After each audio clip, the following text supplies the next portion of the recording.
order. Commissioner Galvan, do you want to lead us in the, and I think you should take an apprentice with you, one of the new people, so they can do it with you. Commissioner Native. Please stand. Salute. I pledge allegiance to the flag of the United States of America and to the republic for which it stands, one nation, under God, indivisible, with liberty and justice for all. Well, we had a good session yesterday, and I'd like again to welcome our new members and congratulations. I think you'll find this very enjoyable and important, so we welcome you. The one thing on Commissioner Tonkovich's term that you met last night, she doesn't start until January 1st, 27, but she's, where is she? 2017. Oh, down there, okay. So we've invited her to be here just to get a sense of what she's going to miss for a year. Next on the agenda is the election of the chair, vice chair, and additional 3 members of the executive committee are conducted by our executive director, Tom Adams. And this is the one time during the year he gets the gavel. Okay. All right. Well, thank you. And this is pretty simple election procedure, but it involves you will be electing the chair, the vice chair, and the executive committee. And they shall be separate elections conducted in that order according to Robert's Rules of Order with nominations made from the floor. The election shall be by a majority vote of voting members. So Commissioner Tonkovich, I'm sorry, you'll get your chance next year to exercise your electoral right here. The election, the chairperson and the vice chairperson must receive a majority of the votes cast in order to be elected, and the 3 executive committee members will be the 3 nominees who receive the most votes. In cases when there are more than 2 candidates for chair or vice chair and no one receives a majority of the votes cast, then the 2 candidates with the most votes shall continue to the next round of voting. The candidates with the most votes in the second round will be the winner. No one may be a candidate without being present at the meeting and without one's consent. The other thing I want you to be aware of, too, when it comes to voting, it'll be a show of hands. So just want you to be aware of that. So is there any questions or discussion? Okay. So I will now begin by taking nominations for chair. Yes. Commissioner Herrera. I nominate Commissioner Wild. Okay. We have Commissioner Wild nominated. Is there anyone else? I second, or do we do that yet? No? Actually, for a nomination, it only requires one person. Okay. Are there any other nominations? Seeing none, then under Robert's Rules of Orders, by acclamation, you are chair of the commission, Commissioner Wild. Congratulations. Thank you. Congratulations. Thank you so much. I'm excited to work with this team this year. Yeah. Okay, and I will now take nominations for vice chair. I'd like to nominate Bill Honig for vice chair. Okay, are there any other nominations? Seeing none, then under Robert's Rules of Order, you are now the vice chair by acclamation. Thank you very much. Okay, and now we have the executive committee. There are 3 positions open there. So remember, the executive committee has the task of making appointments, helping the vice chair and the chair decide who should be on which of the different subject matter committees. So I will now take nominations for the executive committee members, and just to let you know, we need at least 3 nominations. I nominate Commissioner Galvan for Executive Committee. Okay. Any other nominations? I nominate Lori Freiermuth, Commissioner Freiermuth. Okay. Are there any others? I nominate Commissioner Foster. Foster. Okay. And then I nominate Commissioner Herrera. Herrera. Okay.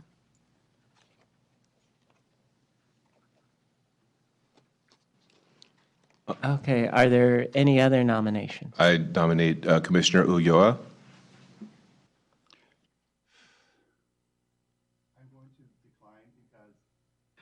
I'm done in September, so it would only be half year. Yeah. But thank you. I'm honored. Any other nominations? Okay. So we have 4 nominees. Let me go through them. Commissioner Galvan, Commissioner Fryermuth, Commissioner Foster, and Commissioner Herrera. Just a point of clarification. If someone doesn't have a full year in the term, then when their term expires, will that you reelect? It would depend upon that. That's a good question. Usually the executive committee really only meets one time at its organizational meeting. Should there be a need to reconvene the executive committee, because it also does have other duties if necessary, then the commission would still have 4 members and still be able to conduct its business. I myself was concerned about whether there would be 2 members who were leaving midterm, and that would leave the executive committee with only 3 members, and maybe a desire then to have another election mid-year and thereby put more members on the executive committee. But I think with the possibility of it going down to 4, I think it's safe. Okay. Now we each have 4 candidates, and there are 4 candidates vying for 3 seats. So I'm going to ask you to vote. You get 1 vote you get the vote for 3, excuse me. Tracy, how would you like me to do this? Call out each candidate and then have a show of hands? Okay, so all those in favor of Commissioner Galvan?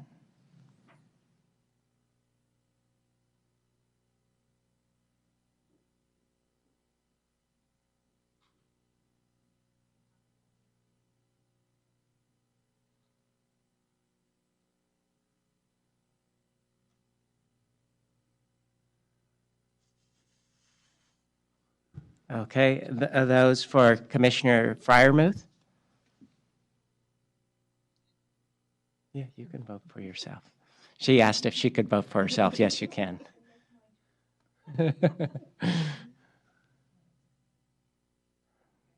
Okay, Commissioner Foster?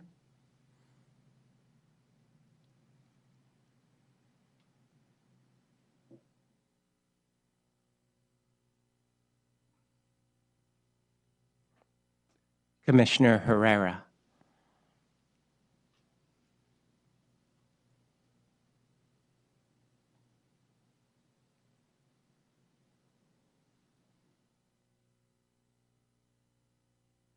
Hold your hands high, please. Who am I? Yeah.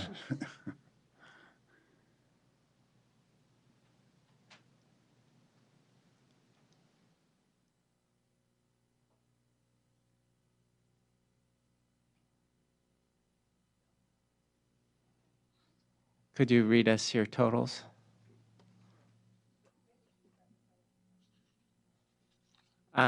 Because it's a public meeting and the vote, it's important that actually the public know the totals.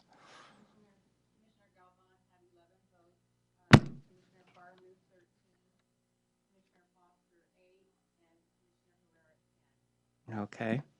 So under your bylaws then, your executive committee will be Commissioner Galvan, Commissioner Fryermuth, and Commissioner Herrera. Okay, congratulations. Okay, so with that, I now turn the gavel over to our 2016 Commission Chair, Lauren Weil. We don't have to switch. I think we're fine. Yeah. But the other executive committee members, if you could maybe switch, because you're going to have to conduct some business, in terms of selecting the committees. Come closer to the front, so maybe Carla, if you could switch with Sumin. Yes. Yeah. Yeah, thank you. And don't forget to take your nameplate.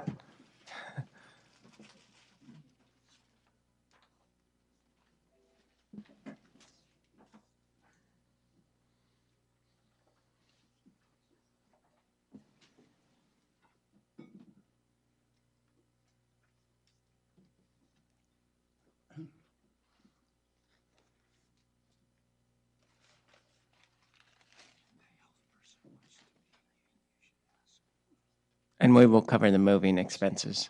No. Yep, mileage and any spilled coffee we'll reimburse you for. All right. So as we're getting settled, before we approve the minutes, I just wanted to say thank you. I'm excited and honored to be your new chair.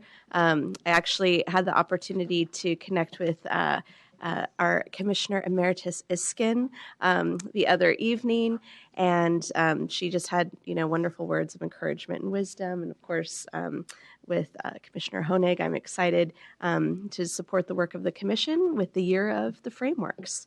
And so we're going to go ahead and move on to our first action of business.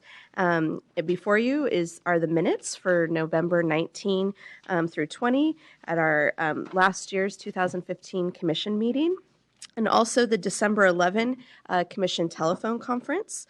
And so if you have any changes that you would like to make, please let us know. If there are minor changes that don't affect content, then we can just submit them to staff. So with that, do I have a motion to approve the minutes? And move your nameplate a little bit so I can make sure. Sorry, there you go. Commissioner Wu moves to approve the minutes. Do I have? Actually, I have, I don't know if it's a substantive change, but in the list where they introduced the new IQC members, my school district was listed incorrectly. Okay. okay. That Listed will, as River City, it should be Twin Rivers. thank you for making that. So we'll make sure that staff notes that change so we can make that adjustment. Was there more discussion on the minutes? Okay. Do I have a motion to approve the minutes? I make a motion to approve the minutes. Commissioner Krishna moves to approve the minutes. Do I have a second? I second. Commissioner Bromelsik, I believe, seconded the motion. Is there any discussion or public comment? Okay, then I'm going to call for a vote. All in favor to approve the November 19 and 20, 2015 and December 11, 2015 Commission meeting minutes, say aye. Aye. Aye. Unopposed?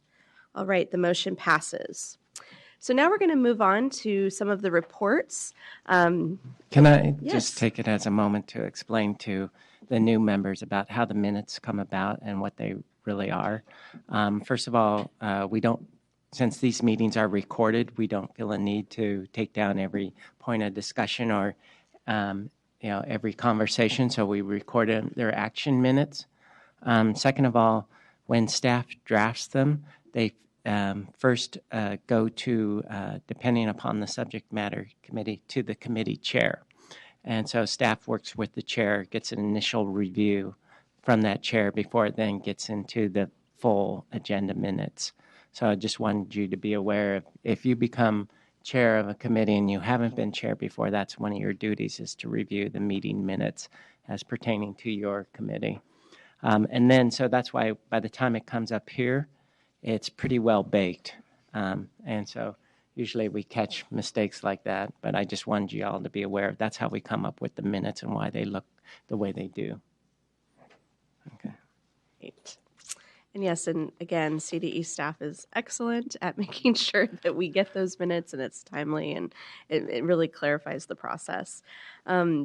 So for the report of the chair, I did want to share just a couple of things that are happening that have involved the commission and the work that our commission is doing around the state to impact a lot of the new initiatives. One of the first things I want to talk about is to just kind of do an advertisement that we have our upcoming ELA ELD framework launch taking place in just a week from today, next Friday, in Los Angeles County. We'll be at a different airport hotel, but we'll be at the Marriott this time, leading the framework launch. And this has been one that's been organized for quite some time. And I believe, I don't know if Cynthia's going to comment on it later, but I believe it's filled up to capacity, and there are and beyond. Yes, it is at the airport at the Marriott Hotel, LAX.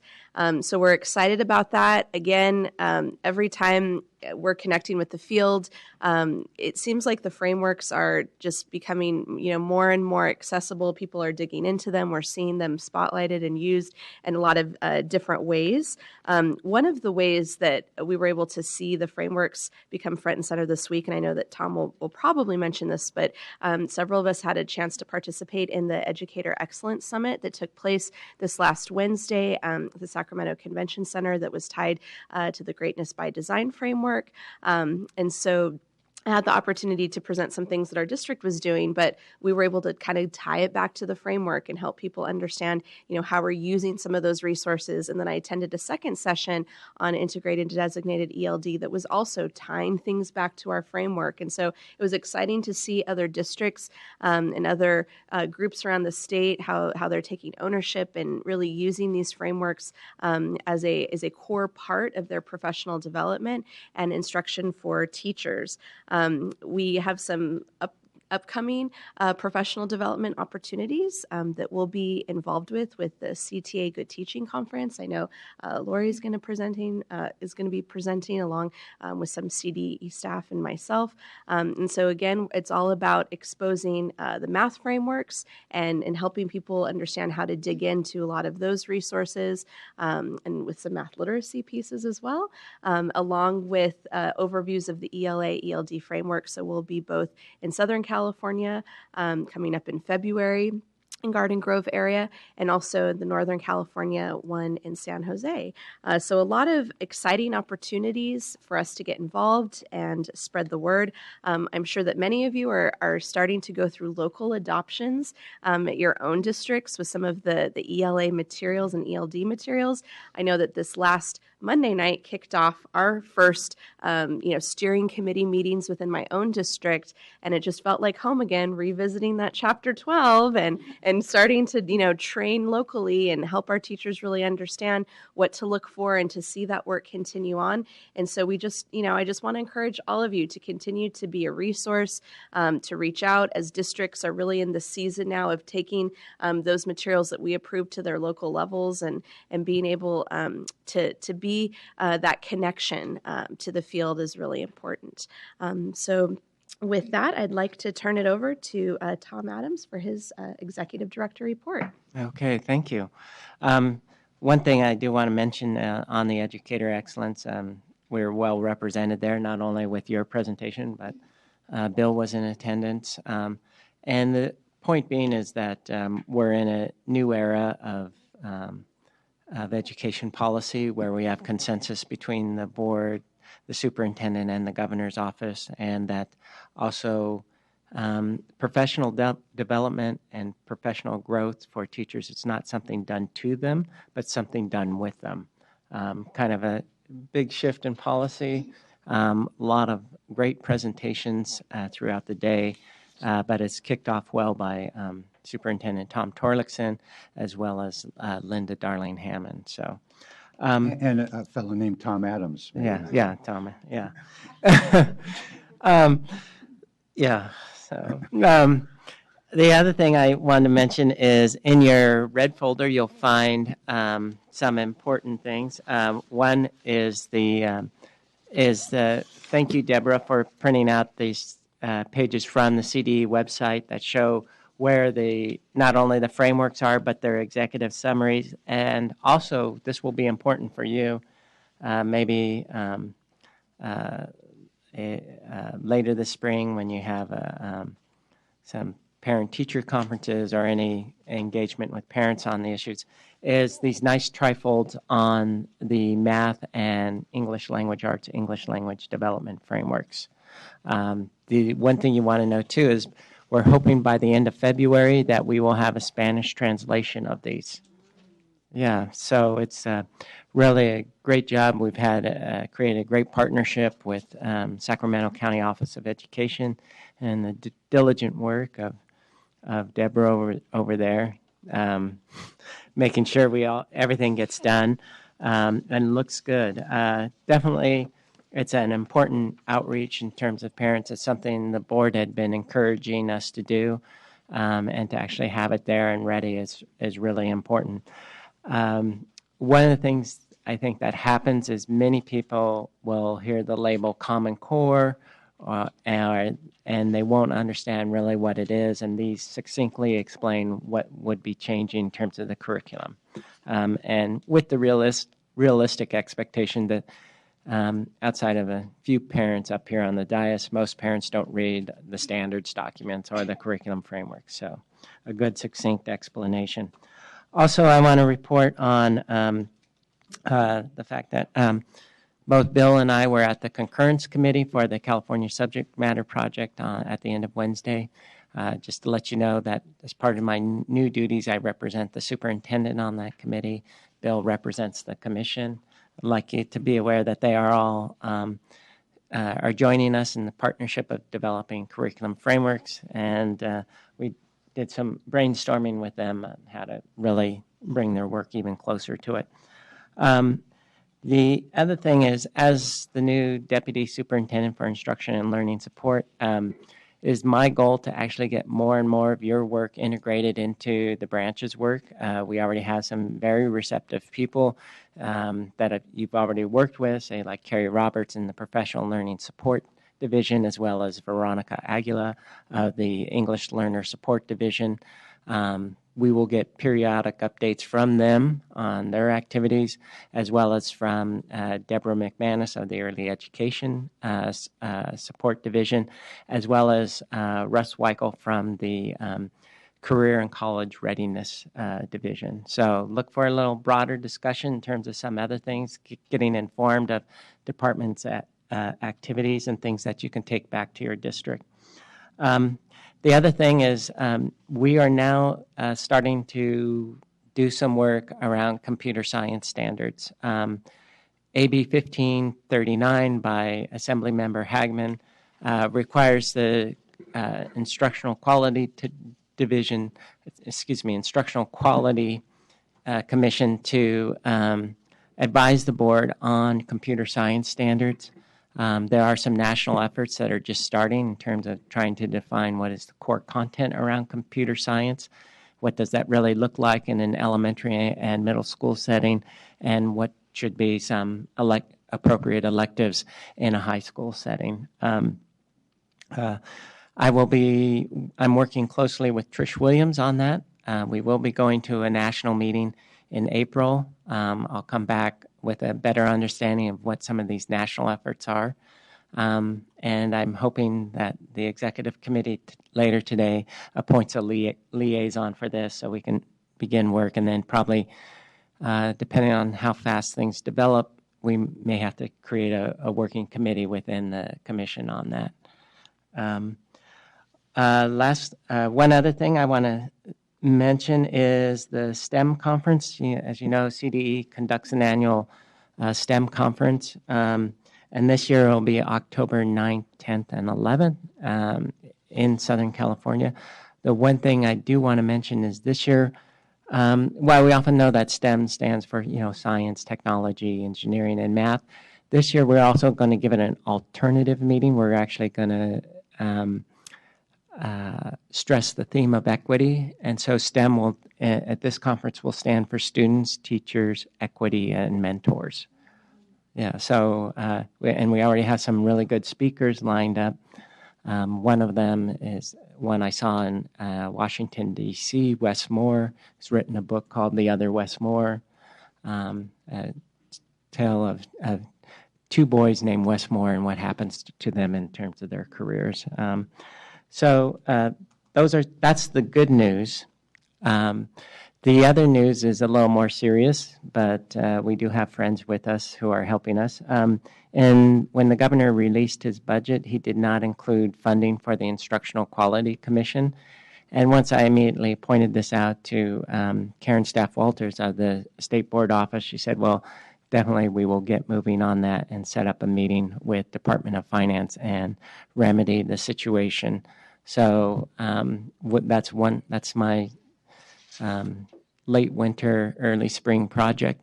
It's part of my list to do, but she assured us that that the commission's work is greatly valued by the state board, and it's really a question of getting the Department of Finance and the governor's office to completely understand all that the commission has done and what it needs to do in the future in terms of completing its work. So that's my report. Any questions? I have one. Yeah. I just want to reinforce one thing Tom said. On this page, this two-page, there is an executive summary that I think, Tracy, you sent out a link. Did the commissioners get a link to that? Okay, so you have it in your folder. People have a hard time finding this. And so I think one of the things we need to do is, one, you should be aware of them, and they're a good way in. People look at 1,000 pages, they go, uh-oh. But if you start here, then we find out. One thing we need is some feedback from you all. How are these being used? Are they helpful? What else could we be doing? Board member Strauss is working with Joanne and some members of the department, Carrie and Brent. Did you mention Brent? No, I didn't mention Brent Malakote. If you probably met him yesterday, he's the new director of standard support. Yeah, and so he's working on implementation. They're trying to do a 1 or 2 page paper or 3-page paper saying how do you use these frameworks? What are they good for? So they're good for adopting books, they're good for doing professional learning, they're good for your curriculum checklists and so forth, just to get people focused. What we found is that most people think frameworks are just content, and they don't know about the other sections, and they don't know the breadth of them, and so these can really be helpful in carrying out Common Core implementation. So I will share that when they're through with this. I'm sure we'll share it with the commission members and go from there. Thank you. All right, so now we're going to hear from our State Board liaison. So State Board Member Strauss, if you would not mind giving us an update. So my role is to give you an update of what's we're talking about at State Board, any actions we're taking. And so Tom Adams and I thought today I might give you a quick update on ESSA. And I just sent Tracy the PowerPoint that we used at the State Board meeting last week that's being sent to you. So I'm going to just highlight some of the slides, and then Tom and I are going to talk about it. I want to particularly focus on sort of the differences, some of the direction that where states are getting more authority now, and what we need to do in the area of accountability and what we need to do in the area of assessment. So those are kind of areas that might be interesting. And then everyone's beginning to talk about it, all of our advocacy groups, and this will be part of regular conversation. So I just want to do a highlight. And Tracy, did you already forward it to them? Okay, so she's going to send this to you. So this is of State Board material, but at least it's the highlights, and I'm going to jump through some, and then Tom and you, and so at the Concurrence Commission, so part of my liaison work is some of the instructional work, obviously as a school practitioner, and so Tom and Bill and I actually did this at the Concurrence Commission on Wednesday, so let's talk about those so that we can have a conversation if appropriate on any of these points. That's okay. So ESSA, we've been waiting for No Child Left Behind to be reauthorized for a really long time. So it was passed in December. It is ESSA, Every Student Succeeds Act, or ESSA. So that's what we're calling it. We always have to have acronyms. So I want to kind of highlight some of the changes. It allows the states to choose standards and assessments and to work toward goals, still wants student achievement to be reported out by subgroup, and schools and districts are held accountable for subgroup performance. But it puts the states more in the driver's seat than we have been in the past. We're pretty happy about that. On Tuesday, they had a hearing at UCLA of which I testified for the State Board there were testimonies all day long about as they're developing regulations for ESSA. And our direction from the state is we want to continue on the path we've been going on. We really want our state accountability system and the feds to be aligned, not to have two separate ones. We want to we're encouraging the Department of Ed to allow the states to make those decisions, and that we're also moving toward multiple measures. We don't want a single measure. We've said that before. We want a variety of measures that we can measure schools. So those are some of the key points of it.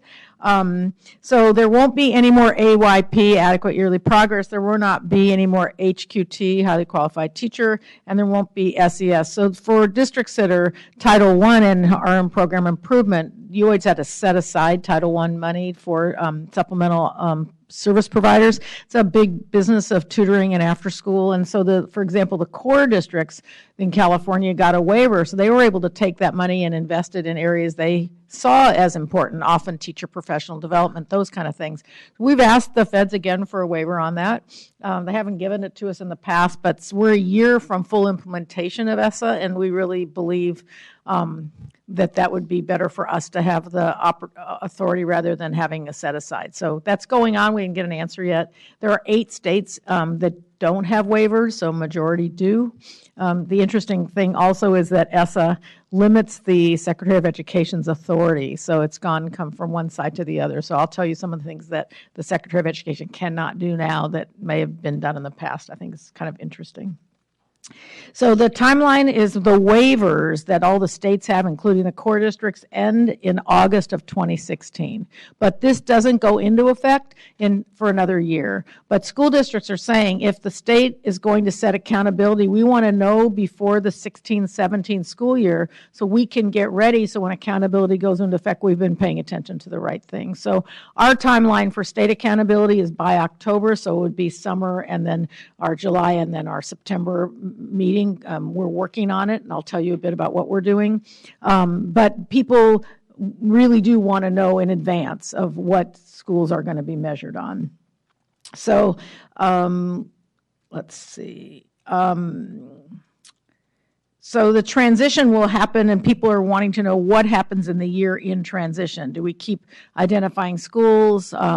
We actually would like to be able to identify local education agencies, not then single schools, and we'd like to be able to identify ways that districts can get support as well as individual schools. So part of our local control funding formula is technical assistance and then intervention. So you may know that as part of local control funding formula, we have a new agency that started. It's called the California Collaborative for Educational Excellence, CCEE, and that will be the group that's charged with providing technical assistance by county, and then counties helping us decide which LEAs we work with.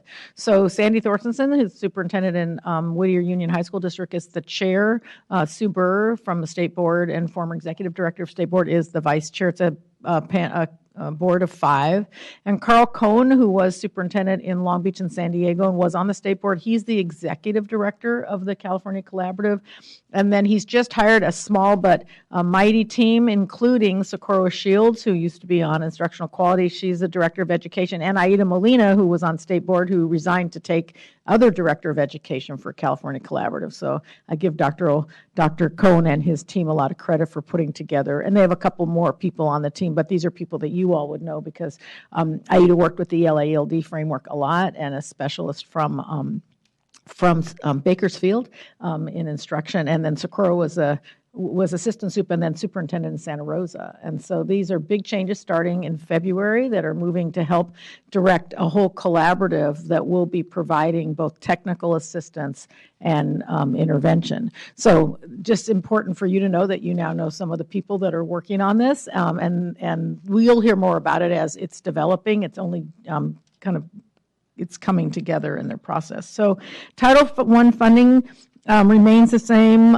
There's some mandatory set aside for school improvement interventions, And it actually will create more funds available to provide technical assistance, and we'll be sharing more, particularly if you're in districts where that really is impacted. The states have to adopt academic standards that are challenging and implement aligned assessments. They still have grades 3 through 8 and once in high school. We still have the science in each grade span, elementary, middle, and high school. It's going to take us several years to get the new science assessment aligned to the next generation science standards, but the science assessment is still in the requirement. So you may remember with assessment, we had AB 484, which stopped the assessments and allowed us to move into smarter balance. So that we had a report to the board, and in March we'll hear a full report of what the state superintendent's recommendations are going to be on assessment. And that challenge, so there's stakeholder groups both in the north and the south that are giving input in the state. There is a desire to not have so many mandated state tests and to have some that are local options and have local information rather than having everything mandated at the state level. So each of the groups are talking about, should there be tools for like early reading, or should that just be a local decision? Should there be a tool for high school exit, or is it mandated? And should it be in the accountability? So I think one thing you could really believe is that we're going to have less than we used to have in that full era of lots and lots of testing. And the question is, what will be mandated, because we have 3 through 8 and once in high school and science, but what should be state in addition, and what should be local options? And if they're local options, is it mandated? Is it optional? Is it a tool that these are the research-based assessments you can use, and then you pick which one you want for early reading, or is that just so those are some of the conversations. We're definitely moving toward much less state assessments from the end of course tests that we all knew in secondary, and a lot of the no more second grade, it's optional. So again, assessment is one of the things we're talking about at the state level as well. On the accountability system, we have to focus on academic achievement. We need to deal with graduation rates in high schools. We need one other valid, reliable, comparable, and statewide indicator of school quality. So that's under discussion as well. Remember that the state data system doesn't collect the same data that you have in the local district as well, so it's going to be based on what we have available now. So the question that we have in accountability is, what's in the state dashboard, what things are reported out at the state level and locally, and what are local measures that can be. So we hear a lot from our input groups, our stakeholders that say we want research-based practices, so that if locals are picking local measures, that it's on things like, is school climate a local measure? Is it a state measure? What's reliable? How do you report it? So that's a lot of the conversation about what's at the state level, what's at the local level for accountability. How do we know how schools are doing? And we're still required to identify low-performing schools. So under what measures will be identified? So that's so we have to have identifying LEAs, local education agencies, with subgroups that are in the lowest 5%. And so the big question will be, how do we identify, and is it, we have to identify high schools with graduation rates lower than 2/3, and schools in any subgroup that on its own would be in the lowest 5%. So again, we're going to be talking about that. We believe that there should be support to the local educational agency, the system in the district that provides support to schools, rather than just by schools. And we want the feds to let us continue to make the decisions that would meet best for our students. So in the 16-17 school year, the funding for schools in California will be $71.6 billion. In the last 5 years, it's almost doubled from what we had. And of that, $7 billion is Title I. So while it's a solid amount from Title I, it's a 10% of our total allocation. So there's a real strong belief that we in California know best what's good for our kids. We're a very large state and we're very diverse, and we in our testimony ask that we be allowed to continue on the pathway so that the system is aligned and we don't have two separate systems. So there are some, here are some interesting things. For Secretary of Education, Department of Education may not have any mandate, direct, or control evaluations, elements of evaluation systems, definition of teacher principal effectiveness, like highly qualified, So I thought very interesting when you think about what the secretary may also not control professional standards or certification and licensing requirements. So there's really been a swing back and forth, and that's clearly a very strong control for what the Secretary of Education may do now under this. Title III, which is EL, moves into Title, a lot of the EL goes into Title I. We still have to report on English language learners and English proficiency and meeting state academic standards, and there'll be some grants that will be a lot to talk about. State Superintendent, former Chair Bill Hemwig said about a well-rounded educational opportunity. So you're going to hear a lot about career and college and counseling, arts and music, STEM, accelerated learning, history, a balanced, rich education, which has really not been what some of us have heard in the last round. So I think that's warms a lot of our hearts. Safe and healthy students, and then effective use of technology, blended learning, professional development. So anyways, those are some of the highlights. I think Tom and Bill, if you want to add to some of our conversation, what I just tried to do is give you a highlight. You're getting this email. Tracy's going to send it to you. It's got the PowerPoint on it with the highlights. But we will be talking a lot about accountability and assessment as we move forward. So Bill and Tom, would you want to add, since we did this 2 days ago and talked about it? The one thing to keep in mind is people keep asking me about the LCAP and this, and the goal of the board and the superintendent is to harmonize state and federal efforts here, so you don't have to do two separate reports. So it's pretty much, there's only one report when it comes to accountability, I think. And just to highlight some of the Title II programs that are going to be created, one is on civics and American history. Another is on supporting effective educators and STEM master teachers and literacy for all. These are the things that I think are kind of the corrective actions to get back to, as Eileen Strauss said, about ensuring a complete curriculum for all kids. And also, just to let you know, one other restriction about the secretary on the Secretary of Education, any future plan that is a state plan that is presented, one has 120 days to be approved to get action, and two, it can only be denied if it's somehow incompatible with the federal law. And the Secretary of Ed cannot do anything that above what the existing law requires and put additional requirements on there. Yeah, so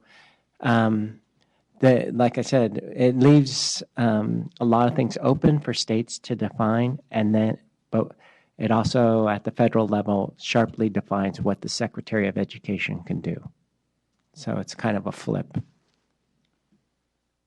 Yeah, I think that's pretty comprehensive. I just have a couple of points. State Board member Sue Burr, if anybody watched the meeting, had a very good comment. She said, let's not let the tail, which is the federal government, wag the dog, since they're only putting in about a dime on the dollar.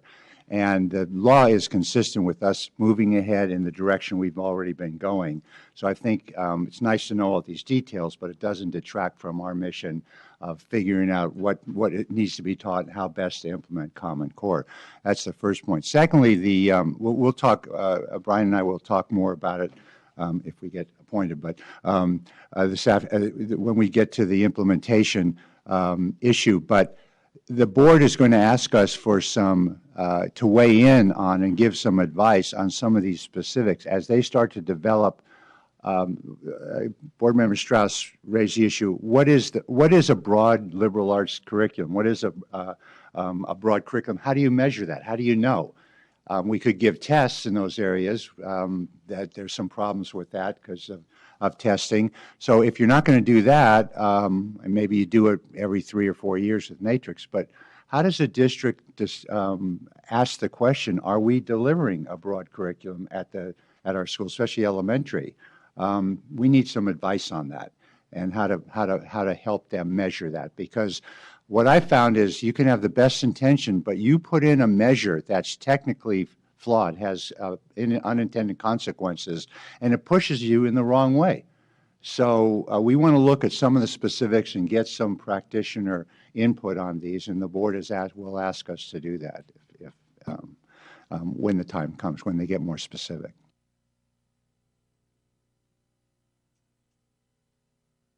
All right.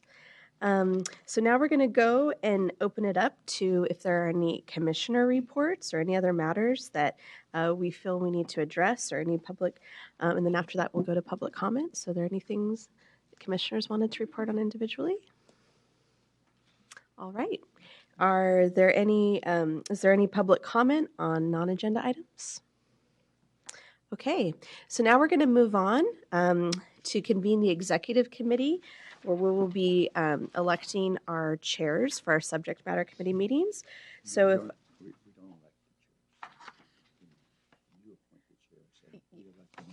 yes, thank you for the clarification.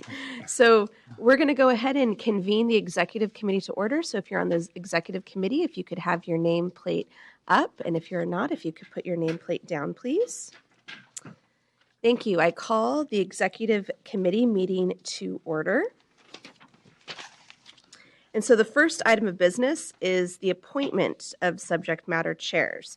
So commissioners, in your agenda packet under the executive tab committee, item 3, you'll refer to the chart, which is a summary of the preferences that commissioners filled out, indicating the committees that they would like to be involved with, and if they had designated, if they had wanted to be considered to be chair. And so if you could pull that out, that will be a helpful reference. And so we're going to review the results. And then again, we just want to make sure that everyone kind of stays present for this part in case there are any questions that come up. And then there's also a blank assignment chart in your packet. So if you're wanting to keep track and fill it in as we go along, that's available for you as well. So what we're going to do now is appoint chairs of the subject matter committee. And Tom, do you want to kind of run through for especially the other new commissioners, how this process works and how this is different than what we'll be doing with the rest of the appointments? Okay, yes, good point. So under the commission's bylaws, the chair of the commission has the power to appoint all the chairs of the different subject matter committees. And then the selection of the membership of the committees is based upon the consensus of the executive committee. The reason why we asked you for your preferences ahead of time is to make sure that the executive committee was informed of what you would like to do and what committees you have the greatest priority for and the most interest in. However, one thing to keep in mind, when you are appointed to a committee, it doesn't necessarily mean you are always a subject matter expert in that. So there are many of people who were not physical education teachers who ended up being on that committee. There are people who have not been health educators, but they are there to fill out the health committee depending upon the nature of the business. And the size of the committee is limited in a couple of ways. Under Robert's Rules of Order, you cannot have a majority of the commission's membership be on a subject matter committee. So what you have here is technically you have a body of 18 members, if you include the legislative members. The largest a committee can be is 9, but keep in mind that the chair is always a member of the committee, the chair of the commission. So the most that can be appointed is 8. Right, because I was thinking of 16 instead of 18, right. We can get one extra person. Yeah, generally, if there's not much happening that year, we think about 3 members is enough. If you're preparing for a framework, or depending upon interest, about 5 is a good number. If there's a great deal of interest in it, then we push it up between 7 and 8, especially in the year when there is an adoption or it's an area of great interest for people. So just wanted everyone to be aware of that. Yeah. And one thing to keep in mind, this is a very flexible commission, and therefore, even if you're not on a subject matter committee, members have participated fully. In the science framework, they've come down and participated in that. So you're not excluded one way or the other. It's more a formality. All right. So we're going to go ahead and begin with the ELA-ELD subject matter committee. And so I would like to appoint Commissioner Galvan to be the chair for the ELA-ELD subject matter committee. Commissioner Galvan, are you ready to accept the duties of the chair of the ELA-ELD subject matter committee for 2016? I accept. Okay, thank you. So we're going to move on to the math subject matter committee. So I would like to appoint Commissioner Fryermuth. Commissioner Fryermuth, would you be ready to accept the duties of the chair of the English Language Arts the mathematics subject matter committee for 2016? Yes, for math, I will. Thank you. Might be in trouble if you put me in trouble. She's so happy to get off the science. So for History Social Science, Commissioner Honig, would you be ready to accept the duties of chair for History Social Science for 2016? Thank you. And for Science, Commissioner Foster, are you ready to accept the duties of chair for Science for 2016? Yes. Thank you very much.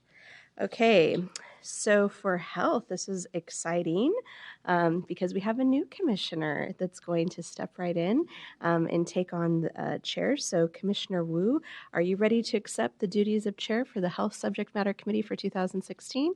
Yes, I am. Excellent.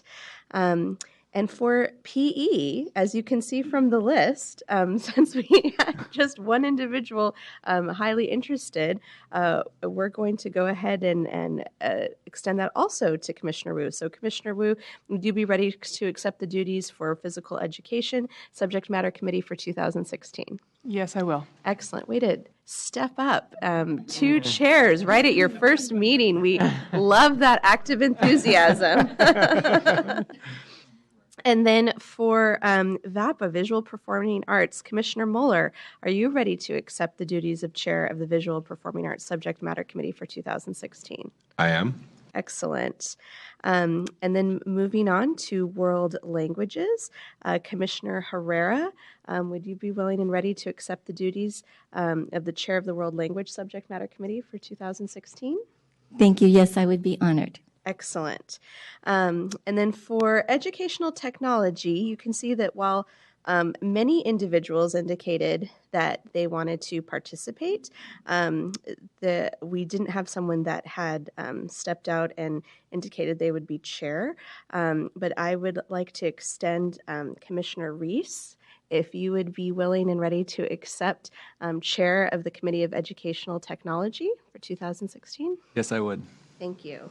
And then for our final subject matter committee, this is an ad hoc. So this is for our new commissioners. This is not a traditional subject matter committee that we always have, but this has been added because, as you can hear from the reports of our board, there's going to be a lot of work around assessment and accountability that we'll be able to give input on. And so with that and kind of considering the amount of work we're doing, we're actually going to propose 2 co-chairs that will serve in that capacity. And so Commissioners Honig and Commissioner Mullen, would both of you be ready to accept the duties of co-chairs for the Ad Hoc Committee for Assessment and Accountability for 2016? Aye. Aye. All right, so members of so with that, we're going to kind of now move on. Let's give a hand for our chairs, stepping up in leadership. Should we go ahead and read through who's chair? Yes. And actually, Tracy, would you like to kind of read it back to us so we make sure we have the official?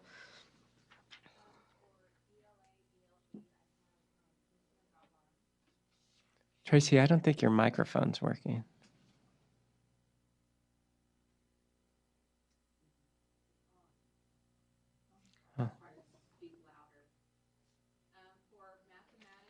I have the chair as Commissioner Fryermuth.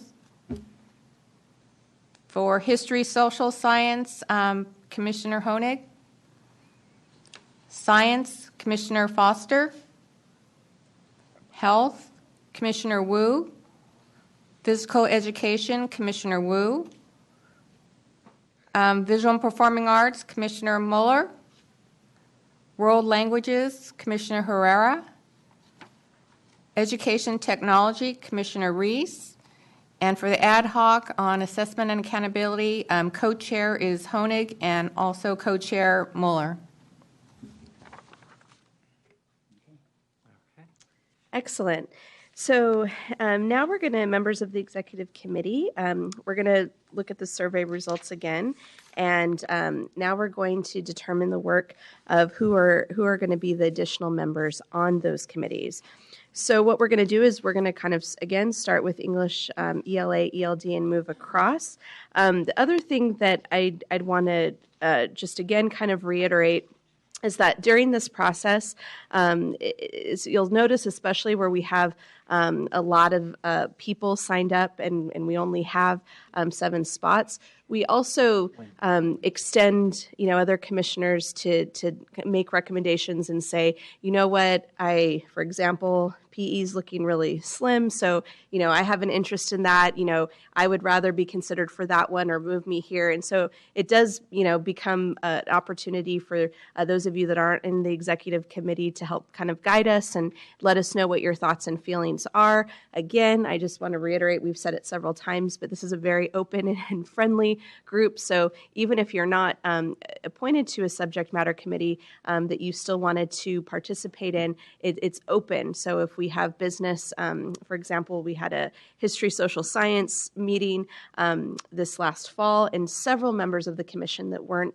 on that subject matter committee were able to come on, participate, and discuss. And so we just want to keep that in mind so people feel flexible. The other thing, too, is your opinions might have changed by the time you submitted this survey to now. And so we want to make sure as we go through each subject matter committee that you're just communicating with us and letting us know so we can make the best informed decision.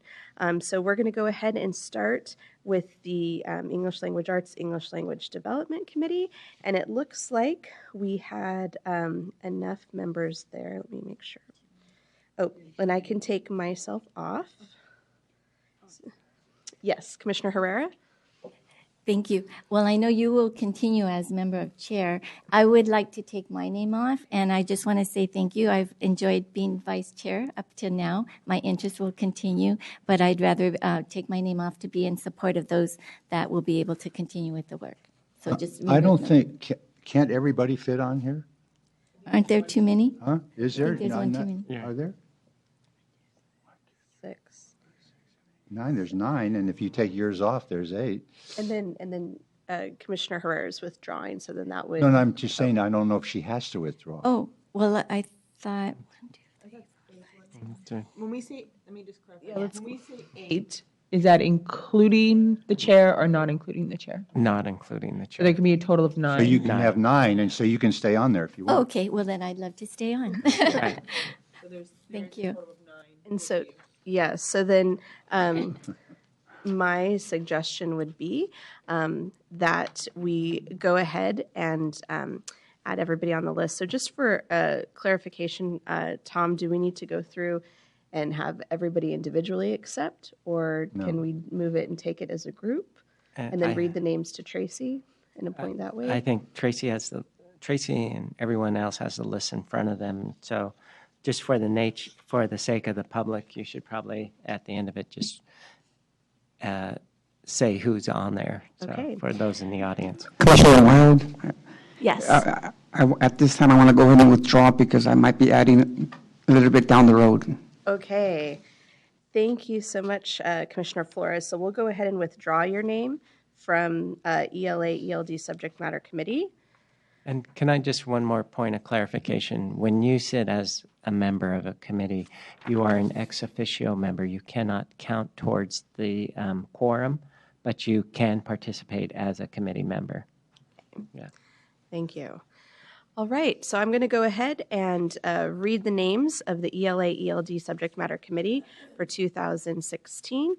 Commissioner Brommelsick, Commissioner Suman, Commissioner Diaz, Commissioner Chair Galvan, Commissioner Uoa, and Commissioner Wu, and Commissioner Herrera. Okay, so we're going to go ahead and move on to the Mathematics Subject Matter Committee. Pretty lonely. It is. So are there any other individuals that wanted to be Commissioner Wild, I would like to be on the Math Committee, if that's all right. Okay. Thank you, Commissioner And I'll do Mueller. it too, just so we can fill it out. And Commissioner Honig. Is that enough? Tom, for- Yeah. And I just want to clarify that, Bill, you're elementary, right? Yeah. Okay, because I want to make sure that on the math that we have a span that represents elementary, middle school, and high school. Okay. Just to make sure in case something comes up. Great point. Yes, we want to make sure that we are fully representing across the board. Okay. Commissioner Wild, I'd like to add my name to Okay. that committee. Oh, good. Commissioner Krishna. Okay. Any other considerations? So I will now read the names for the 2016 Math Subject Matter Committee, starting with Chair Fryermuth, Commissioner Honig, Commissioner Krishna, Commissioner Mueller, and Commissioner Reese. Okay, we're going to now move on to the History, Social Science Subject Matter Committee. And again, looking at the numbers, it looks like we can take everybody that has indicated they are interested. Is there any other discussion before we formalize the names on the committee? Okay, so the members of the 2016 History Social Science Committee are going to be Commissioner Flores, Commissioner Galvan, Chair Honig, Commissioner Krishna, Commissioner Naditz, did I say it correctly? I want to make sure. Commissioner Uoa, and that will round us out. Yes, Commissioner Wild, I would be interested in being the vice chair for this committee. Oh, that comes up at the. And yeah, so after we have the members of the committee, then the chair will run that committee business, and that's when we will do the election of the vice chair. But yes, we want to keep that in mind because that will be an upcoming attraction. All right, so now we're going to move on to the Science Subject Matter Committee. And for this one, we are going to have a little bit of discussion, kind of open it up because you can see that we do have at this list more individuals on here than we'll be able to accommodate. Well, we need one to leave? Yes. So Commissioner Mueller? I would like to vote myself off the island, and because I'm going to pick up another committee if that's all right later on. Thank you for being accommodating. And so with that, now I believe that we have, let me make sure, 2, 3, 4, 5, 6, 7, 8. No, I think No, we we are need one one more more. over. Yeah. So we do have to whittle it down one more spot. If there's anyone that feels that maybe they want to take up work in another area. And then what we do is then we kind of look at the rankings and we kind of discuss that way as well. I know that we do want to, in discussion, this committee is another one where we're looking at making sure we have elementary and secondary representation. So I know that in talking with Chair Foster, we do want to make sure we're included our new Commissioner Suman with that elementary experience. It's going to be really important for the science framework rollout. So I don't know if there's any other discussion. I also want to point out that Commissioner Diaz was also part of the AB 899 group that actually looked at English learner issues and science language. So my suggestion would be that Bill, there is a continuity. before you go on, to make it easy on everyone, I can withdraw, having mentioned earlier that we can still be present at the meetings, et cetera. I'm okay with that. Thank you, Commissioner Flores. We greatly appreciate your flexibility in this process. So with that, I think now we are at the correct number. So I'll go ahead and name the Science Subject Matter Committee for 2016. Commissioner Brommelsick, Commissioner Suman, Commissioner Diaz, Chair Foster, Commissioner Fryermuth, Commissioner Honig, Commissioner Reese, and Commissioner Wu. Okay, so now we're going to move on to the Health Subject Matter Committee. It's exciting to see this committee a little bit stronger and more fortified than in years past as we look forward to possible upcoming work in the next couple of years. So unless there's any discussion, I think we can accept all the names on that list. All right. So for the 2016 Health Subject Matter Committee, we have Commissioner Flores, Commissioner Herrera, Commissioner Honig, Commissioner Krishna, Commissioner Mueller, and then Chair Wu. Okay. So for PE, Subject Matter Committee, we're, I think, looking for some more volunteers. So Commissioner Mueller, I see your... Yes, I would like to be on that committee if that's possible. Thank you. And remind us, Tom, of how many more we need minimally. 3. So you only need one more. Chair, well, I'll add my name Okay, unless there's someone else that wants to. Ua, I'll do it too in case there's somebody's sick or something. Commissioner As long as they Honig. don't make us do push-ups. And Commissioner Brommelsick, are you interested as well? I'll bring the banana cream pie bill. Okay, so I have the 2016 PE Subject Matter Committee members being Commissioner Brommelsick, Commissioner Honig, Commissioner Mueller, Commissioner Uoa, and then Chair Wu. So we're going to move on to World Languages Subject Matter Committee. Oh, excuse me, skipped right over. And that one we need to round out as well, Visual Performing Arts. Do we have any other interests? Yes. I would be interested. Thank you, Commissioner Naditz. Got 2 more. I'd like to be interested in. Okay, so we have Commissioner Foster as well, Commissioner Naditz. And we have 3, yes, Commissioner Uoa. Is there any work for them this time? What? Is there any work for them this time? And Commissioner Herrera, thank you. Okay. All right, so the 2016 Subject Matter Commission or Subject Matter Committee for Visual Performing Arts, I have Commissioner Foster, Commissioner Herrera, Chair Mueller, Commissioner Naditz, and Commissioner Uoa. And now we can move on. Just one thing, for Commissioner Tonkovich, maybe if there is a meeting later in the year, we'll make sure that you have an invitation, and it'd probably be a conference call, but if there is, we'll be sure to include you, Yes. even though your duties of commission don't start till next January. Great. And you'll even let her speak, right? Yeah. And so now we're going to move on to the Subject Matter Committee for World Languages. And so is there anybody else that wanted to be considered to this Subject Matter Committee?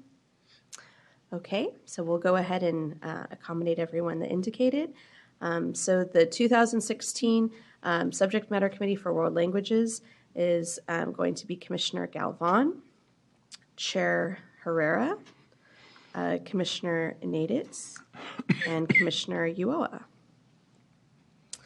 And then we're going to move on to the Educational Technology Subject Matter Committee. If we could just back up a little bit on world languages, the problem there is you have 2 of your committee members That are leaving. gonna be So if leaving. we could get one more. Okay, thank you, Commissioner Wu. Commissioner Wald, I'll go ahead and add my name. Thank you, Commissioner Diaz. Okay, so let me read, is there any more for consideration? Let me read the updated list one more time. So the 2016 World Language Subject Matter Committee is going to be comprised of Commissioner Diaz, Commissioner Galvan, Chair Herrera, Commissioner Naditz. Did I say? I keep thinking I'm not saying it right, but Commissioner Uoa and Commissioner Wu. Okay. So now we're going to move on to the subject matter committee for educational technology. 9. Well, So there's we are, 9, but there's but 4. yes. So on this one, I think we need. Let's see. 1, 2.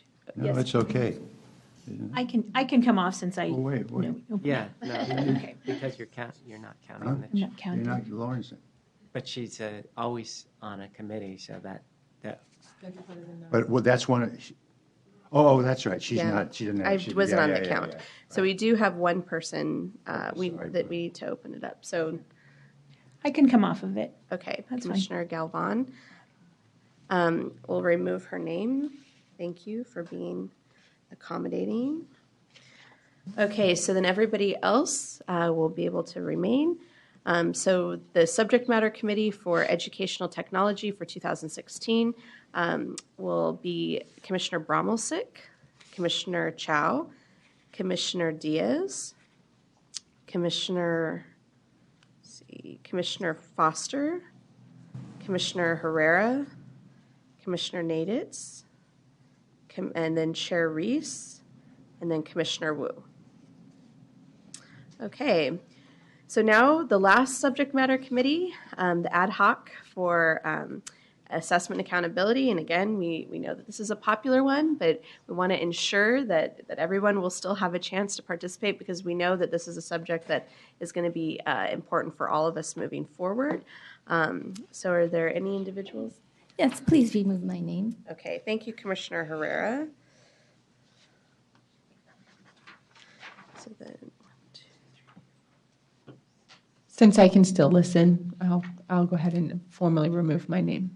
thank you, Commissioner Fryermuth. Commissioner Wild, I'd like to remove my name. Okay, Commissioner Krishna.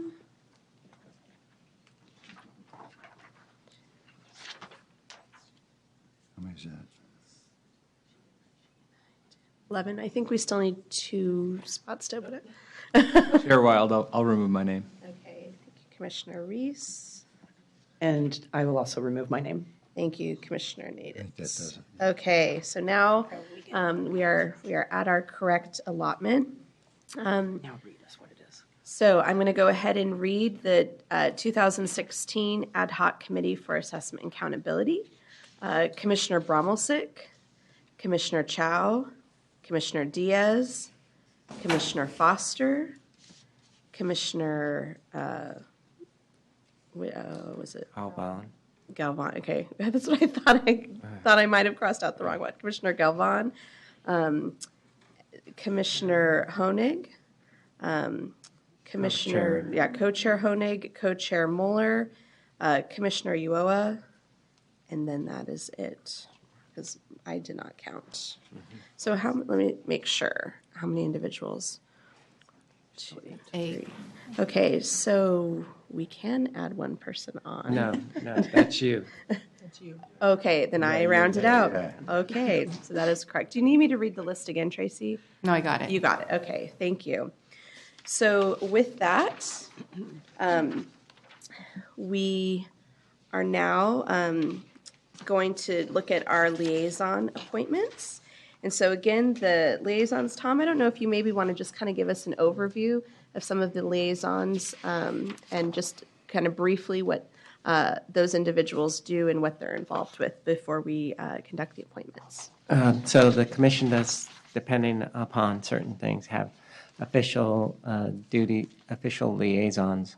The one for that the acronym is CSMP, the California Subject Matter Project. That stands for people who are on the concurrence committee.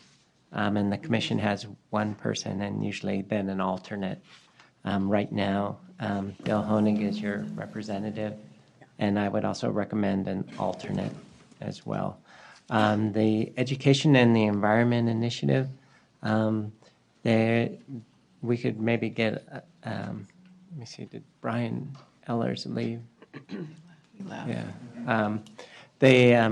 that was a project that involving both the California Department of Education as well as Cal Recycle and the He's here now. Oh, Jerry's here. Jerry, is Brian still around? Oh, okay. The level of activity on EEI is that EEI is a model curriculum. It's been adopted by and EEI, stands for Education and the Environment Initiative. This is a joint project between the two agencies, and it was developed initially under the previous set of previous set of science standards and the current history social science standards. There is EEI is being updated in some fashion to bring it into alignment with the next generation science standards, and it's just been convenient for the commission to have someone work with Cal Recycle on this. And it's also something, not so much the curriculum, but the environmental principles and concepts that are adopted by the state board and the agency head of Cal Recycle have to be infused into the science framework. That's a statutory requirement. So, it would probably be worthwhile to have somebody on the science committee. That's where most of the work is being done to reach out and keep these folks, on the right page. So for that one, do you want to follow a suggestion that we have a main liaison and then an alternate as well? Yeah. Okay. And then the Sunshine Chair, it's also good to have a second one just to help the person out. That's been the commission practice in the past. And then I'm requesting that I have an official liaison on computer science.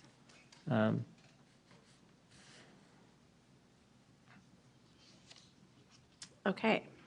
So I want to have a little bit of discussion before we just move on to the appointments, particularly with the computer science piece, because I think that two of the individuals for EEI might be interested in kind of discussing that. So looking at the indications, we'll start with the concurrence committee for the subject matter projects. And so as mentioned, Commissioner Honig is our current liaison, and so we would be considering another alternate to work with him.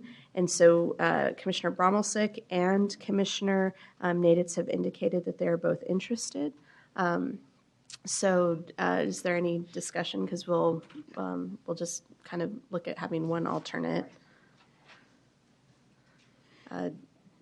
Maybe it would be helpful if we shared maybe current connections that you might have, or to kind of give a better idea of the interest.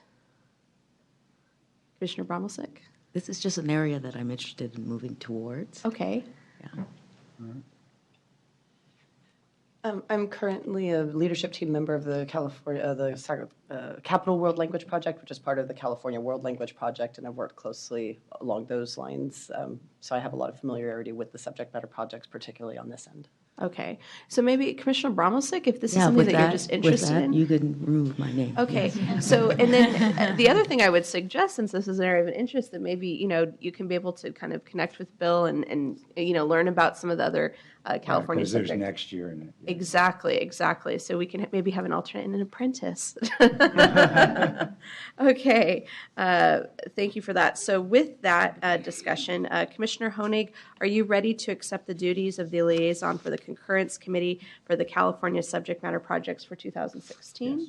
And Commissioner Naditz, would you be willing to serve as an alternate? Yes, thank you. Okay, thank you very much. Tracy, let me know if you need me to repeat anything. So we're going to go ahead and move on to the Education Environment Initiative. And so again, we're looking at having someone take the lead and then having an alternate. So we have both Commissioner Foster and Commissioner Reese indicated interest, and you're both working on the science framework. So I don't know if there's any discussion about what you might feel passionately about. Yeah, I mean, I'm also interested in being a liaison for the computer science, so I would be willing to be an alternate for EEI that way. Perfect. All right. So, Commissioner Foster, would you be willing to accept the duties of the liaison for Education and the Environment Initiative for 2016? Yes. And then Commissioner Reese, would you be willing to serve as an alternate? Yes. Okay. Commissioner Wild, maybe another apprentice, as part of the recently appointed by Torlakson to Environmental Literacy Steering Committee. I would like to be the apprentice to that group there. No, we're just creating lots of opportunities for support. And so, yes, if we could make sure, Commissioner Foster, that you're connecting with Commissioner Flores related to matters with the EEI to make sure that we're building those connections. I know he's doing a lot of work with that group locally from what we've been hearing. And so now we're going to move to the Sunshine Committee, which we have one person indicated that they would like to be the liaison. And I actually believe that Commissioner Reese is also helping with that as well. So Commissioner Krishna, are you ready to accept the duties of the Commission Sunshine Club for 2016? Yes, I am. Okay, excellent. And then the last one that Tom has requested, for Sunshine, and then we'll also, I believe Dean Commissioner Reese is going to be a co-liaison with Commissioner. Yes. I'll be an apprentice. Lots of interest. Thank you, Commissioner Fryermuth. And so then the final liaison that we're going to be looking at is because of the work that's going to be upcoming with computer science. We will be having, and what is the official title for the record, Tom, of this liaison? Just computer science liaison, or? Yeah, computer science liaison. Okay, perfect. So Commissioner Reese has indicated interest in representing in that capacity. So Commissioner Reese, are you ready to accept the duties of the computer science liaison for 2016? Yes. Thank you. And may I be considered as an apprentice? Or an alternate, actually, in this case. So I want to caution you on this apprentice and be clear to people, because they're looking then seeing that like we're forming a committee. So, I mean, if by that you mean at the next meeting they'll update me and I'll be talking to them, that's fine. But I don't want the expectation being that that person will then be calling you at the end of the meeting, and because they have an alternate that they'll have to keep informed, then you would end up with a serial communication. So really I want people to be aware of is what you're doing is saying, you know, at the next meeting, I'll be paying attention to those activities. I'm interested in it next year, but I'm not expecting a communication about it, you know, individually. Thank you for updating us. It's kind of just, you're letting people know you have an area of interest, and this is something that you want to keep updated on, and you might do that on your own outside and learning about some of these different initiatives and connections. But the key here is that we don't want to have a serial communication, right? We call this a silent. Yes. There we go. There we go. Silent apprenticeship. All right. And so now, Tom, do we need to read back the assignments for the SMC share? I think we're fine, but I would also request that the apprenticeship not be noted here under liaison work. It's just an informal thing. Okay. Excuse me, Commissioner Wild? Yes. I have a question. I want to clarify with Commissioner Krishna. Are you interested in being the alternate for computer science? Because I believe we don't have an alternate for computer science. Yes, I believe that's what she indicated. Do we have that down? So we have Commissioner Reese serving as the main liaison for computer science, with Commissioner Krishna as the alternate in case Commissioner Reese is absent, is not able to fulfill that duty. Okay. So with that, we're going to move on to our next item of business, which is to establish new committee goals for 2016. And this is for our executive committee. So we're going to review the goals that we set last year, that were set last year for 2015.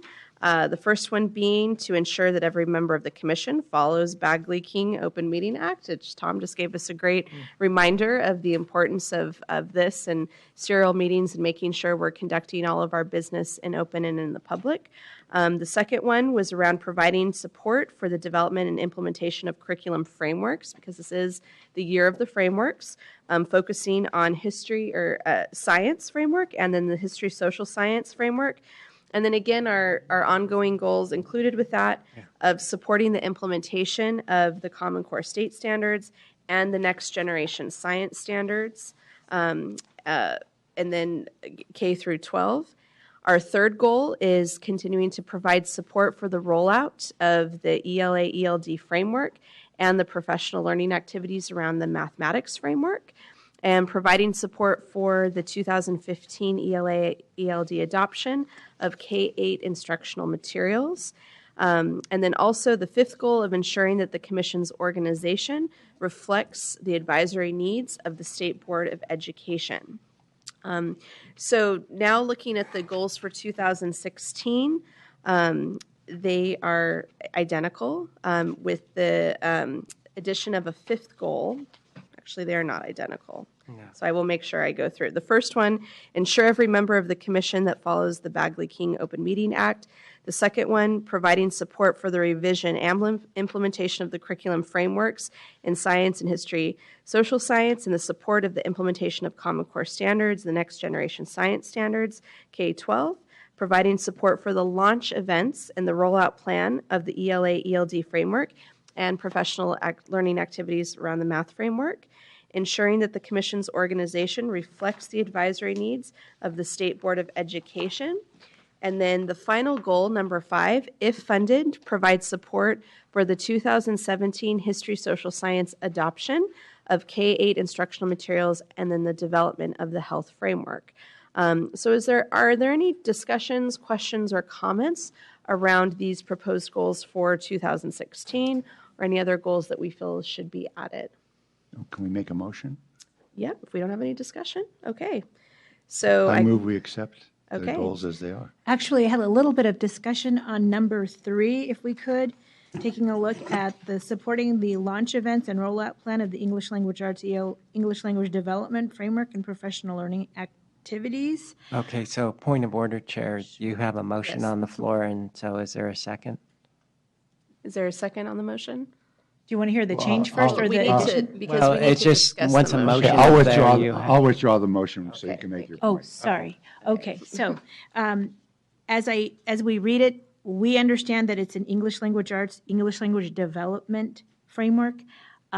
It doesn't seem like that's translated as of yet to the rest of the state, or at least for those who I've encountered and districts I'm talking to, is that it's not an English Language Arts adoption or a reading language. Usually it's the reading language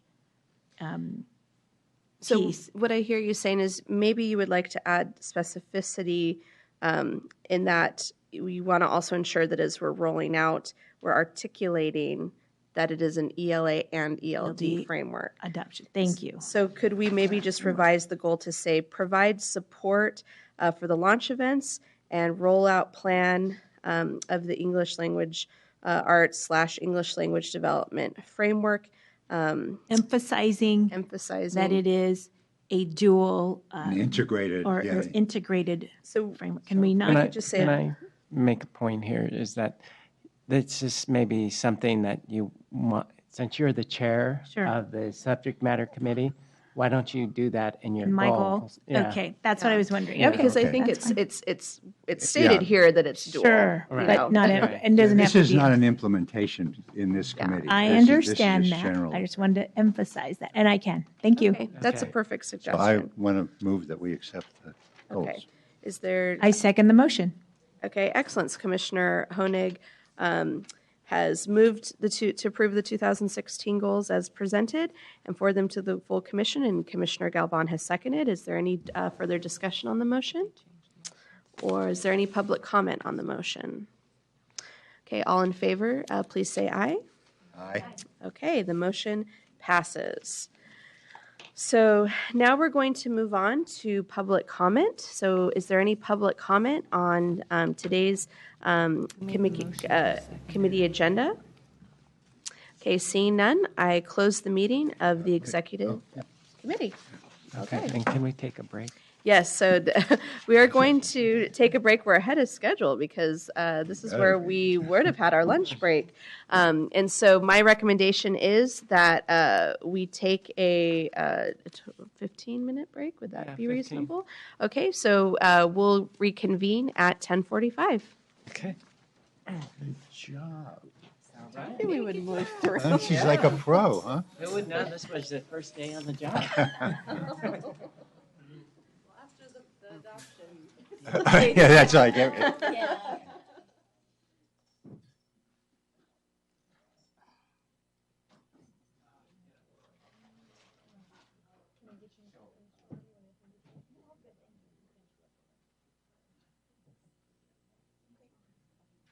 Hi. Do you want to? Yes.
Okay, so it is nearing 1 minute past our convening time.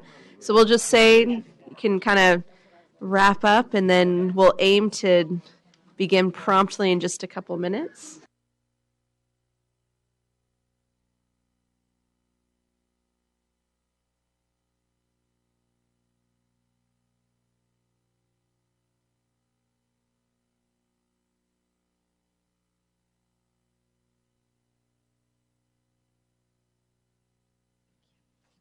Okay. I know I'm wanting to keep us on task since I know several people are concerned with driving in the weather today. So I want to make sure we're moving towards our schedule. And so now I'm going to actually turn it over to our first subject matter committee for them to conduct their business, and again to just kind of update the new commissioners on what we're doing in this next phase of the process. Is that before the break, as you recall, we were able to formalize the chairs of the subject matter committees as well as the membership of the individuals that will be participating in those committees. And so what we will see is we'll see the CFRD staff and CDA liaisons that are connected with those committees come forward to be able to also offer additional support. They'll be able to weigh in on some of the goals and help us understand what is the work that those committees will be involved in. You'll notice that we have seasons of work in committees. So for example, why math was our real heavy focus about 2 to 3 years ago, where that committee had a lot of things that they were accomplishing in their goals. Now their work has kind of shifted. So now they're on the end where they're past the framework creation, they're past the adoption, and so now they've moved into the phase of really implementing and focusing on professional development and helping people access the frameworks. And so you'll notice that in each of the subject matter committees, the goals have been kind of suggested and tailored based on the amount of work that will be happening. And so that's why we have our wonderful CDE staff that are there to help guide us and help keep us in mind of things that we need to consider. And then the other point of clarification is that the subject matter committees are ran by the chairs. And so the chair's first work will be to help establish a vice chair. So again, if you hadn't thought about participating in a vice chair, the role of the vice chair is so that if the chair is not present to run a meeting, then those responsibilities would go to you. But it's also helpful to be able to kind of be very clued into what's happening in terms of leading that work of the committee. And so with that, I'm going to turn it over to Commissioner Galvan to lead out in the ELA ELD subject matter committee. Thank you. I call the meeting to order. If you are a member of the ELA ELD subject matter committee, please put your nameplate up. If you are not, just leave it down. All right. And the new committee appointees are, and please correct me if I'm incorrect, Commissioner Brummelsick, Commissioner Chow, Commissioner Diaz, Commissioner Herrera, Commissioner Uoa, and Commissioner Wu. Correct? Okay. I want to make sure. The first item that we are going to, item of business we're going to do is to elect a vice chair. Does anyone? Just one point. Sure. Just to let you know that Commissioner Chow is not here because she's getting her badge. Okay. Right. So we can continue though, right? Yeah, you okay. can. I just wanted you to. All right. Yes. Yeah. I call for nominations on the floor for a vice chair. Yes, Commissioner Herrera. I nominate Commissioner Diaz. Okay, Commissioner Diaz. Any other nomination? Oh, do you accept Commissioner Diaz? Yes, I accept the nomination. Okay. Any other nominations? I nominate Commissioner Uoa. Any other nominations? Okay. Commissioner, do you accept the nomination? Commissioner Uoa? I accept. Okay. So we have two nominations on the floor. We will, let's see, now that we have two, hold an election, and I would need you to vote by show of hands as I ask for votes to vote for first Commissioner Diaz. Show of hands. And that would be 4 for Commissioner Diaz, correct? And then I have, please, a show of hands for Commissioner Uoa. 1, 2. And that's 2. So I would say that Commissioner Diaz has been elected Vice Chair for the ELA-ELD Subject Matter Committee. Thank you. Thank you for your interest. Our next item on the agenda is to establish new committee goals for 2016. First, let's review the goals from last year. And you have them here. I will briefly review them. They were the 2015 goals. Number 1, continue to provide guidance and support for the implementation of the 2014 ELA-ELD framework, including the final edits and revisions and publication. Number 2, continue to participate in and support the launch events and rollout plan for the 2014 ELA-ELD framework. Number 3, support the continuing implementation of the California Common Core State Standards for ELA literacy and the California ELD standards. Number 4, continue the work on the 2015 ELA-ELD instructional materials adoption, including A, recommendations to the State Board of Education, the list of non-instructional quality commission IQC members, facilitators for approval. B, participate in facilitator training as scheduled in Los Angeles. C, facilitate sessions 1 or sessions 2 or both. I'm glad that's over. Reviewer training and deliberation activities in Los Angeles. D, perform separate independent review of submitted program materials. E, draft final IQC report findings for all programs to be recommended by adoption by the State Board of Education. And so we had those as our goals last year. There are fewer goals this year, thank goodness, having lived through all of that with my partners in crime who are sitting here and elsewhere. Proposed 2016 goals. Number 1, continue to provide guidance and support for the implementation of the 2014 ELA-ELD framework. Number 2, continue to participate in and support the launch events and rollout plan for the 2014 ELA-ELD framework. Number 3, continue to support the implementation of the California Common Core State Standards, ELA literacy, and the California ELD standards. And number 4, continue to provide guidance and support for the implementation of the recently adopted 2015 ELA-ELD instructional materials. So now time for a little discussion. I, of course, have just a little revision to emphasize. Any others have any comments or any revisions for the goals that we were presented here with today? And again, there are 4 goals at this time. If not, I will, sure, go right ahead. Commissioner Herrera. I just wanted to ask regarding the support for the different events. So, of course, we would do it as a committee, but I was just wondering if there was any individual type of responsibilities that we have, or is it just to support the blanket goals? And I believe, Gunderson, if you wouldn't mind helping us, I believe it's just the rollout as we have been continuing or doing those as such. Yes. So we do only have right now, we're going to report on it, the one next week, and then the next one, the last one that's planned, a formal launch event is. Yeah. So, Cynthia, I don't think your mic's on. Or is that?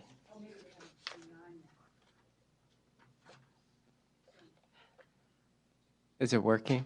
It's on. It's just not working. Okay. Yeah, thanks, Jim. Yeah, go ahead. Use your playground voice. Yeah. Just so right now, the launch events that are left that are officially planned are the one next week, and then the one in Santa Clara on April 25th. So what's going to happen and what's the formal plans and what's the next events that we're going to do to build off of it? I don't know yet. There we go. There we go. So for right now, but I'm sure there's going to be other things that are happening around it. But those are the 2 launch events left. Thank you. Okay, is that good, Commissioner Herrera? Any other follow-up? You're good? Oh, I was just asking because I know the event is closed and I was, trying to figure out how I could offer support. And I just wanted to do that, as appropriate in supporting the goals and, being a team player. Thank you. Co-Chair Honig? Vice Chair. I wonder if you can consider adding a goal or at least a direction of picking up or finding out if there's some areas of the framework where there's some question in the field how it's being implemented. I think we're really well situated to find out, is it working or where is it being misinterpreted? And maybe we need to add some language down the road to the framework. So just as. And are you looking at maybe goal number 2 to kind of, yes? I don't want to interject. I was actually looking at goal number 1, Okay. because that's where we're talking about providing guidance and support of the implementation of the framework. Yeah. Okay. So I have suggested draft language that we could consider. Continue to provide the guidance and support for the implementation of the 2014 ELA framework, including the continued support of ELA and ELD integration. Okay. We think that captures ELA, ELD integration. Okay, well, I was thinking along the same lines, but I was thinking of calling it out, and that would be in number 3, reading, continuing to support the implementation of California Common Core State Standards for ELA literacy and the California ELD standards, emphasizing the difference between integrated and designated ELD. I would agree Because that it's that's an so important concept. Is that okay? Okay, so that's where I'd like to put it. Okay, and back to Commissioner Honig, you had. I think within the language, we can do what you're talking about. We were just talking the other day at the, about some misinterpretation of foundation skills and how they're being implemented and so forth. Sure. So I think we don't need to say anything, but we should Right, keep an eye on it. keep an eye on Agreed. things that look problematical, if we can find those. Okay. Sure, Ari, and I noticed that the integration versus the designated Is a problem. right Yeah. now. And there are a couple others. So, Will get yeah. better, so we have to keep an eye on it, just as you had mentioned. Okay. Okay. Any other comments about the goals? Did you get that, Tracy? Or Cynthia got it? Great. Okay, so I believe we are ready to make a motion for the approval of the 2016 goals as they have been amended. Clarity on the amendment, so the only one you're amending is goal number 3. Number 3. Okay. Okay. So I need a motion. I so move. Okay. I second. That's Commissioner Herrera, and Commissioner Bramlesic has second. Thank you. Is there any discussion on the motion? Is there any public comment on the motion? All right. Seeing none, hearing none. All in favor of the motion? Aye. Aye. Looks like 100%. Anyone abstaining or opposed? All right. Let's begin with an update on the framework. All right. And again, Cynthia, would you take that? Thank you. So we are, I don't know if we're on we had that pinnacle of all the launch events. And so this one next week is the fourth one this year, 9th, I'm sorry. Yeah. It will be the 9th launch event that we've had over these last year and a half for the ELA, ELD launch events. The last time we looked, there's close to over, I think about 2,000 people that have attended the launch events. So we've reached quite a few. This at LAX, it is sold out. And in fact, they went to bigger meeting room space so that they could expand the people. So right now, I think they have 530 people registered with about 80 people waiting. This is the first time we've had a co-event sponsored by the LA County Office of Education and the Center for the Advancement of Reading. So Nancy and Hallie are participating in it as well. So it's very exciting. And this time we have 7 sessions offered, different ones offered, and there's 3 time periods for those sessions, so 21 opportunities. Before, it usually was about 5 or 6. So we're very excited about this event. As you know, most of it's run now by the Professional Learning Support Division. We are providing like speakers in the program. It's all set up. So it's really the county office that runs them now. And then we have still all the speakers, I have to say, that we started with. I think all are still participating. So the last one's going to be on April 25th. That's in Santa Clara. It's going to be a smaller venue. It's at their county office, so I think there's room for about 200 people. And then we need to look at what that next step is. And I know that Pam and a number of the writers and the people that are participating, it was always the intention to build that capacity to see what more we could do, whether it's some kind of webinars, whether it's other events that go deeper into different parts of the framework. We do know that every time we go out there, we're always surprised the number of people that haven't even looked or started reading some of that framework, although it's getting more and more people are participating. So great feedback, and I have to say, every time we're done, people always walk away saying, I wish my whole team could come. Right. And I had someone from Monterey call me the other day. She said, okay, we went to the one, the very first one you had in San Diego, and we want to send 50 of our people to the one in Santa Clara. And I said, oh, you better call them because that's like a fourth of the space. So Right. she was all set to send them. So I know it's been great feedback. So we're not quite sure. We need to talk to the writers and the other people participating on what some of those next steps might be. And I'm sure you may have some ideas on what that goes to. We also had a launch event in mid-December, and that Tom kind of spearheaded with other division directors, and we invited all the CD staff to come to like a mini launch event that we had out in Sacramento. And there was about 70 or 80 CD staff people from different units and divisions where actually talking about the ELA and the ELD standards, how that impacts some of their work that they do. So it was they were very grateful, and the CD staff that went, we had good feedback from it. So I think it was an event that was appreciated by the staff here at CDE. I know we worked with SCOE, the Sacramento County Office of Education. We're very supportive of what that was. And again, all the speakers that had done it did it before, and we don't support their travel. They do this all on their own time. So they've really given us, we've gotten our money's worth from them, I have to say. I am happy that we're still going out into the field as a number of IQC members and CD staff. As we mentioned, we are going to the CD Good Teaching Conference, both North and South. Lauren and I are doing one on the resources of the framework.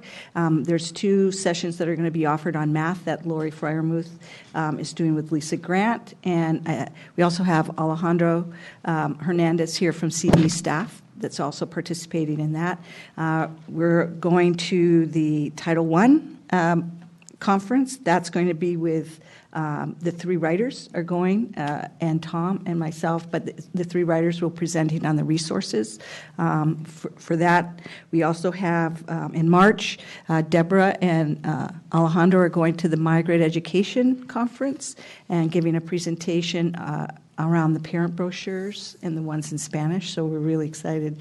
Alejandro, I think, is doing it in Spanish. So we're very fortunate to have Alejandro as one of our staff members. We're also going to the CABE. In that one, Tom and Veronica and Elena are giving, there's a 3-hour presentation, and it's all about the ELA and the ELD standards and integration and the resources. So it's an opportunity we usually don't have to have 3 hours to do a lot of those activities we cut off because we're always running out of time.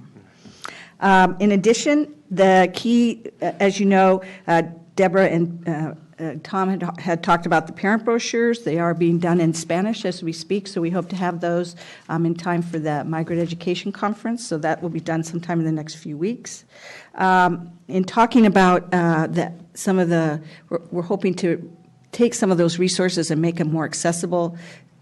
One was figure 2.1, with that diagram, and then it has the 3 paragraphs underneath it. We recently had that translated into Spanish, so that's on our resource page. We're also working on the key themes. I know we've talked about taking those key themes and doing a professional learning that a teacher can go on the website and download it, that they can do these activities centered around the key themes and English learners. So again, Alejandro has been instrumental in developing those. The English learner one is on the webpage as we speak. It's pretty detailed, but it's a great activity if you're looking for the resources within the framework for the English learners. And we're working on the meaning making and language development right now. So we hope to have the 5 themes up sometime within the next 3 or 4 weeks once we kind of get them run through some other people for approval to put on the webpage, and Tom sees them as well. So with all those things happening and the building of the resources, our webpage has become quite cluttered and difficult to find certain things. So Jim is working with professional learning and the English Learner Division and some other staff, and we're trying to rearrange or reorganize the web pages so that people that are interested in English language arts can go find the standards, the framework, but also professional learning and some of the other opportunities that are on another division's webpage or another units. So we are working on that to hope to kind of streamline it and make it a lot easier to have the tabs like you see in the Common Core page, parents, teachers, overlapping resources. But Jim's in charge of that. We're kind of just in the beginning stage and working with like TSD to make sure that we get everything correct. It's basically, if you really want to know, it's using the architecture of the website to link to and make it easier to link to things that aren't currently linked.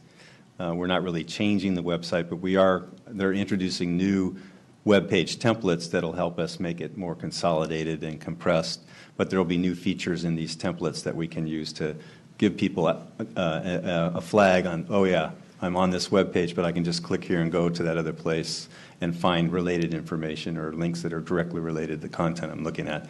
So that's some kind of technical gibberish, but it's a way of making our site more easily accessible, because we know that for many people it's a very difficult site to navigate and find what you're looking for when you're looking for one thing in particular.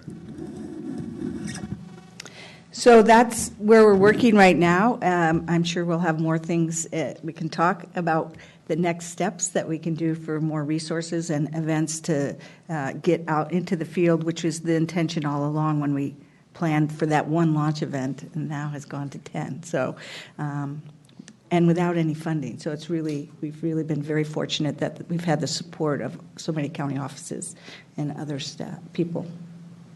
Thank you, Cynthia, and thank you for all the work that's been going on that we don't know of and that you're kind of sharing with us now. We really appreciate keeping the word out, keeping us updated with all of the activities that are happening.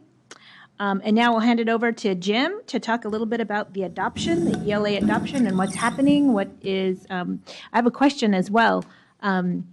We're looking at districts are like talking about adopting, looking at materials. Will the materials be ready to start the next school year? Have you heard anything? That's a perfect segue into what I'm going to say. As a way of answering your question, if you recall in November, I had said that, and for those of you who are new but are aware or even participated in the drafting of the very reports of findings that caused publishers to have to correct certain edits and make changes, maybe if they had a social content citation. In November, that started a 60-day period for them to begin to address those elements that were in their reported findings that needed to be edited as a contingency on being finally adopted. So they've been doing that. And when they were finished, they were to turn in evidence of the before and after, however that was to be done. Generally, it's tear sheets, but those materials got submitted at a due date at the end of that 60-day period.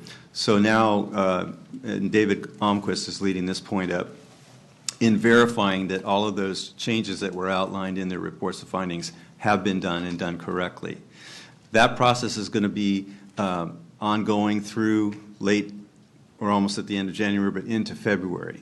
Once a particular publisher's materials have been verified and shown that they've cleared all the hurdles and we're ready to go, they will get a notification. Now that allows them to then start a 60-day period wherein they can get those materials lined up, begin manufacturing them, and have them ready. Because when at the end of that 60-day period, they have to ship to the CDE final materials, final editions, and those will then be in our warehouse for reference. They also, any learning resource display center that has been showcasing the materials as they've been going through this process will be able to swap out final editions. Not all LRDCs have that. It depends. We're in a time frame where the LRDCs are very particular on what they have space and resources to do. So you have to check with the one that's nearest you to see what's there as to whether you will see these final editions or not. Some have completely dropped out of doing that business. So that'll put us sometime into April that final materials will be done and the publishers are ready to begin distributing materials. So that begins the work of the districts, and at the local level, this is an answer to your question, Commissioner Galvan. The time frame from when those materials are done and baked and ready to go, and when a district who's wanting to implement them can purchase them and receive them, will be something that they would build into their contract that they negotiate with that publisher. So beginning in April-ish sometime, they will get word. I'm sure that the publishers are aware who's expressed interest. There are already many people are beginning to do piloting and publisher fairs. They're doing a lot of overtures that are giving a signal on what they're interested in.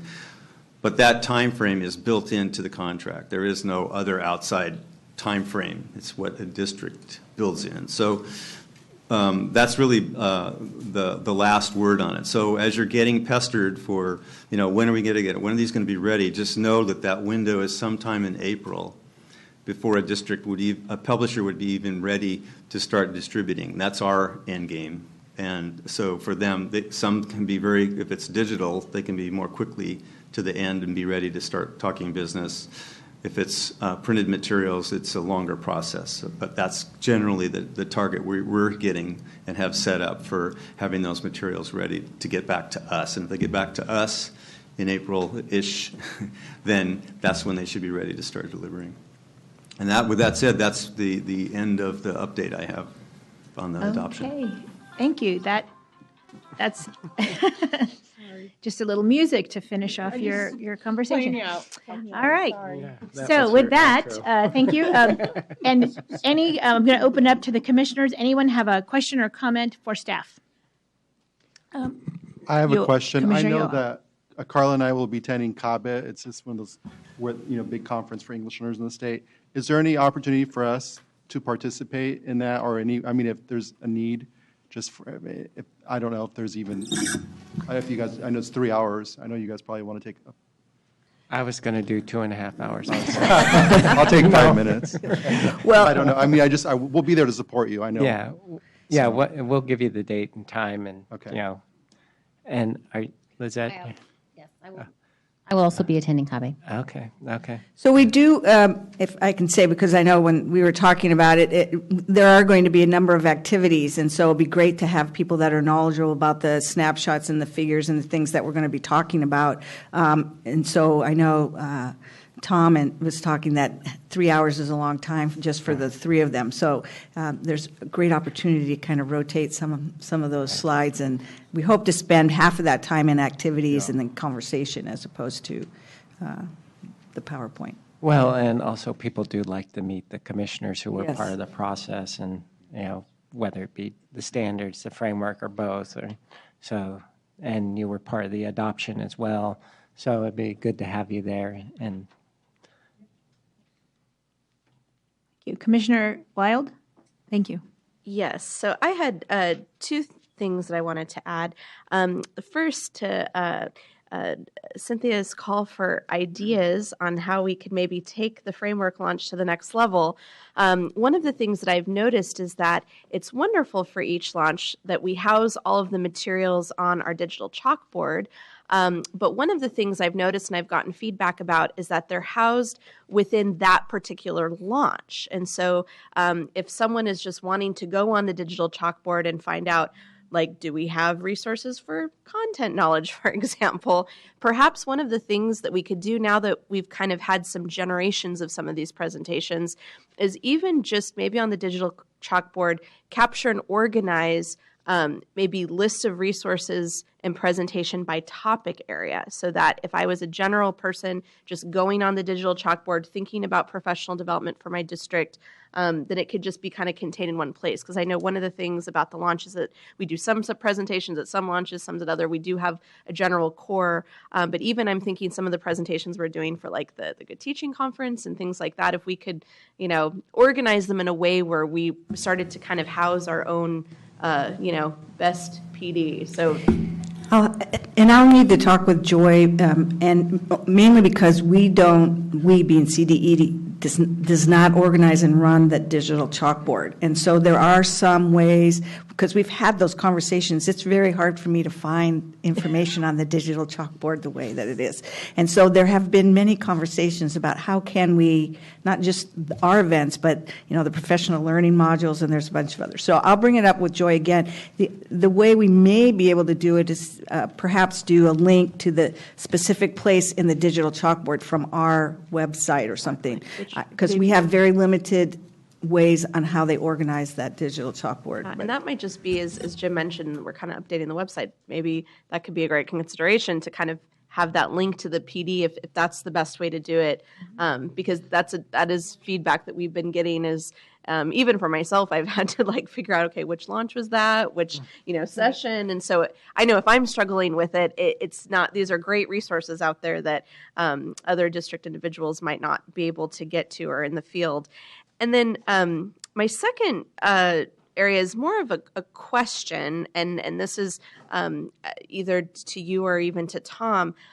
One of the things I know that we've been discussing with the ELA, ELD textbook adoption has been how, in other words, now that districts are kind of going off list and they don't, have to use those specific materials, is there going to be any way that we're going to know what districts are using and if they're using materials off the adoption list or if they're using it on the adoption list? And the reason why I'm thinking about is there going to be a way for us to even know this information is thinking of the upcoming textbook adoption materials. I'd be curious to see how districts are considering, because I know that kind of was a big discussion when we were going through the ELA ELD adoption. Even I would be curious as to know program 1 versus program 2, et cetera. So I don't know if you could speak to any of that. Well, it would require someone to go through the 1,000 different LCAPs of each district and figure it out. Unfortunately, we don't collect it at the state level. I think the one thing to keep in mind in all this is that there are some districts that have already, in essence, they felt they have started to use Common Core aligned materials, and usually that's maybe some low-cost version of Engage New York. We've made it clear that a Program 1 or a program aligned only to Common Core doesn't really meet Title III requirements, and you would have to get something else in order to modify the curriculum to meet the needs of English learners. And that was part of our FAQs. The other thing is to keep in mind when talking to districts is that when you use the state list, any of the accessible materials are available for free. So if you have, and remember in California, the accessible materials are available to any student with a print disability, not just whether you're low vision or blind. And that gives you access to large print, Braille, and other versions, both hard copy and electronic. And if you don't if you purchase something not on the list, then a district is responsible for providing a Braille or large print copy. Now, the large print, you simply have to find a vendor that will, one, allow you to, you have to get the copyright permission from the publisher, and two, you have to find a contractor that can do it. Three, if you're looking for Braille transcription, you're going to have to pay about $35,000. It's just for one copy for 1 year for one student. No. So. And I guess then my third kind of follow-up question, I know that for the math textbook adoption, the kind of toolkit for adoption was launched through the county offices. And so my question would be the same for ELA. Are they continuing with that? And if so, like, is this information being provided, how are districts be able to access? Because I know that, especially with some smaller districts, there sometimes is confusion now that we're kind of going off list, how to navigate that and the relationship between the launches. So we worked closely with the county offices on the ELA ELD toolkit, and many of the issues I just raised are laid out there, as well as just the how to do a pilot appropriately in terms of a full program versus, say, intervention materials. So we were pretty clear about how to do that in a good way, and they were really happy to work with us closely. Jim, did you want to say more? Yeah. There we go. Regular meetings with the CISC subcommittee, and they've been very helpful. We put out a white paper that was essentially kind of a distilled version of the guidelines for piloting textbooks that addresses the choice that a district might make in choosing non-adopted materials. And what that bar is, that it's clear. I do, but I know other consultants are getting calls from the field about, well, can we just use, our teachers are great, they're creating this stuff, and then we just have to lay out, here's what else needs to be done, and then part of it is what Tom just described. But regardless of that, we're trying to include in both FAQs. The toolkit includes guidance on that. They've just incorporated those informations that we've supplied to them in the toolkit, along with other rubrics, the Achieve rubric, so that there are all these tools in that toolkit. The question is, how do you get access? If you're a member of CISC or your district, you have a district person that you would have to connect with to get access and see that. It's not like it's just available online to make use of. So that's a message that we have to get to those LEAs who are thinking that they're on top of it. So Jim, would you just, for the new members, and to share what the role of CISC is and how you work with CISC, and because it is the network across our counties. So Right. Well, it's in the case of the ELD, that's my most intimate. Let me pick that up because, sure, the county offices of education organize themselves around various subcommittees, and one of them is the Curriculum and Instruction Steering Committee. And then for each one of those, they have that breaks down further by subject area.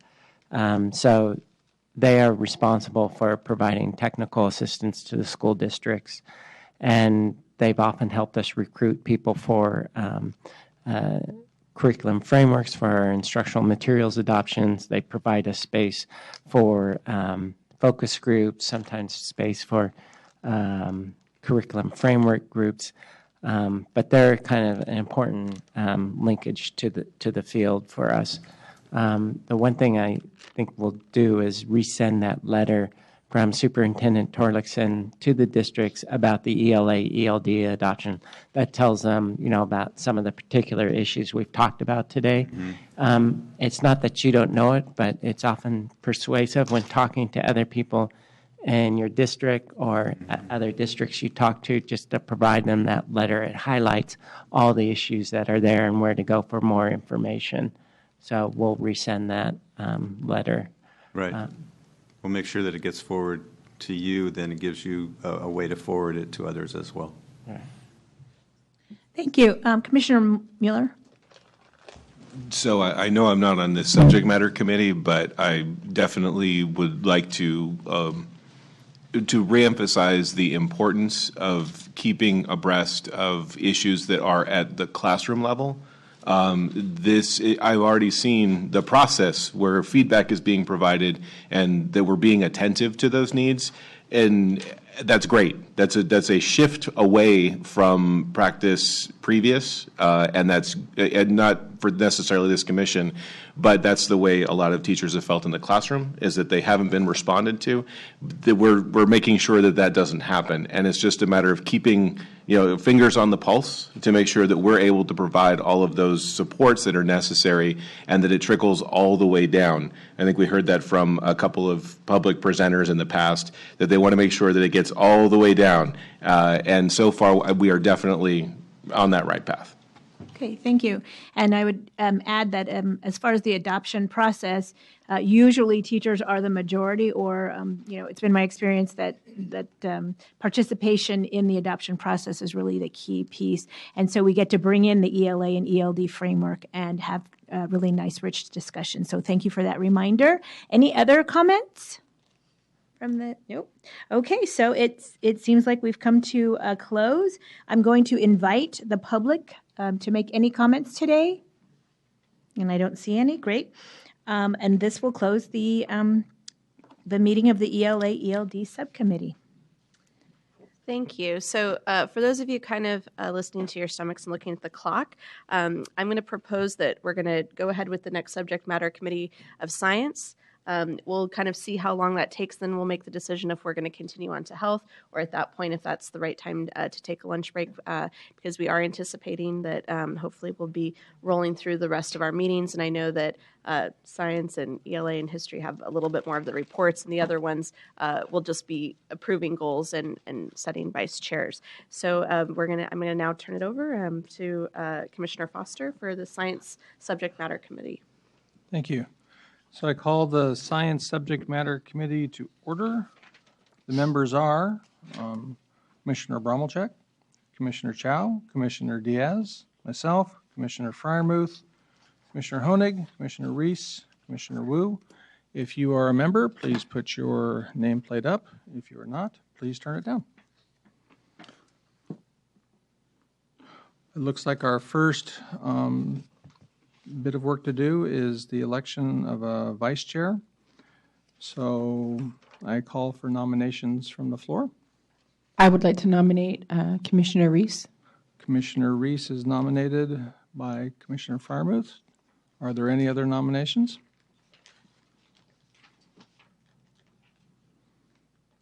I see none.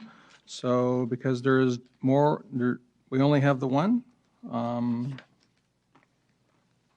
It's just by acclamation, correct? Mm-hmm. Okay. So Commissioner Reese, you've been elected the vice chair of the Science SMC, so it's going to be good to work with you one more year on that. That'll be good. And thank you for being willing to do that. Our next agenda item is to establish new committee goals for 2016. I'd like to review the goals from last year. The 2015 goals were support the revision of the 2016 Science Framework for California Public Schools, kindergarten through grade 12, Science Framework. Remain informed on issues that affect curriculum and assessment, professional learning, instructional materials, and science education, including the California NGSS, Common Core State Standards Strand for Literacy and History, Social Studies, Science and Technical Subjects, and the Educational and Environment Initiative, EEI. And 3, attend the Science Curriculum Framework and Evaluation Criteria Committee meetings. The proposed goals for 2016: continue the revision of the 2016 Science Framework, recommend to the State Board of Education the final draft of the 2016 Science Framework, continue to provide guidance and support for the implementation of the 2016 Science Framework, including the final edits, revisions, and publication.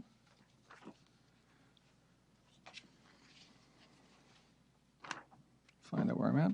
Number 4, provide guidance and support for the implementation of a rollout plan for the 2016 Science Framework, and remain informed on issues that affect curriculum, assessment, professional learning, and instructional materials in science education, including the California NGSS, Common Core State Standards Strand for Literacy and History, Social Studies, Science and Technical Subjects, and the EEI.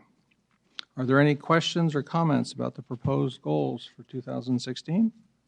Are there any that you want? Okay. Yes, Commissioner Bromwich. Thank you. I'd like to amend number 4, where it says provide guidance and support for implementation of the rollout plan for the 2016 framework. I would like to add to that a statement to say include attending any current ELA, ELD rollouts so that we can familiarize ourselves. Okay. How does that work? How does that impact our Tom? Well, the Los Angeles one is sold out, and in fact, there's really no room. And I had to pull some strings just to get another state board member there. So, I mean, that would leave Santa Clara, and I believe that is sold out. I don't know, and I really, given current budget situation, I couldn't pay for people to actually go there. Unless they were local, we could squeeze you in there. I think the best thing to do is go back and look at how ELA rolled out. Now, keep in mind, the ELA model was an ad hoc one. We didn't have any money. We had the opportunity to use the Accountability Leadership Institute to launch it. After that, we started getting invitations from various county offices saying, can you do it here? San Mateo, Tulare and Fresno county offices, and then Orange, and then, so it just kept growing in a kind of organic way. We would like to be able to plan it and be strategic about it. We know now that the county offices themselves, the CISC Science Committee, is really interested in this issue as well. So you will be part of that when it comes time. But also keep in mind that you have a framework that won't be finished until November. So it'll be more of a, it'll be incumbent upon you to, one, work with us on the publisher briefings in 2017 and the framework rollout events. So those are two things that are going on. Keep in mind on ELA, ELD, we had a lot of commissioners sign up, and specifically, Joanne Iskin, Lauren Weil, Marlene Galvan, and that would be the same thing when it comes to science itself. We'll be looking for you to come, but in terms of the availability and the funding to go to the next two events, it's just not there. Sorry. Well, I am attending the LA one. I just wanted to encourage other members to do so. And then I just had a comment, because I think Tom addressed it, was that when we talk, and I put 2017 next to my comment and a question mark, because I wasn't quite sure exactly remembered if it was coming in 2017, is that I think it's really important that we really investigate the idea of doing the same type of rollout plan, professional development, getting people to use the frameworks. I wish we had done more of that with the math framework, because I think the ELA framework is now more widely used. But you answered that question, that's kind of in the works, maybe for 2017, but not for 2016. Right, but I'll have something to say about math later. Okay.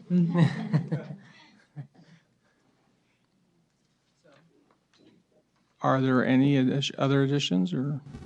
Yes. And Tom alluded to this, but there is a plan for the rollout of it's a next phase that's being rolled out. So the framework, the science framework there's a phase 4 that goes with that's being done by the STEM office up in professional learning in conjunction with a coalition of science. So there is a plan for that. Are there any other additions or changes commissioners would like to discuss? All right. I'll call for a motion to approve the 2016 goals as presented. and forward them to the full commission. I motion to approve the goals for 2016. Commissioner Diaz motions. Do I have a second? I second. Commissioner Reese seconds. Is there any discussion on the motion? Can I clarify, there are no changes after those conversations, is that correct? That's my understanding, Okay. yes. Is there any public comment? Okay, all in favor of the motion? Aye. Opposed? Looks like the motion passes.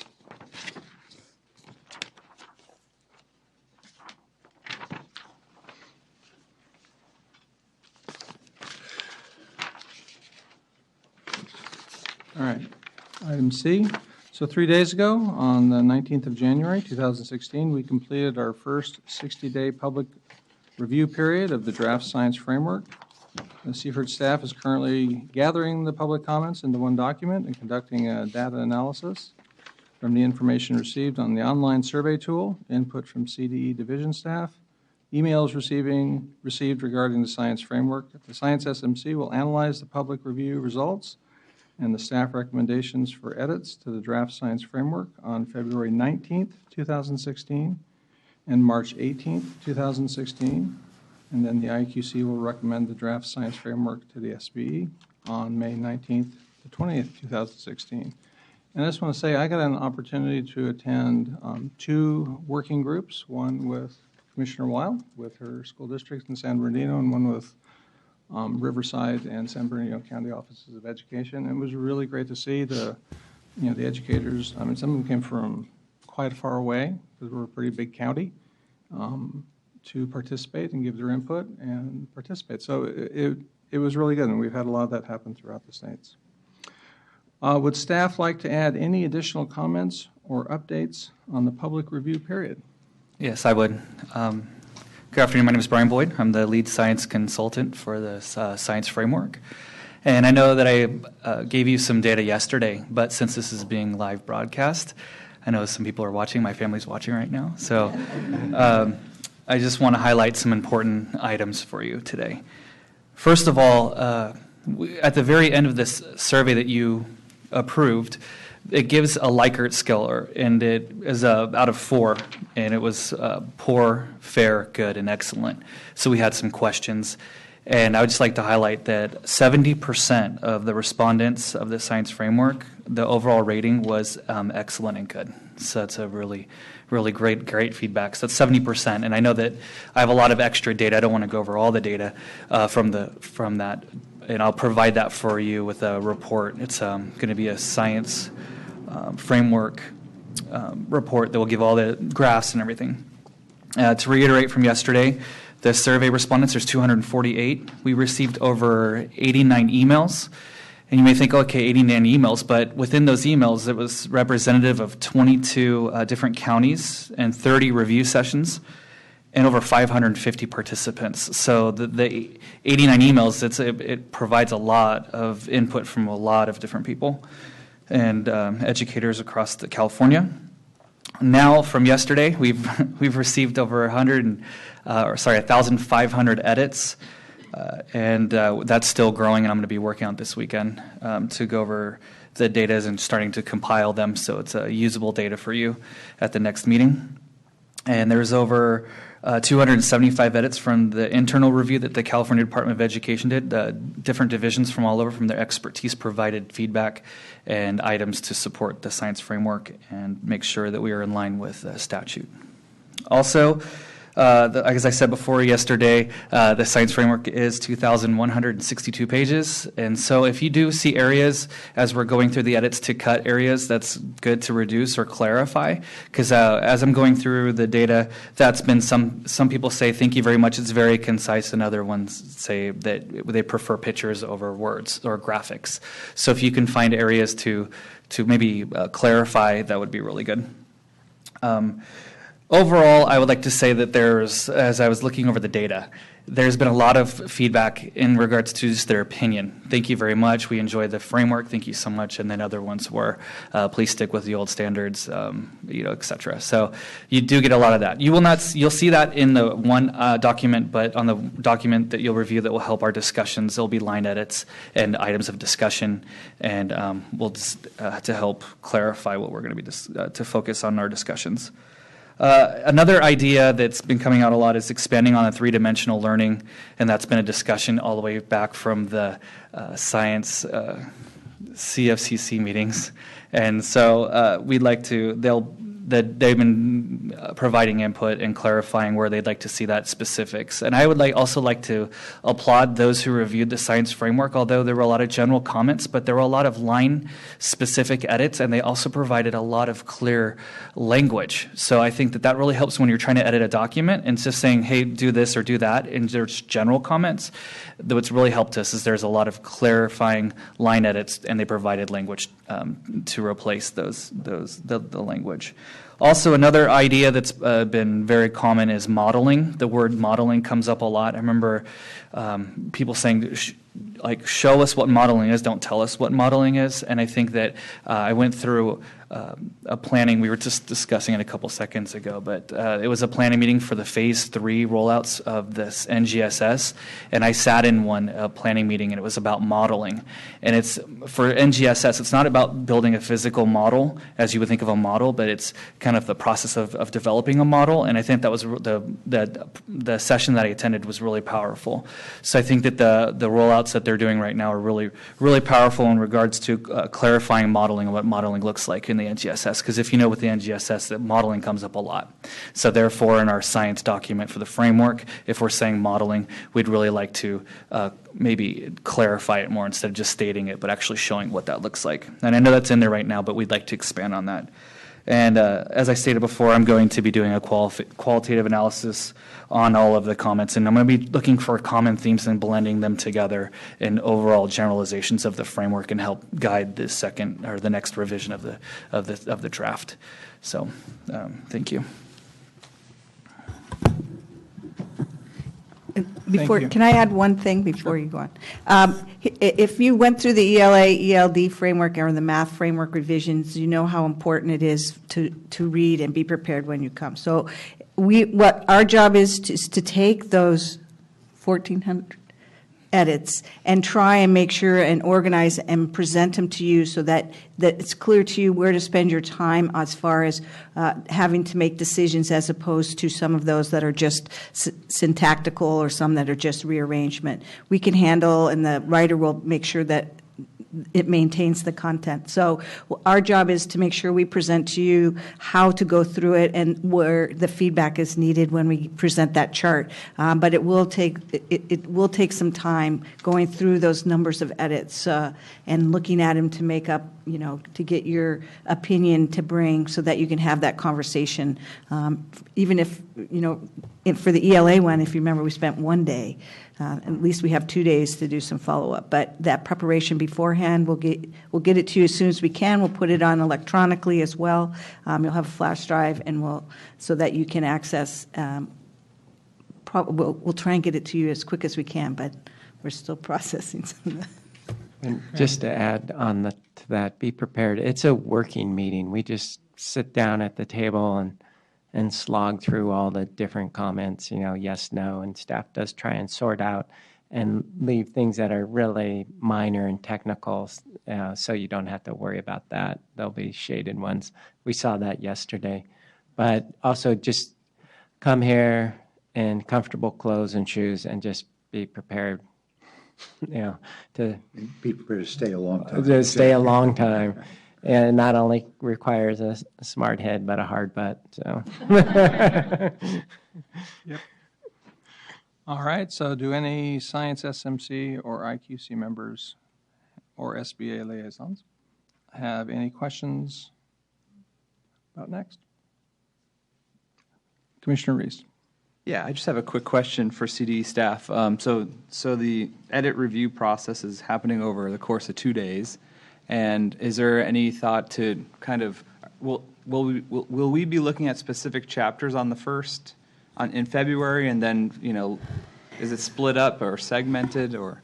Well, so we'll have to see, what we're trying to see is gauge where some of those comments and where a lot of that conversation is. And so what our hope is, and we're meeting with Tom actually after this meeting to kind of go over what the structure is. So we know that there's like 3 weeks or 4 weeks between the first meeting and the second meeting. So the intention is, I think, is to get through as much as we can that first day, so that it could be that instead of talking about something after 10 or 15 minutes to say, perhaps we need to develop further language or develop that may come back. So I'm, in my mind, when I looked at it, knowing and working with the writer, is if there's things that you get stuck on or things that seem to will take longer, perhaps giving direction to say, okay, let's try this and bring it back to you. That would be mine. I don't know if Tom has other ideas, and because if you have, even if we have 100 that we have to discuss, you know, you can't spend more than 5 or 10 minutes. So it may be, let's find the hot spots or the more difficult ones and get through the ones, and we'll work it out. But we don't even know some of those. We're still going through, and Brian's still reading through a lot of those ideas that people have and how difficult it would be, and what, you know, working with Matthew, the writer, to change some of it.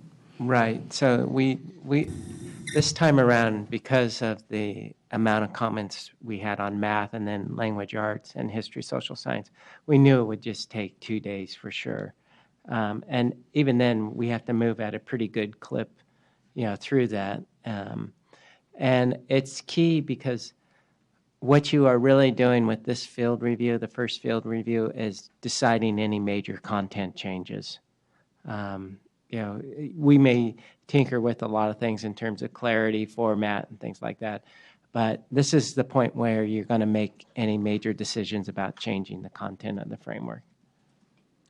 So, Tom, I had a question on that.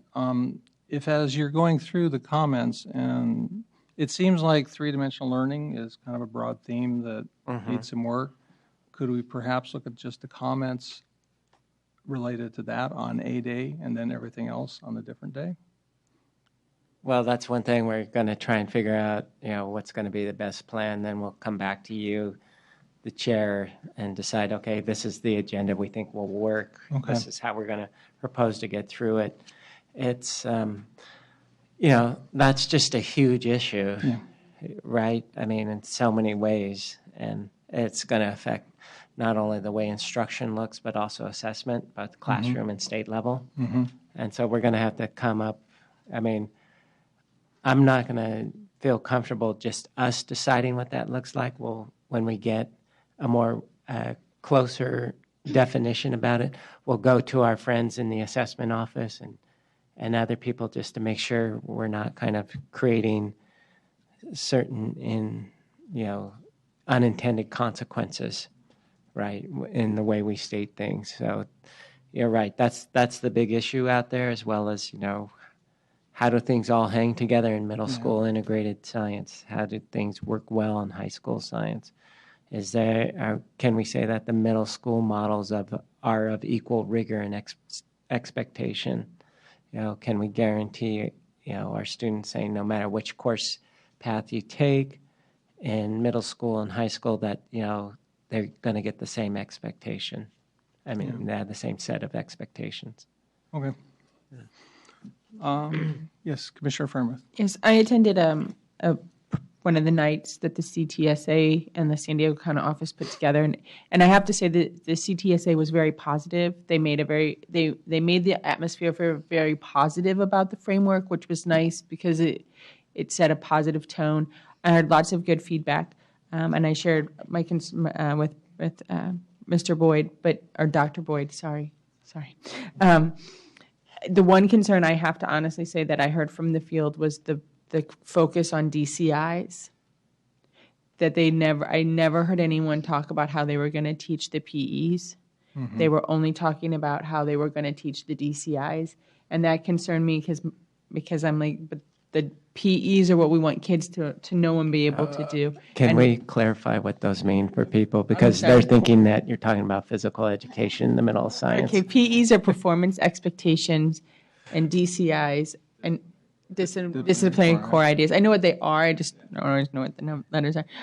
And so the DCI would be more like the content, like the old fashioned, this is what, the parts of the cell, versus the PEs are the performance expectations, what we want kids to know, to be able to do with that knowledge. And I was concerned by that because I'm like, if we just focus on the DCIs, we're not making the changes that we want to see made in science instruction. That should be the support, but this should be our goal. And so that was one thing that I shared with Dr. Boyd that I was concerned about, and Commissioner Foster. Yeah, and that goes way back to just even the beginning of NGSS in California, the change from the student will know to what the student will do. And that's three-dimensional learning. Not to mention that's what the assessment will be based on. Yes, it won't be what you know, though you do still need to know it. Any other? Okay, is there any public comment? Oh, I'm sorry, Commissioner Herrera. Thank you. I just wanted to ask a question. So for those of us who are not on the subject matter committee for science, will we still be able to get the electronic version so that we might be able to review prior to the meetings? Everybody gets it. And thank you. And then to follow up, for those of us who, for one reason or another, wouldn't be able to attend both meetings, is there still another way to give feedback or provide input, or is it only going to happen during the meeting? So that's a procedural question. So when we send the table of comments out and you want to provide any feedback on these, you can, and then we'll share it with the rest of the group. Okay. But don't send it to us first, and then we'll distribute to everyone. Okay. And you may, it doesn't require you to look at everything. If you want to just focus on a couple of key chapters you think that are of particular interest to you, that's fine as well. Thank you. So, public comment? I see no public comment. So, I believe that brings us, the Science SMC, to a close. Okay. Okay, I just kind of want to take a temperature around, because I know our lunch is here.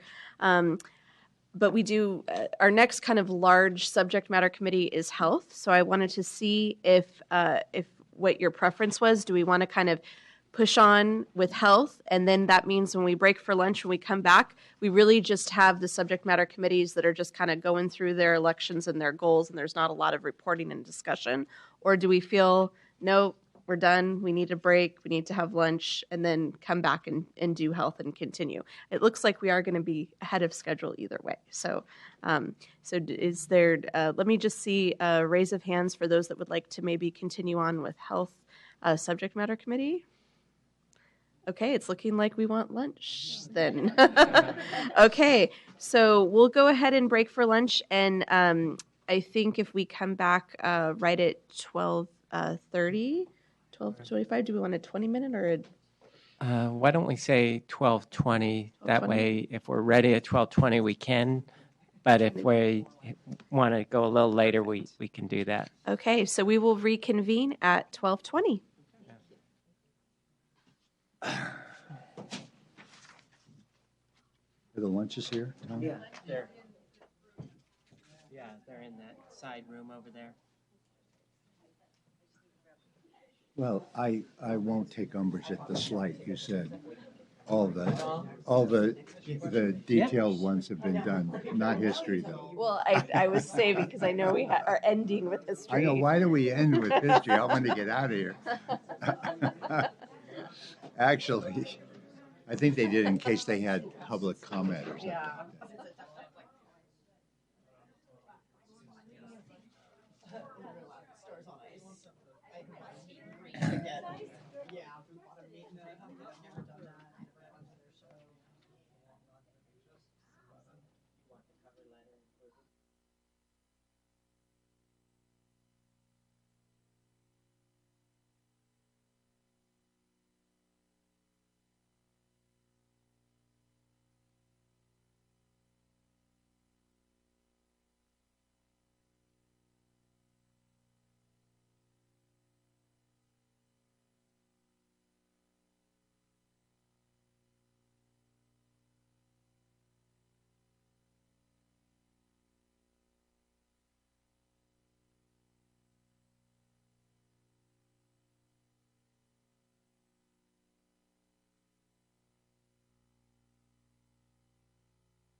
All right. All right. So commissioners, we're going to kind of give you 30 seconds. And again, for those of you that are new, it's perfectly acceptable if you want to continue to, sneak in some bites. The one thing that you just do want to be cognizant of is that if you are participating in the subject matter committee and you're speaking, you are televised. And so you do want to make sure that, if you're chowing down and you take that moment to respond, that, you're on full display. So, so we're going to go ahead and continue with the Health Subject Matter Committee. And so I will turn it over to Commissioner Wu. Okay. Sorry, wrong page. Here we are. I call the Health Subject Matter Committee to order. The members of the 26th Health Subject Matter Committee are Commissioner Flores, Commissioner Herrera, Commissioner Honig, Commissioner Krishna, Commissioner Moeller, and myself. So please turn your slide things up if you are in membership.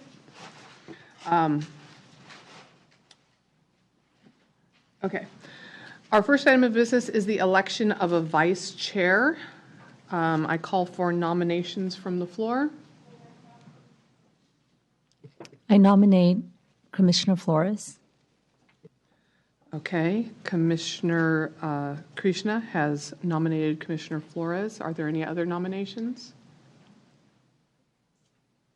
Okay.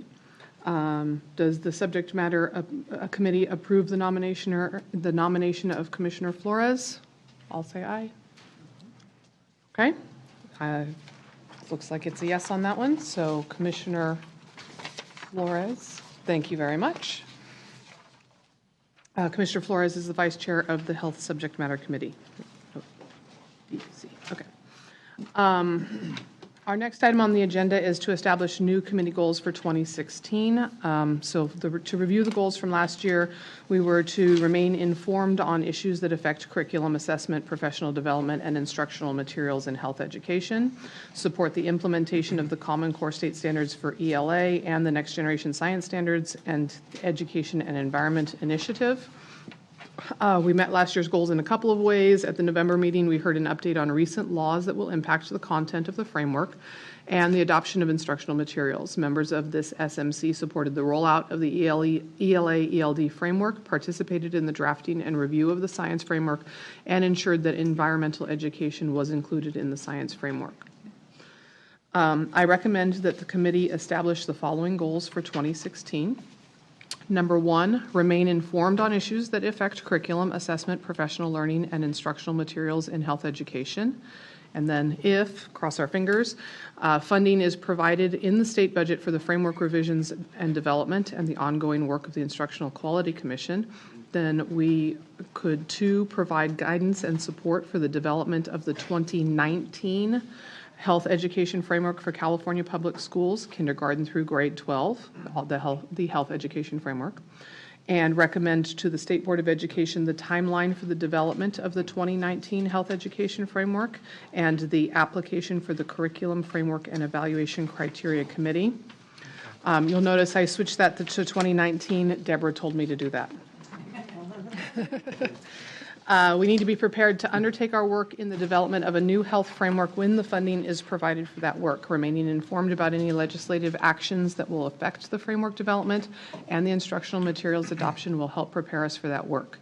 You may notice that the proposed goals, the framework is referred to as the Health Education Framework. I recommend that we make that change from calling it the Health Framework to calling it the Health Education Framework to reflect the name of the state-adopted health education content standards, and also to indicate that the new framework will focus on those standards and supporting health education in California schools. Are any other goals that we want to add? Any discussion? Yes. Commissioner Honig. We had quite a discussion in the science framework about health issues and body issues and disease issues. Mm-hmm. So one of the goals might be to make sure that we review or participate in the oncoming review of the science framework. All right, so let's see.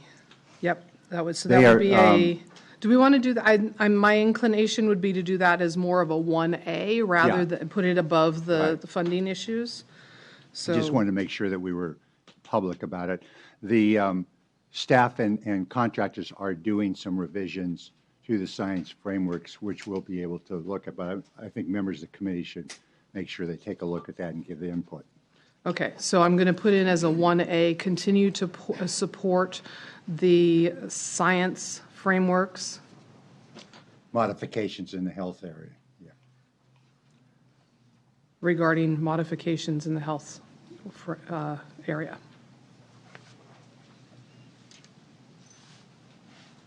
So continue to support modifications in the health area. Yeah, proposed. Of the science frameworks. Okay. Okay, any other comments or discussion?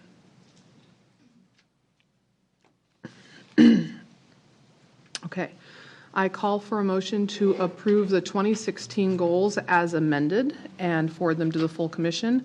The goals are to remain informed on issues that affect curriculum, assessment, professional learning, and instructional materials in health education. And to continue to support the modifications in the health areas of the science framework.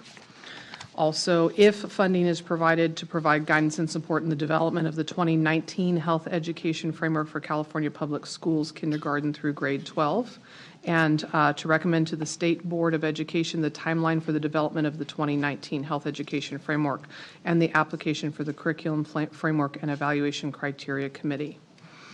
So move. Okay, Commissioner Honig has moved to approve the 2016 goals. I second. Give me a name. Mueller. Okay, sorry. Commissioner Mueller has seconded that motion. Any discussion? Okay. Any public comment on the motion? Okay, all in favor? Aye. All opposed? Okay, the motion passes. All right. The next agenda item is for information only. We are not taking any action on the health education framework at this meeting, and I am going to turn it over to Deborah because she knows what's happening.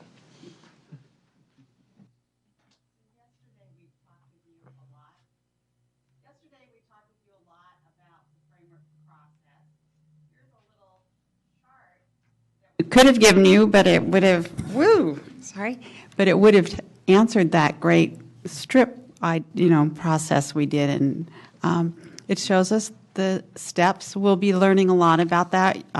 For those of you who haven't been at the beginning of a framework process, you'll learn as we go along, and we do try to make a point of making sure you understand what you're doing and the importance of your decision and where your role is and what you're fitting into. So I'm not going to go over that flow chart today. I do want you to know that, as you've heard, there's no money for the ongoing work.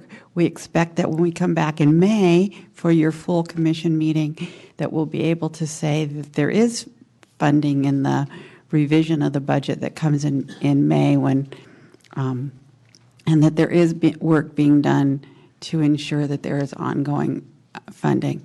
Without that, we will not start the work of the framework revision development.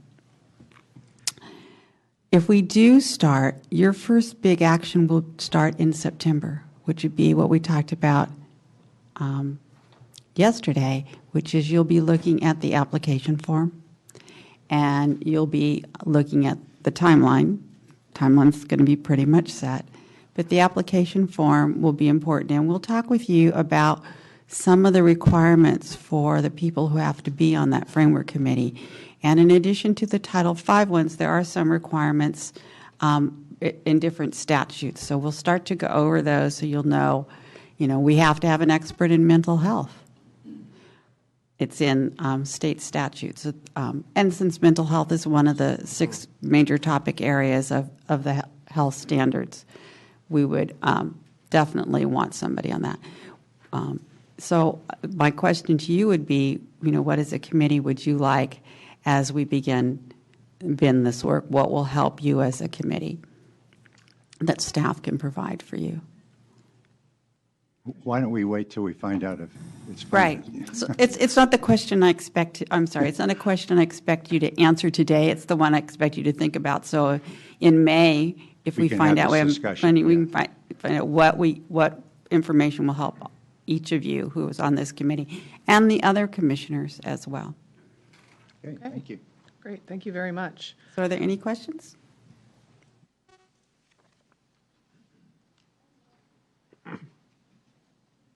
Okay. Do any of the Health SMC members have questions about the framework development process? Any other members? State Board liaison? Nope. Okay. Thank you for your comments. Are there any members of the public who would like to provide comments on today's agenda items? Yes, sir.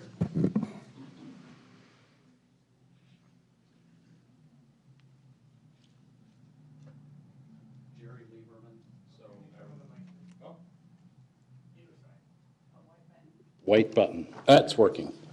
Jerry Lieberman, I'm the director of the State Education and Environment Roundtable, and I just wanted to mention on behalf of Cal Recycle, 10 Strands, which is a non-profit organization, and my organization, the State Education and Environment Roundtable, we stand ready to help in any way we can in terms of connecting the EEI, the Education and the Environment Initiative, into the framework.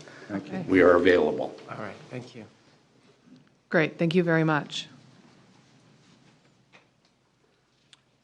Any other public comment? Okay, I now close this meeting of the Health SMC. Thank you very much.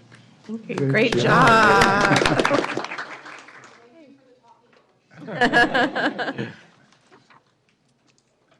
I call the Mathematics Subject Matter Committee to order.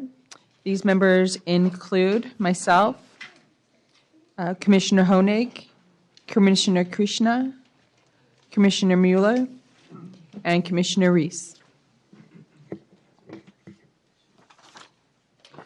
Okay, sorry. So if you could please turn your nameplates up, and if you are not on the commission, if you could please turn your nameplate down. Our first item of business is the election of a vice chair. I call nominations from the floor. I nominate Commissioner Reese. And I'd like to nominate Commissioner Mueller. So we have 2. Okay, any other nominations?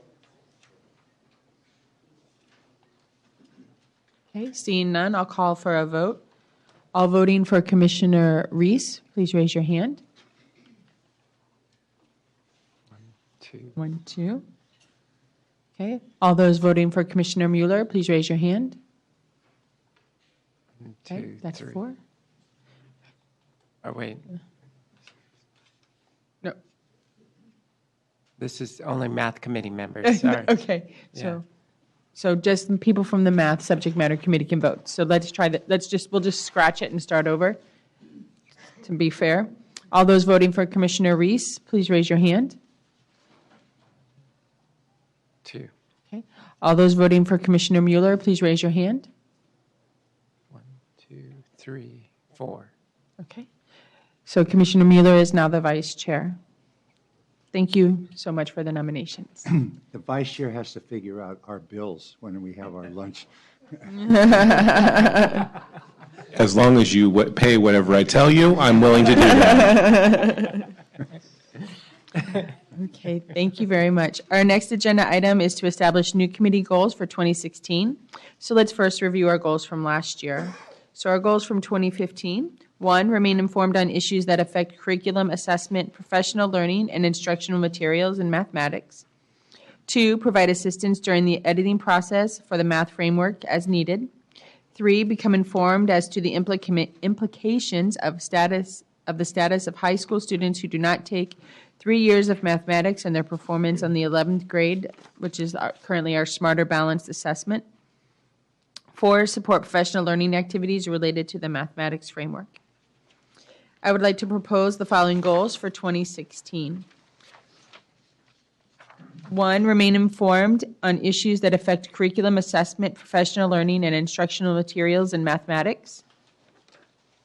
2, become informed on issues that impact the implementation of the California Common Core State Standards for mathematics at the high school level. 3, support professional learning activities related to the mathematics frameworks. Can I just add one thing about item 3? Just this would be the opportunity for me to actually say that the State Board, CDE, and the county offices, the CISC Subject Matter Committee for Math, are going to have a meeting on February 12th and look at ways to do some type of professional development activities around the math framework. And Julie Spikerman will be part of that group. Oh, wonderful. Yeah, so it's definitely, we're aware of the need to kind of do something with the math framework like we did with the ELA, ELD. So you may be drafted into. Where's that meeting, Tom? That's at the Sacramento County Office of Education. So I think probably a good thing to share with everyone too is that we're adding EL strategies into the math framework, and we're also looking at the number of districts that went traditional versus integrated in secondary in algebra and in math, after algebra to math, and sort of what the implications are of some of that. So I think there is some work now that we've gotten the math framework out to further develop it. So I'm glad to hear there's going to be a follow-up. Yeah, and just to let you know, Sue Stickle, the chair of the Mathematics Curriculum Framework and Criteria Committee, will have a role in this effort as well. So we've got really good leadership there. I guess. Commissioner Diaz? Yes, I just wanted to share that I'm also on that committee with Dr. Yiwan representing the work from the augmentation standards. Okay, wonderful. Okay, I had, Commissioner Honig? I had some that I would like to, words I'd like to add in. On number 3, it says support professional learning activities related to the mathematics frameworks. I added assessment and implementation of the CCSS and instructional strategies which support its implementation. And then on number 1, sure. Support professional learning activities related to the mathematics frameworks, assessment, implementation of the CCSS, and instructional strategies to support the implementation. And then on number 1, I had remain informed, and I added the words and provide guidance on issues that affect curriculum, assessment, professional learning, and instructional materials in mathematics. And number 2, I had become informed and address. I do, yes. Because on number 2, I wanted the words and address, that we not just know about that there's problems, but that we maybe have conversations revolving around what we can do to help resolve them.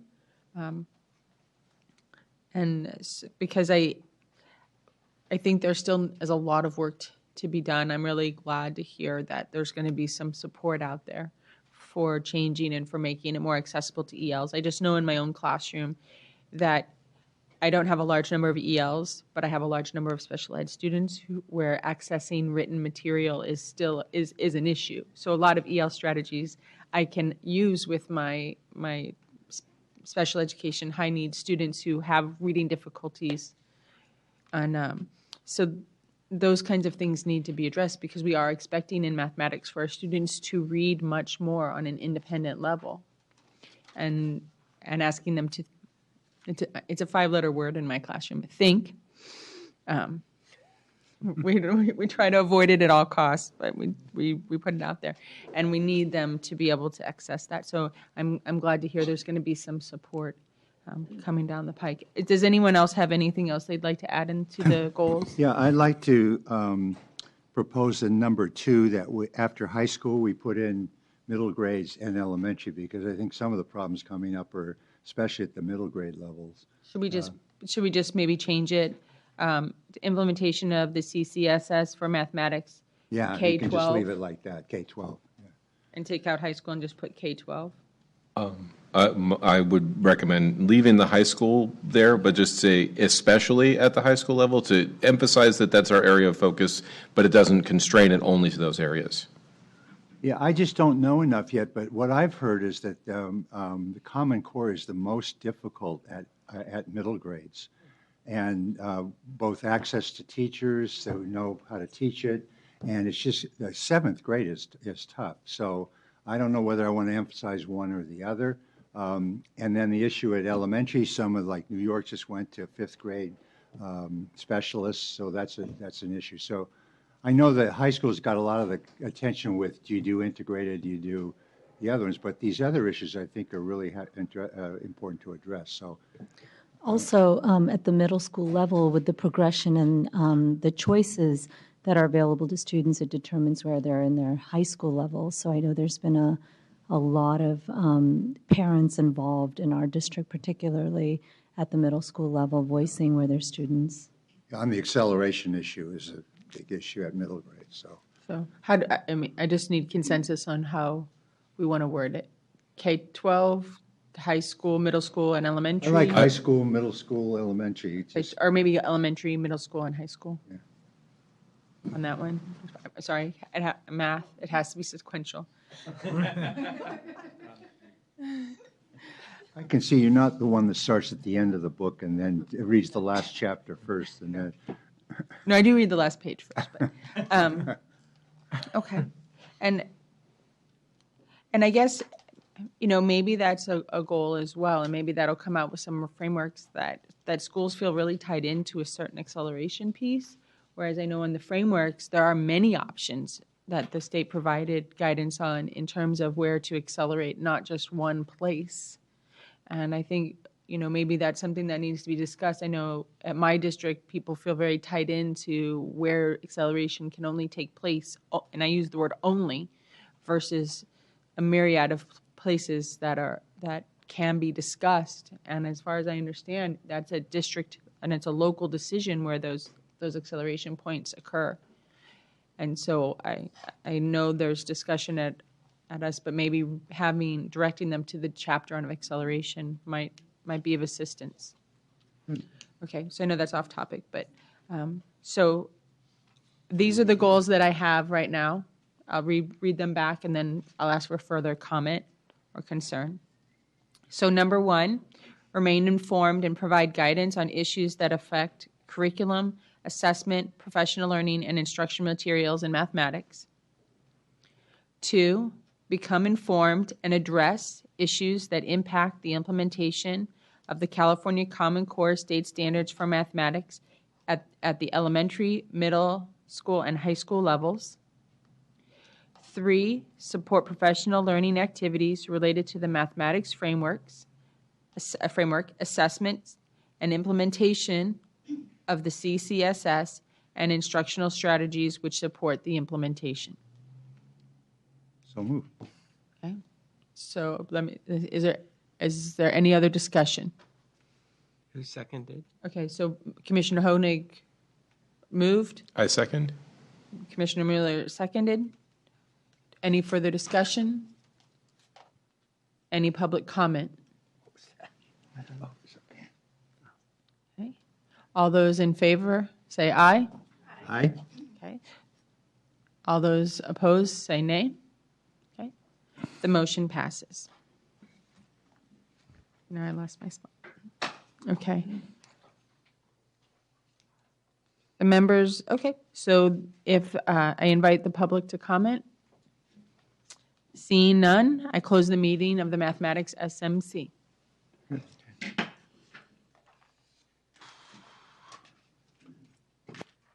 All right, so we're going to go ahead and turn it on to visual performing arts. Oh. Don't we all? I know. Just want to, earlier, our new chair asked about tracking language arts of materials that are being adopted. And I know it's probably premature because we're just at the initial phase of piloting materials and looking at that. It's been a few years that the list has been out for math, and I don't have any quantitative data, but just qualitative and asking districts and, what have you adopted? And so many people are adopting off the list or not adopting, and I just feel that the CDE invests so much time in creating the criteria and the framework and the adoption process. Is there currently any discussion on tracking what the 1,000+ districts are using, either voluntary or involuntary, or just a way to gauge what people are using? I know you said that we don't want to go through 1,000 LCAPs, and I don't, by no means do I want anyone at the CDE have to do that. That seems tedious. But it seems like every district has someone who would be able to input a survey, and even if we just start with math and each year or each few years add the subject area, just so we can gauge where we're at and if people are using the materials that are being recommended. We've never collected that data because we've never had the legislative mandate to do that. Generally, the department doesn't like to require districts to fill out surveys or do surveys unless there's a specific legislative mandate to do that. In part because complaints about districts years ago about they were being overly surveyed, and then so when it comes to our data system, it's pretty much, it's not my office or my branch that actually does that. It's another one, and they're pretty strict about when we do that. There have been some studies done. I know that Lisa Grant has been looking at things, but I just want to do a point of order here. The math committee just finished, and this is a lengthy topic. And if you want to reopen the math committee, commissioners, that's up to you. But I don't want to continue this discussion unless we're under the math committee. Can we reopen it?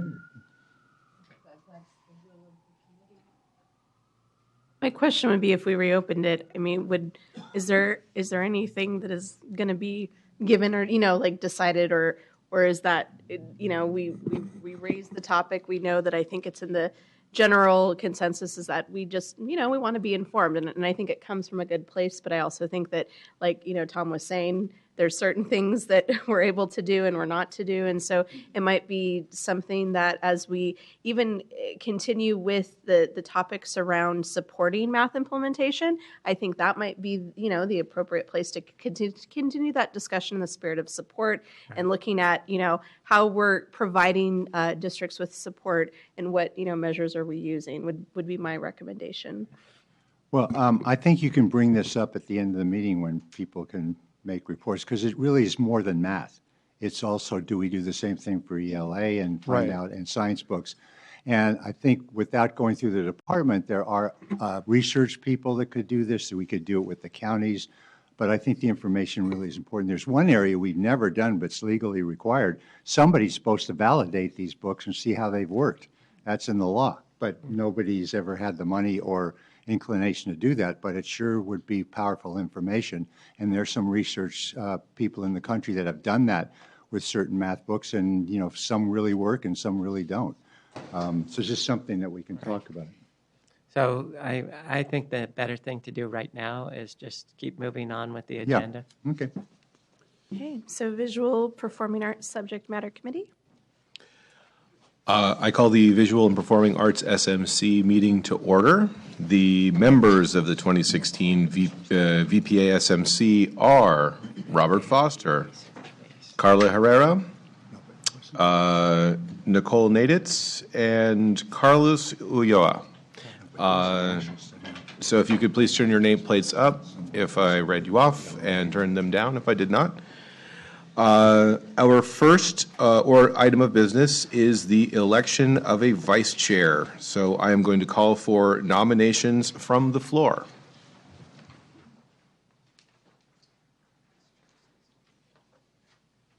Commissioner Herrera. I nominate Commissioner Ulloa. Okay, thank you. Unless someone else wants to do it. Okay. All right. I now close nominations. By acclamation, in accordance with Robert's Rules of Order, Commissioner Carlos Ulloa has been nominated to be the Vice Chair of the VPA SMC. Does the SMC approve the nomination of Commissioner Ulloa? Mm-hmm. Raise your hand if you do. Okay, raise your hand if you do not. Raise your hand if you abstain. Okay, so Commissioner Ulloa is the Vice Chair of the VPA SMC. Our next item on the agenda is to establish new committee goals for 2016. First, let's review the goals from last year. Review of the 2015 goals. Number one, remain informed on and provide recommendations on issues that affect curriculum, assessment, professional learning, and instructional materials in the visual and performing arts and other content areas as appropriate. Remain informed and provide recommendations on national art standards. And so here are the proposed 2016 goals. Number one, remain informed on and provide recommendations on issues that affect curriculum, assessment, and professional learning and instructional materials in the visual and performing arts and the other content areas as appropriate. And number two, remain informed on and provide recommendations on the National Core Art Standards available online at http://nationalartstandards.org/. Okay, so are there any questions or comments about the goals for 2016?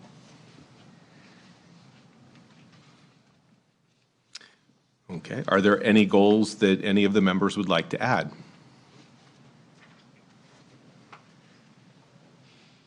Hearing none, I call for a motion to approve the 2016 goals and forward them to the full commission. I so move. Thank you. Commissioner Naditz has moved to approve the 2016 goals as presented and forward them to the full commission. Is there a second? I second. Okay, Commissioner Foster has seconded the motion. Is there any discussion on the motion? Is there any public comment on the motion? Okay, seeing none, I'll go to a vote. All of the subject matter committee members who are in favor of the motion, please raise your hand. Okay. All those who are opposed, please raise your hand. All those who are abstaining, please raise your hand. Okay, the motion passes. And this is an opportunity for members of the public to comment on today's committee agenda. If there are any, please step forward. Okay. Seeing none, I close the meeting of the VPA SMC. Okay, world languages.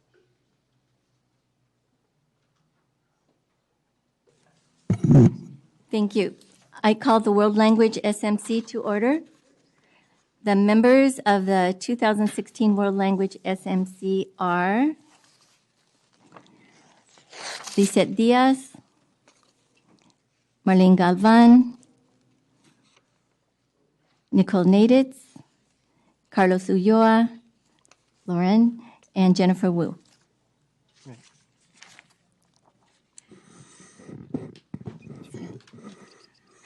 If you're a member of the World Language SMC, please put your name plate up. If you're not a member, please turn your name plate down.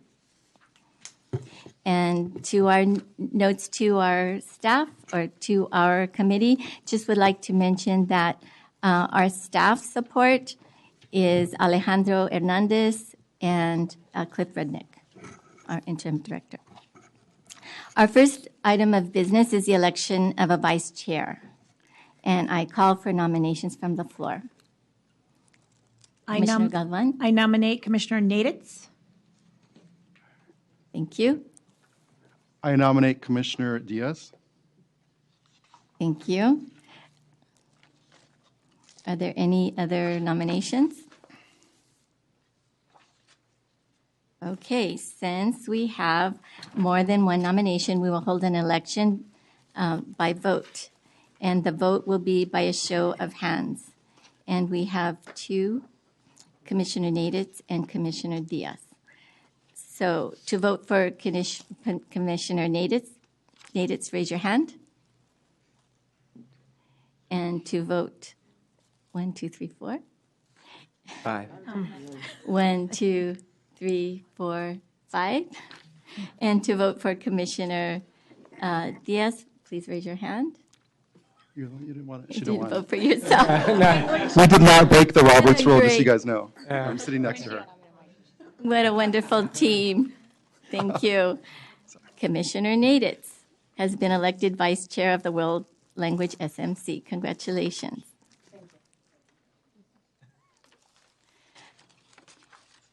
I didn't ask you if you accepted, but thank you. I do. Thank you so much. Thank you so much. Our next item on the agenda is to establish goals for 2016.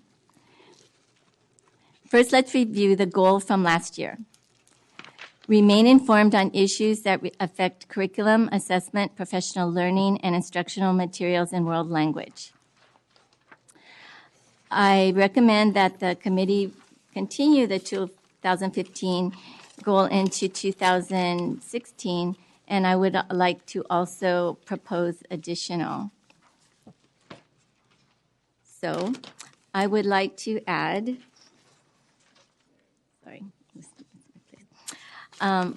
number one, I would like to propose 2 goals. One would be to become informed on student attainment of the California State Seal of Biliteracy.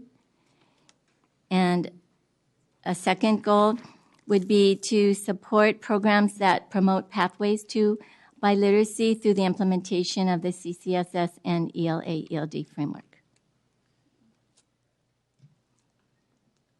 Are there any additional amendments for discussion to propose? Yes? Or additional goals?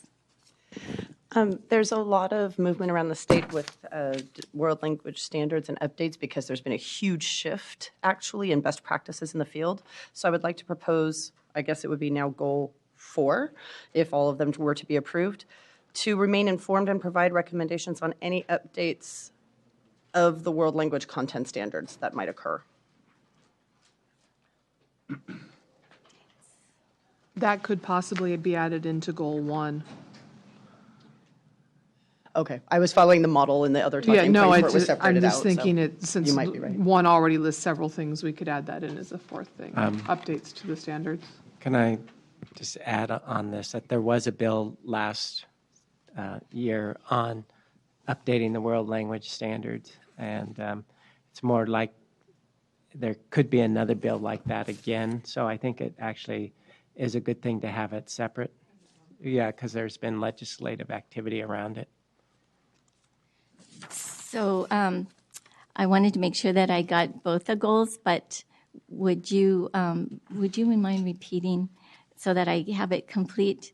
Yes, and also if it needs to be edited, since I'm not quite sure of the process. So the goal that I had proposed was that we, sorry, I just lost my note on it. There we go. Remain informed and provide recommendations on any updates to the world language content standards.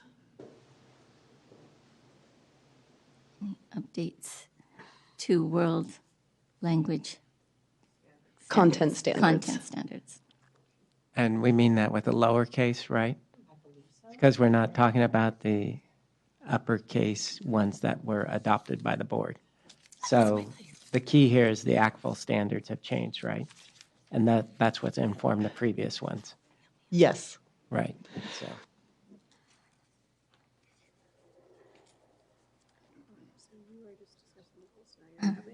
Okay. Are there any additional goals to propose? Okay. I'd like to, any discussion? I'd like to call for a motion to approve the 2016 goal. Could you please repeat the goals, 2 and 3? Okay, thank you. All right, number 1 is to remain informed on issues that affect curriculum assessment, professional learning, and instructional materials in world language. Number 2, become informed on student attainment of the California State Seal of Biliteracy. Number 3, support programs that promote pathways to biliteracy through the implementation of CCSS, and ELA/ELD framework. Just a proposal perhaps to add to goal number 2, attainment, the California State Seal of Biliteracy and pathways for elementary, middle school students. So should we amend that? To add after that the pathways. Some of our elementary school districts don't have the opportunity. I had actually thought of that as well, so I appreciate that. Tom, did you have something to add?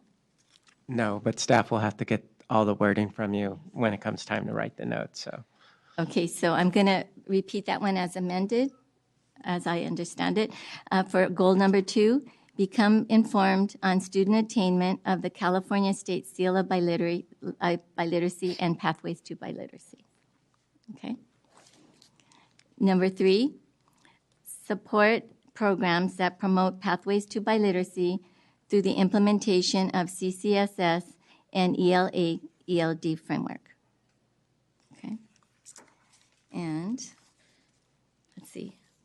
I lost Make a motion to approve?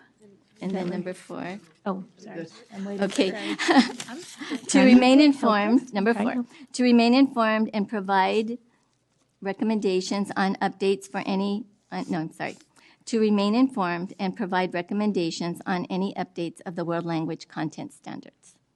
okay, thank you. Okay. So I call for a motion to approve. I make a motion to approve. I second.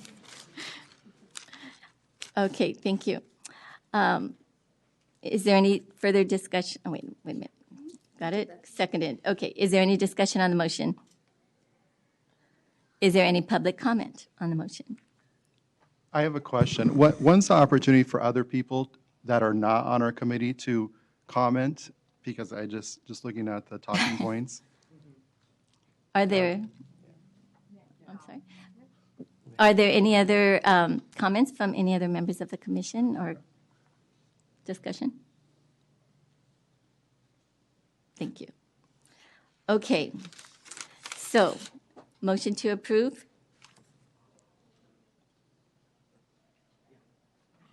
Okay. All right. Okay, we did. Okay, sorry. All in favor of the motion? Aye. Raise your hand. Thank you. All opposed? Anyone abstain from voting? The motion passes. Is there any public comment on the agenda? If none, I close the meeting of the World Language SMC.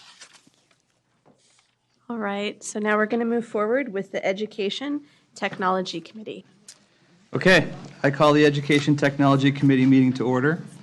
The members of the 2016 Education Technology Subject Matter Committee are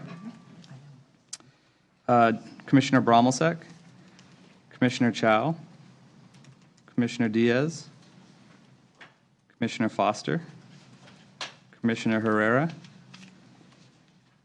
Commissioner Naditz, and Commissioner Wu. So if you are a member of the Educational Technology Committee, please put your nameplate up. If you are not a member, please turn your nameplate down. So our first item of business is the election of a vice chair. So I call for nominations from the floor.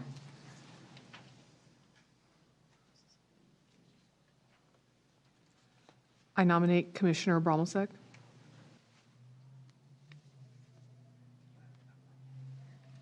Any other nominations? Okay, so by acclamation in accordance with Robert's Rules of Order, Commissioner Wu has nominated, Commissioner Bromelsek has been nominated by Commissioner Wu to be Vice Chair of the Education Technology Committee.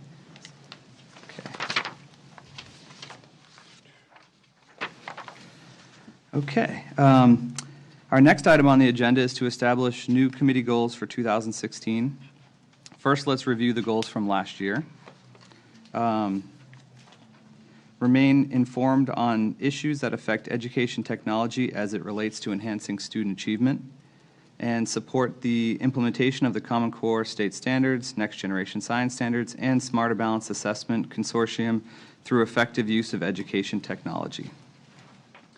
For 2016, I recommend the committee continue the 2015 goals and add a third goal to remain informed of the development of computer science standards. So the proposed 2016 goals are: 1, remain informed on issues that affect education technology as it relates to enhancing student achievement. 2, support the implementation of the Common Core State Standards, Next Generation Science Standards, and Smarter Balance Assessment Consortium through effective use of education technology. And 3, remain informed of the development of computer science standards. Any discussion or comments? Any other goals that you would like to add? Yes. I'm not on the committee, but number 3, remain informed, and I was thinking, I don't know why it just came into my mind, but somehow addressing playing an active role in the guidance and development of those standards. I know I'm not on the committee, but that was something that just popped into my mind with, I know you being the liaison. I was just thinking about something about being an active verb in there. Provide guidance, remain informed, and provide guidance.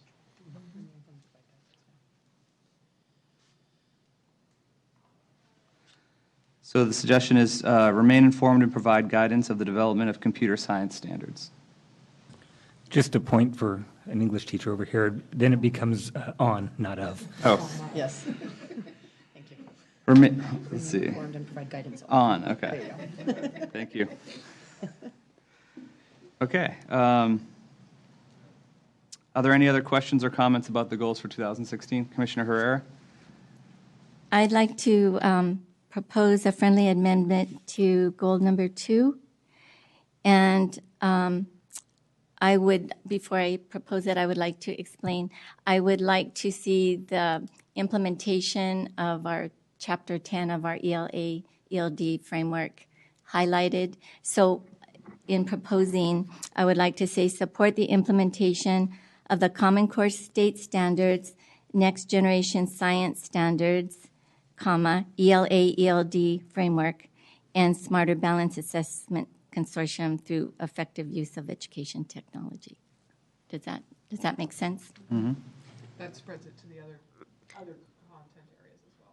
Yeah, and I would suggest, and I don't know if this would be in doing it, but maybe just saying comma and frameworks, because I think we're going to have the same issue with science and with math. I mean, this educational technology, I think, is something we see infused throughout.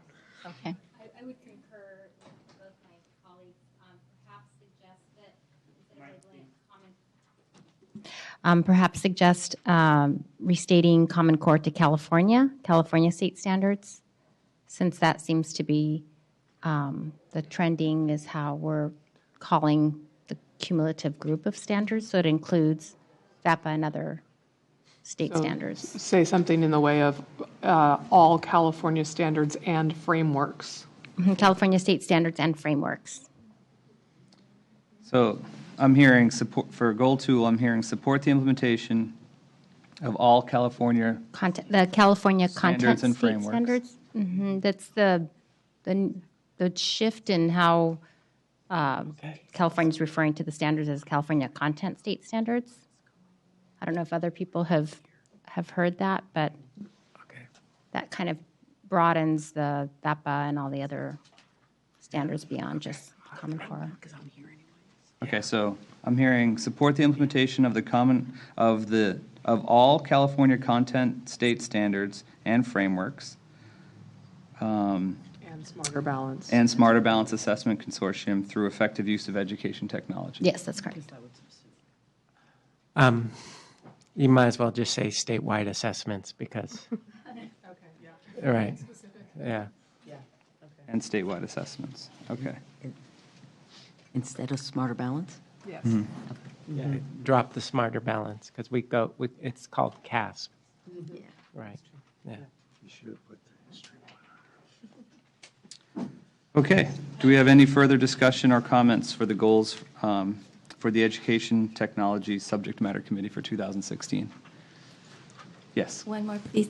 I don't want to belabor it, but my purpose to bring it up was really to support the integration of educational technology, and so I just wanted to ask if it's appropriate to add implementation of and integration, or is it through integrated and effective use of education technology? Like I said, I don't want to belabor it, but my point in bringing it up is to integrate technology into the implementation of standards, frameworks, et cetera. Hi, if I can play grammarian again. Thank you. In order to do that in that sentence, you would put the implementation following use of or with use, so it'd be through the effective use and implementation of education technology. I support that. Okay. So with that, I call for a motion to approve the 2016 goals as amended and forward them to the full commission. Do I have a motion? So moved. Okay. Commissioner Naditz has moved. Do we have a second? I second. Okay, thank you, Commissioner Bromelsek. Is there any discussion on the motion from the IQC members? Okay, any public comment on the motion? Okay. All in favor of the motion? Okay. All opposed? Anyone abstain from voting? Okay, the motion passes. All right, we'll move on to physical education. Excuse me. Sorry, your meeting is not closed. I'll invite public comment on items on today's committee agenda. Any public comment? Okay, I'll close the meeting of the Education Technology Committee. Okay, and I will call the physical education meeting to order. The members of the Physical Education Committee are Commissioner Bromelsek, Commissioner Honig, Commissioner Mueller, and Commissioner Ulloa. Please turn your placards up if you are a member. Okay. Our first item of business is the election of a vice chair. I call for nominations from the floor. I nominate Commissioner Ulloa. Commissioner Bromelsek has nominated Commissioner Ulloa. Any other nominations? Okay. Does the SMC approve the nomination of Commissioner Ulloa? All right, Commissioner Ulloa is the vice chair of the Physical Education Committee. Thank you very much. The next item on the agenda is to establish new committee goals for 2016. Let's review the goals from last year. One goal, and it was to remain informed on issues that affect curriculum, assessment, and professional learning for physical education. I recommend that the committee continue that goal from 2015 into 2016. Are there any questions or comments about the goal for 2016? Any other goals anyone wants to add? Okay, I call for a motion to approve the 2016 goal as presented, which was to remain informed on issues that affect curriculum, assessment, and professional learning for physical education. So moved. Okay, Commissioner Mueller has moved. Do we have a second? Second. Commissioner Honig has seconded the motion. Any discussion on the motion? Public comment? Okay, all in favor of the motion? All opposed? Okay, motion passes. Is there any public comment on today's committee agenda for physical education? Seeing none, I close the meeting of the Physical Education SMC.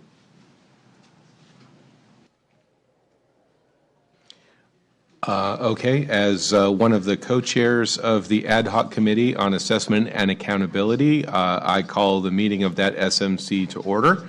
The members of the 2016 Ad Hoc Committee on Assessment and Accountability are, as far as my records show, Commissioner Bromelsek, Commissioner Chow, Commissioner Diaz, Commissioner Foster, Commissioner Fryermuth, Commissioner Galvan.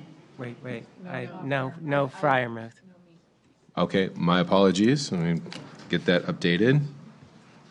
Okay. Let's see, and Commissioner Galvan, Commissioner Herrera? No. No. Okay, wow. Alrighty then, let's try that one again. Okay, and Commissioner Honig and I are co-chairs. Commissioner Krishna? No. No, okay. Man. It's only. Okay, jump down to Ulloa. Tom read it. Okay. Commissioner Ulloa is the last one. Okay, and Commissioner Ulloa. All right. Now with that updated list, our first item of, if you could turn your nameplates up, if you're a member of this SMC, that would be great. If you could turn it down if you are not, I would appreciate that as well. Our first item of business is the election of a vice chair, and I'm calling for nominations from the floor. Commissioner Ulloa. Commissioner Foster. Okay, Commissioner Ulloa has nominated Commissioner Foster. Hearing no more nominations, by acclamation, in accordance with Robert's Rules of Order, Commissioner Foster has been nominated by Commissioner Ulloa to be Vice Chair of the Ad Hoc Committee on Assessment and Accountability. Does the committee approve this nomination? Please raise your hand if you do. Yes. Thank you. Please raise your hand if you do not. Please raise your hand if you are abstaining. Okay. Commissioner Foster is the Vice Chair of the Ad Hoc Committee on Assessment and Accountability. So, Bill, would you like to take care of our second item on the agenda, please? Yeah, our next item on the agenda is to establish committee goals for 2016. First, let's review the goals from last year. Remain informed and provide feedback to the State Board of Education on implementation of the new standards-based assessment and statewide assessment and accountability systems. And 2, ensure that new assessments are reflected in curriculum and instructional materials. I recommend that the committee continue the 2015 goals into 2016 with the understanding that the State Board will be giving us questions that they may want advice on. Okay, any comments on that? Hearing none, do we have a motion? I motion. I so move. Don't be shy. So I'll second it. Wait, so who moved? Who moved it? I did. Okay. Oh, bless her. Thank you. And Brian.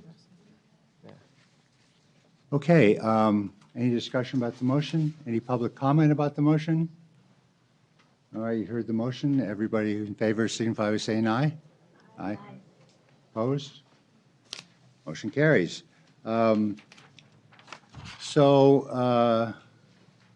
History, social science. I think that's it. So we close the ad hoc committee. So you want me to start on history? Go ahead. Okay. Let's see. Okay, I call the, where is this here? I call the History Social Science Subject Matter Committee to order. The members of the 2016 History Social Science Committee are Commissioner Flores, Commissioner Galvan, Commissioner Krishna, Commissioner Naditz. What is it, Nay or Na? Naditz. Naditz, okay, good. And Commissioner Ulloa. So do we have a nomination for Vice Chair? I nominate Commissioner Krishna. Good. Anybody else? Okay, so I'm going to close the nominations, and by acclamation, in accordance with Robert's Rules of Order, Commissioner Krishna has been nominated by, who did that? Commissioner Flores, Right. to be Vice Chair. And do you approve of the nomination? Yes, I do. Okay, fine. So now we go to the goals, and as you recall, last year we continued work on the History Social Science Framework, and remain informed on issues that affect curriculum assessment, professional development, instructional materials, and history, social science. So for 2016, we want to complete the work on the history, social science framework, including reporting to the State Board of Education on comments received during the second 20-day field review, which is now over, is that right? Oh, still, we're still in it, okay. Yeah. So we're still collecting information and comments from people who are interested, and they will be presented at a March, for people in the audience, they will be presented at a March meeting where we'll discuss the content. Secondly, we will start the timeline for the history social science adoption if that adoption is funded and scheduled. And 3, we will remain informed on issues that affect curriculum assessment, professional learning, instructional materials, and history social science. Any comments on that? Maureen, are you happy? Yes. Okay. So if there's no comments on those, we have a motion to approve? I make a motion to approve the goals. Second. Okay. Commissioner Krishna, who seconded? Flores. Oh, Commissioner Flores, okay. You've heard the motion. Any discussion by members of the committee, by any other commissioners? Anybody in the audience want to talk about it?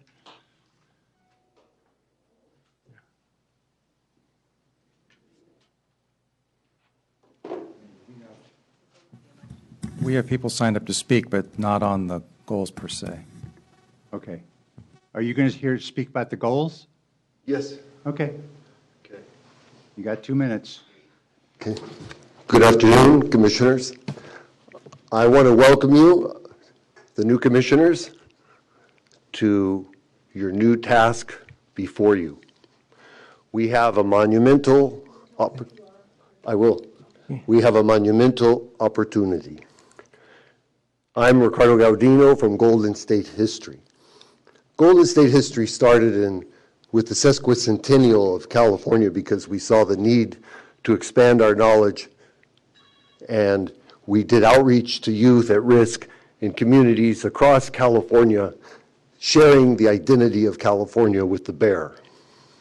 From that, we saw that there was a need to fix the framework in California for the lack of recognition of maritime transportation that could open local windows to understanding our location and our story.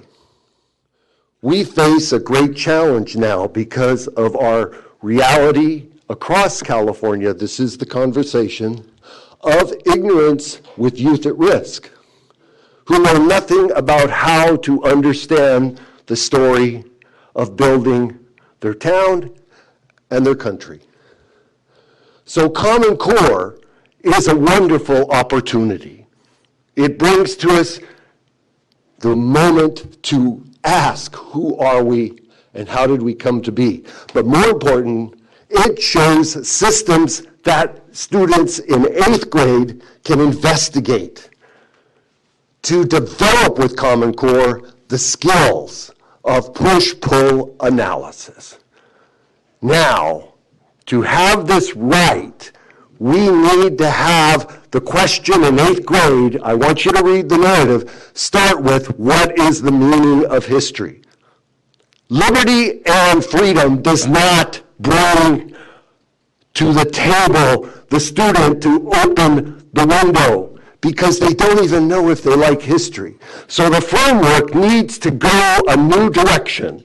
It needs to be the standard example of Common Core as our victory as Californians. Okay, thank you. That's 2 minutes. I just want to remind everybody this is a goal-setting issue, and if you have those comments, please submit them through the, Ken will tell you the process by which. Thank you, Chairman. Okay, you've heard the proposed goals and the motion. Everybody in favor, signify by saying aye. Aye. Opposed? Let's see. Now that we've approved our goals, the staff will provide an overview of the status of the update of the History Social Science Framework. As you know, the Commission approved the draft on November 20th. It's moving it forward with the second of 2 60-day field reviews before it goes to the State Board of Education for expected action in May. The field review will continue through the end of February. In March, the Subject Matter Committee will convene for a 2-day meeting to review the public comments submitted during the field review and determine if any further edits should be recommended to the State Board. Ken, what are the 2 dates for the meeting, just so the audience could know? March 24th and 25th. 24th and 25th is when we will be discussing the content of recommendations that have been made by the public and by commissioners and by staff. And as you heard before, some will be edits, some will be deeper, and others will be responding to points that were made by the public. So Ken, you want to give us an update on this? Sure. Thank you, Chair Honig. As we noted, the field review is about halfway done. The comment period closes on February 29th. As of this morning, we had received 2,411 emails to that inbox. We beat science. That's true, but they've got a ways to go to catch up. Yeah, that's right. In fact, when I went up for my lunch, there were another 46 emails in my inbox. The overwhelming majority of those comments, however, are petitions and duplicate emails, form letters that we received in large volume, which you'll be seeing once the field review is concluded. A better gauge of where we are in terms of unique suggested edits is the summary table that I'm preparing for you for March. At the moment, that table has 147 entries. It's not complete because we got several dozen more edits this morning. It's about 50 pages so far. I do expect that to double or perhaps treble in size. Once the field review closes, we will send you the full and unadulterated text of all comments via our box.com account. Those of you who have been with this process are familiar with that. And then those comments will also be made available to the public through the same means. The summary table will come to you with the agenda item approximately 10 days before the meeting. The summary table will include either the text of specific suggested changes or a summary of the full comment if it's a larger piece. It will include an indication of whether a comment was submitted previously to the Commission, and it will include a recommendation from the California History Social Science Project, whom we're contracting with to take a look at these comments because they are the ones who have the expertise in having drafted the previous versions of the framework. I should note that those comments and indicators will not be binding in any way on the Commission and the Subject Matter Committee. So for March 24th and 25th, it's important to note that the Commission has already taken action on the framework at its November 20th meeting. So that is the version that will go forward to the Board in May. The purpose of the March meeting is for the SMC to review the public comments and determine if they wish to recommend additional edits based on those comments to the Board. And it will be up to the Board to determine and take any action to actually make any edits or additions to the framework when it meets in May. So I'd be happy to answer any questions you might have at this time. I think because there's new commissioners here, could you reiterate that point again, that the Commission has acted, and what is the purpose of the meeting? The purpose of the March meeting is for the History Social Science Subject Matter Committee to review the public comments submitted during the second field review and determine if it wishes to recommend to the Board any additional edits based on those comments. I was just trying to clarify that the Commission has taken action, so it will not be making any edits to the draft.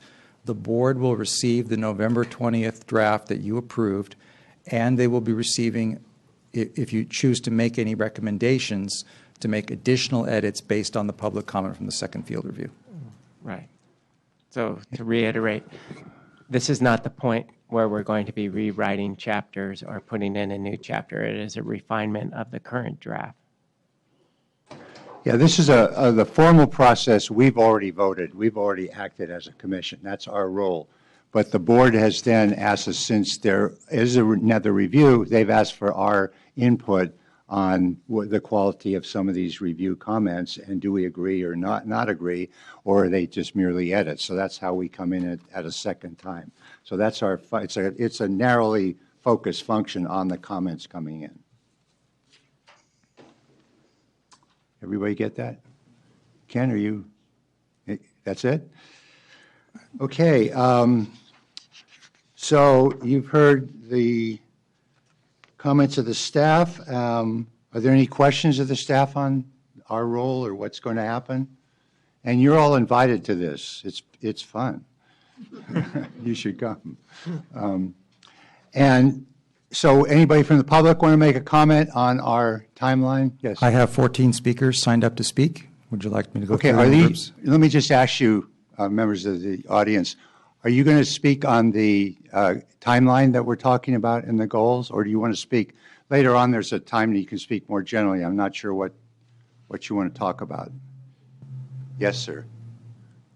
Can I add one line comment about the process that you Sure, mentioned about? sure.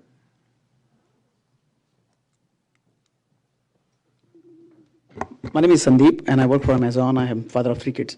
The only comment I want to make is that I heard the process, it's going to be refinements and more like, not major changes, but I think it needs to be in accordance with the spirit of Californian law. And if there are major gaps, then I think it will be important to be open for bringing fairness in those areas. Thank you. Yeah, let me respond. What my understanding is there will be time and availability at this. We've scheduled 2 days for this. And there will be an ability for people to comment. The best way to comment now, as we've said, is make your comments through the process. Every comment that is made, somebody will respond to.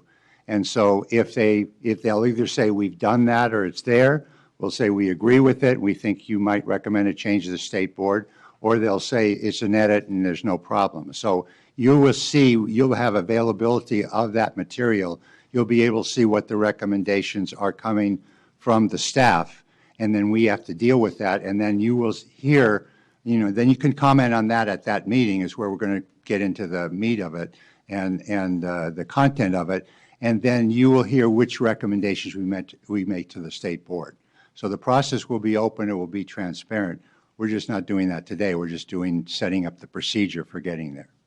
Does that Makes sense, yes. I think what I heard is there is still essentially, obviously, room to basically address some of the gaps, which if you basically feel that they are fair, it's not just minor, narrow refinements, but if there are critical gaps, then there is room to address. Yeah, the 60-day period that we're in right now, that we're halfway through, this is the public's opportunity to participate and make organized comments that then will be dealt with. So the process is open for another 30 days to do what you're talking about, and then we will review all those comments when we have the meeting in March. Thank you. Okay. So what do you all want to do? Yeah, this is on the timeline. Do you want to wait till the general? Okay, they do. So I will close the meeting then and turn it back over to the chair. Okay, so during the commission's subcommittee meetings, all of the committees met and approved their 2016 goals and forwarded them to the full commission. And just as a point of clarification, we've now reconvened the full commission, so everybody can go ahead and put their nameplate up. And so now, as chair of the commission, I'm going to move a blanket motion to approve all of the goals for the following subject matter committees: the Executive Committee, the ELA-ELD Subject Matter Committee, the Science Subject Matter Committee, the Health Subject Matter Committee, Mathematics Subject Matter Committee, Visual and Performing Arts Subject Matter Committee, World Language Subject Matter Committee, Education Technology Committee, Physical Education Subject Matter Committee, Ad Hoc Committee on Assessment and Accountability, and the History Social Science Subject Matter Committee. Is there a second to the motion? I'll second the motion. Thank you, Commissioner Fryermuth. Is there any discussion? Any public comment on this particular motion? Okay, so I'm going to call for a vote. All in favor, please raise your hand and say aye. Aye. Okay, the motion passes. So before we get to the public comment, are there any individual commissioners that wish to report anything out for the good of the public or the commission? Commissioner? Okay, Commissioner Herrera? I would just like to say that I had the opportunity to participate and testify at an assembly hearing where I also saw Assembly Member McCarty, and it was on the educational goals and gaps for EL students. Commissioner Reese. I just want to say thank you to all the science teachers in the field that took time, sometimes on a Friday night after a long week of teaching, to come to a county office and provide feedback on the science, on the draft science framework. So thank you for that. Okay. Any other commissioner reports? Commissioner Uoa. And I just want to apologize for speaking out of the math subject, but I just, Commissioner Wild brought up something that just resonated with me. And so, Tom, you always have the right answer, and you always, educate us. And Bill, I didn't know that we had to validate the curriculum, so that was just another area of just information for us to be mindful of. So thank you to both of you. Yeah, I'm not sure we do have to check with Tom. That was in the statute, but but somebody should. That's the point, is someone. And yeah, I don't know whether it's our responsibility, but one of the things we can encourage others to look at that. And I think that's the answer to what you're saying. Even though the department doesn't have that responsibility and it actually is problematical for them, it's not a bad research program for somebody. And it's also, the counties might get involved with this. So it is an issue I think we should talk about. People should know what percentage, I think there's some, don't the publishers have data on sales? Don't they have some general data on sales? If they do, no, isn't it public? No, they it's don't. not public. Yeah, Okay. they're not required to release it. That's All right. Well, I don't know what the answer is, but I think it's a legitimate question. all right. But just knowing that it's legislators' responsibility is informative for us, so we know how to respond if people do ask us how it's being monitored. Great. Are there any other individual commissioner reports? All right, so we're going to go ahead and take our public comments. Okay. If you'd like to follow past practice where we generally announce 5 speakers at a time, we ask that the speakers line up, and then Tracy will indicate when the 2 minutes to speak is up. How many speakers? I actually have 13. 13? Okay. So it's 2 minutes each? It's at your discretion. 2 minutes each. Yeah, 2 minutes each, and then just as also a reminder, when you come to the podium, please make sure you state clearly at the very beginning your name and who you are, and if you're affiliated with an organization, that would be helpful for us as well. Okay, we'll go ahead and start. The first 5 speakers that I have signed up are Benitha Alagirisamy, Pranit Wedge, Gargi Khan, Tyoti Yelagalawadi, and Srini Surama.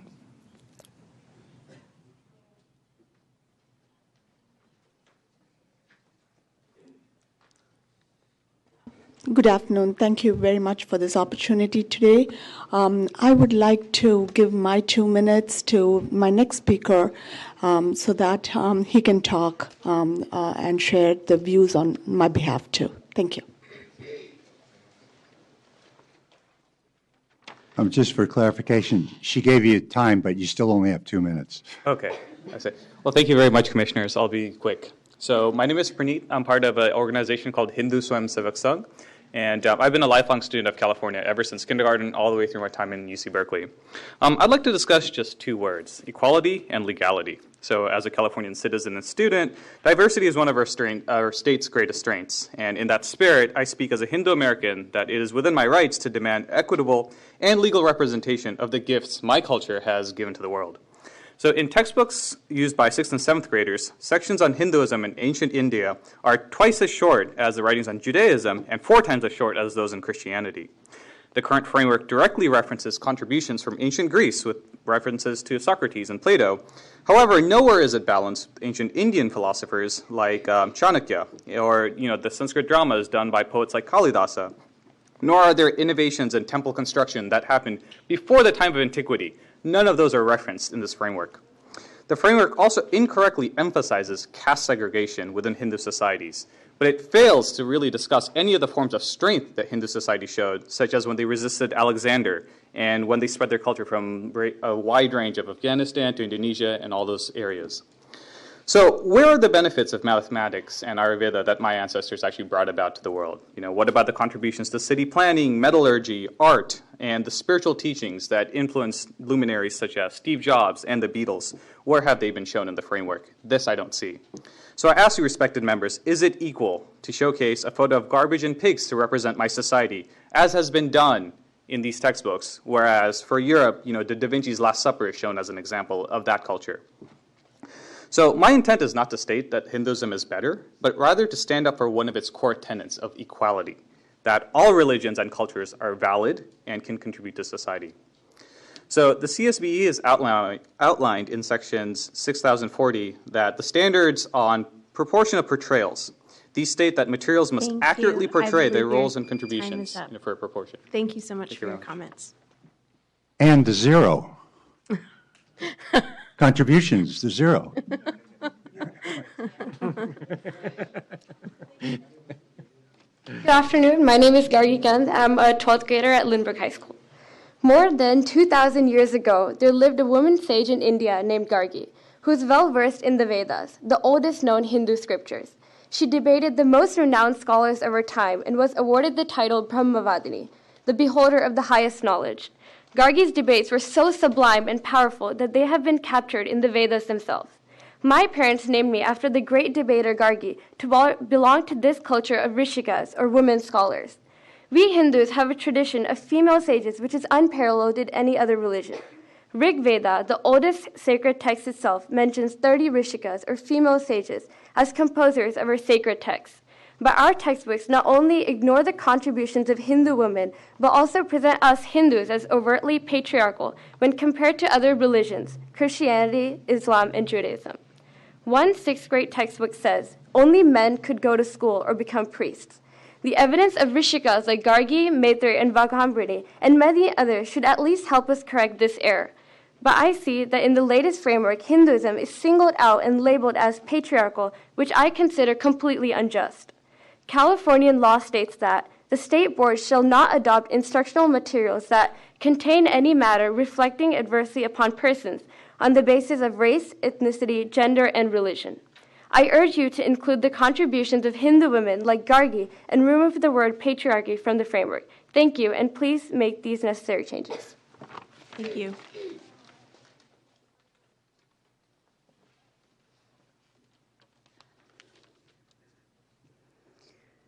Hello, I'm Jyoti Yalgalavadi, a practicing Hindu who grew up in India and moved to this great country 27 years ago. I have a wonderful family and own a business that employs over 25 people. I grew up amongst people who showed no difference between man and woman, amongst diverse families that were both matrilineal and patrilineal in structure, among people who let us all reach the heights that we aimed for. Growing up with female role models from ancient times, from recent history, all through to the contemporary times, we never heard of the glass ceiling. After coming here, I noticed, as did many Hindu women, that the glass ceiling is very thick and very high. But forearmed with the knowledge that women can lead just as men, as it is prescribed by the tenets of our culture and religion, we have reached the goals set by us. Among the 4 major religions, matrilineal family structures exist only among Hindus. This is the reason why it is so easy for Hindu women to be proud of our status in society. Yet, we have been termed as a patriarchal society in textbooks. During previous hearings, many members of the California Hindu community have asked you to remove the word patriarchy on line 894 in the 6th grade chapters. During the last hearings, we were told that the commission would consider either adding the word patriarchy across all major religions or remove it from Hinduism. Unfortunately, no such change has been made. I suggest that you remove the word patriarchy from the line 894 in the 6th grade. Thank you. Thank you.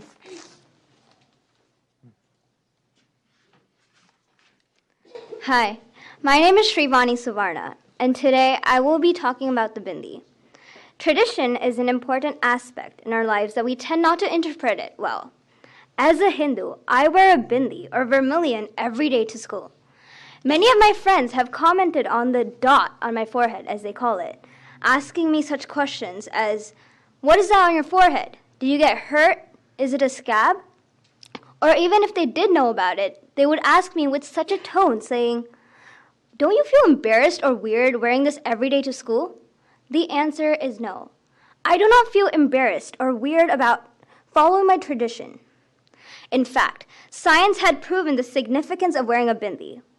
Between the eyebrows, there's a point where the 72 nerves of the body intersect, and this is the most sensitive part. The bindi is made out of sandalwood and turmeric, and this has the property of cooling it, which keeps us calm and relieved from feeling anxious or nervous. In addition, it clears up sinuses, strengthens their facial muscles, and keeps us from getting wrinkles. This also connects our muscles to the cochlea, which gives us the ability to hear more clearly. Spiritually, this spot is called the Agnya Chakra, symbolizing to relinquish one's ego. Therefore, by us living harmoniously and showing compassion and loving others. I would also like to add the fact that ancient civilizations, like the Harappans, also used to wear bindi. Our bindi tradition has a very strong importance to it, and this is why I want my cultural tradition to be acceptable in school. Thank you. Thank you. The next 5 speakers that I have signed up are Urmi Kanpal, Vandaya Patek, Shreya Dash, Vishnu, and Manu.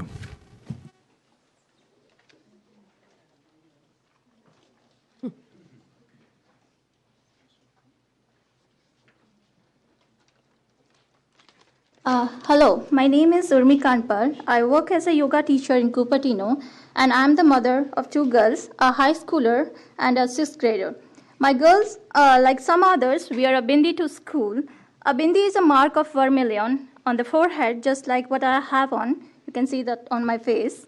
A common experience that our girls, Hindu girls, have in school is their friends taunting them about the wounds on their forehead. They have been asked by others, is that your head bleeding, or is that a bullet hole on your head? So why should our girls suffer this bullying?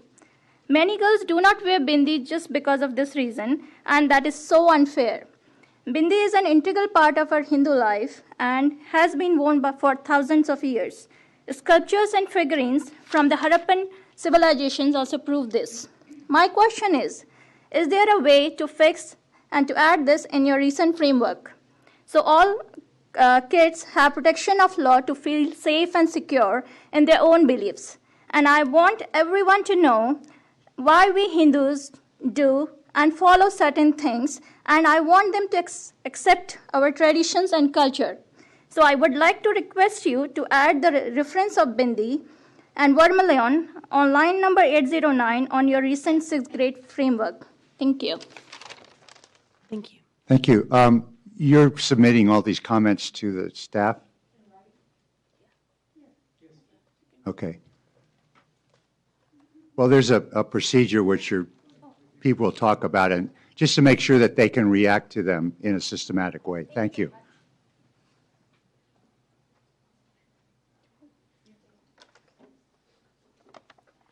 Hello, I'm Vandana Pathak, a mother of 2 daughters, one in high school and another in middle school. Both my daughters have come to me on a number of occasions sharing and complaining about various misinterpretations of Hindu culture in their school textbooks. To give you just one example, recently my younger daughter was taunted about child marriages, which left her devastated. It is this type of bullying that our kids have to go through in schools for being a Hindu that has brought me here. Hindus across California have been seeking fairness, but unlike other cultures, it has been very hard to do so. I'm here because I think this is the place to get justice in the education system for my culture. The law of California has protected kids to get fair treatment in the academic system. it says that all the cultures be presented in fair proportion.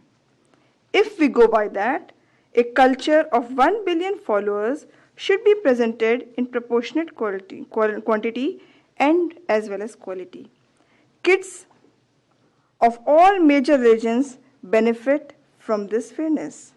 Then why is Hinduism being treated differently? I'm here to request you, please ensure that Hinduism is measured with same yardstick that other cultures are measured with. For mothers like me, it is a question of dignity for our kids and our culture. I would request not to denigrate our culture and subject the kids to continued torture. Thank you.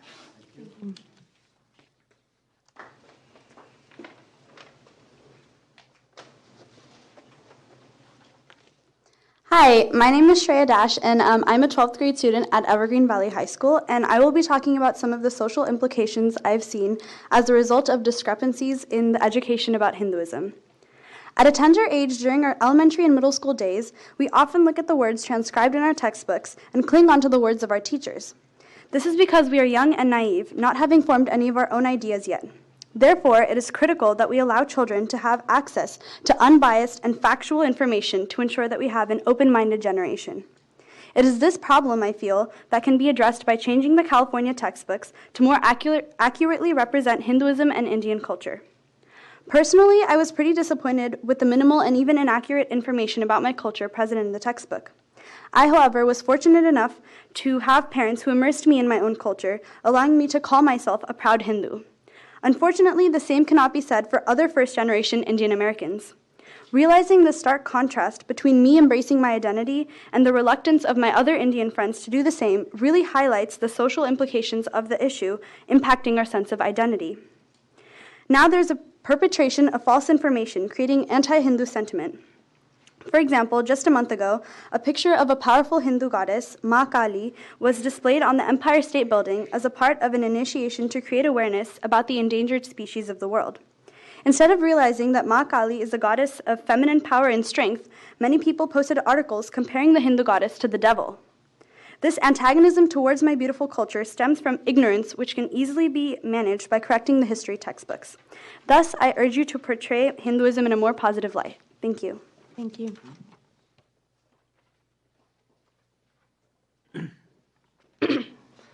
Hello, everyone, and good afternoon. My name is Vishnu Mata. I go to Bethany Elementary School in Mountain House, California. I have recently studied about ancient India and Hinduism as part of my 6th grade curriculum. I was very happy that my fellow students were learning about the religion that I practice. But then the textbook spent an inordinate time around the caste system. I was shocked to see this in a book about Hinduism, because all my life I was taught that the caste system was an old social structure and not a religious system. I was even teased by one student for being a Shudra, the lowest rank in the caste system known as a servant. As a student born in the U.S. and living among friends of all religions, and especially with my fellow Hindus, not once have I ever encountered caste in a conversation. The undue attention on this subject seemed derogatory and distracting from the many virtues of Hinduism. When I grow up, I do not want to be portrayed with these stereotypes in my workspace or in my social life. Our textbook should instead focus on the positive facts about Hinduism, such as the beautiful temples we have. I am troubled at how Sanskrit, the religious language of us Hindus, is not portrayed in our 6th grade textbook. Sanskrit, or Sanskritam, is one of the oldest languages in the world. Most Indian languages are derived from Sanskrit. Ancient Hindu texts like the Vedas, Upanishads, and even the Bhagavad Gita are in Sanskrit. To this day, prayers of Hindus are also in Sanskrit. Unfortunately, our textbooks don't reference the importance of this language in Hindu history. Knowledge about our classical music, dance, drama, yoga, science, and mathematics have found a home in Sanskrit scriptures 2,500 years ago. At least I can hope that my sister, who is 2 years younger than I, will not have to go through being teased by her fellow students as I did. And I hope she will experience an enriching study of our religion. I do not ask for exaltation. I ask for justice. I ask for dignity for Hinduism. Thank you. Thank you. Good afternoon, everyone. I am Manu Mahalingam, sophomore at Mountain House High School. I'm here to talk about the problem in your most recent framework 6th grade chapters around Hinduism. Your framework chapter on 6th grade on 893 says, as in Mesopotamia, in ancient India, priests, rulers, and other elites used religion to justify the social hierarchy. This is grossly inaccurate and misleading. The priests in Indian civilization led really humble lives, and they were honored for their knowledge and simplicity. Let me give you a few examples. Sage Vashishta, guru of Lord Rama, was an extremely knowledgeable and powerful person, but the life he led was humble and simple. Secondly, Guru Dronacharya, who was a guru of 100 princes, but he lived very humbly in a hut. And third, Brahmin Sudama, who was a childhood friend of Lord Krishna, was so poor that when he went to meet Krishna, he only had a handful of rice to give. But this person also lived humbly and simply. Indian society has always revered knowledge and character above everything else. Please portray Hinduism in fair light. Also, please remove line numbers 892 and 893 of your recent 6th grade framework. Please help to remove all negative portrayal of Hinduism and bring fairness. Thank you for listening. Thank you.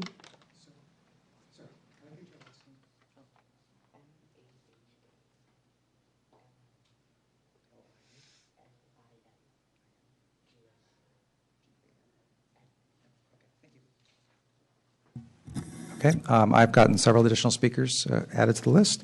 The next 5 are Sankath, Rahul Chika, Hemant, Yash Maniar, and Rahul Joshi.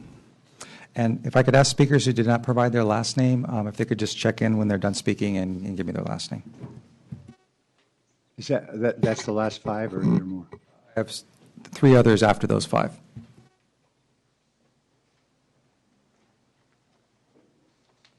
Namaste. Before you start, just for clarification, we really appreciate the people that are giving us lines and about the framework. We can't do much about the books that were there 3 or 4 years ago because they follow the framework. So what we're trying to do is do a framework which will influence the kind of books that will be produced next, just for clarification.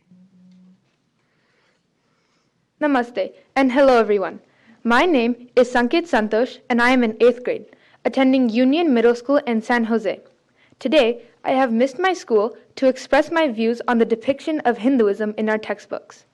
This is not out of disrespect, but to talk about my very education. In 6th grade, I knew that I would be learning about cultures from different countries, so I was immensely excited that I will learn more about my own religion too. The thought that sun salutation and environmentalism is going to be taught in school filled my mind with joy. However, the only key things I learned in 6th grade were negatives, such as the caste system.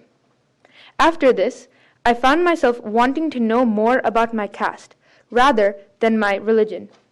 You could see that my learning was going in a negative direction. There are numerous positive aspects to Hinduism. Environmentalism has also been a very important part of my culture. I was very surprised and disappointed that it had been completely missed out in the 6th grade textbooks. According to the sacred book, the Vedas, we Hindus see divinity in the whole cosmos and in everything, living and non-living. This is the core principle of Hindu environmentalism. Please also include a description of Ayurveda, classical dances, and the binary number system in your forthcoming framework. I strongly urge you to include these topics about Hinduism in your upcoming framework. I am hopeful that this will reflect with fair description in the textbooks. Thank you for lending your ears. Dhanyavad. Thank you.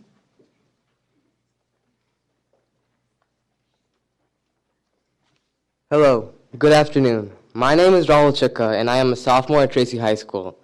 I am here today to suggest changes to your recent 6th grade framework regarding the inaccuracies of the way Hinduism is portrayed. Hinduism should be taught with dignity, just like any other religion. But where is the dignity when there is hardly any mention about the numerous contributions made by Hindu scholars?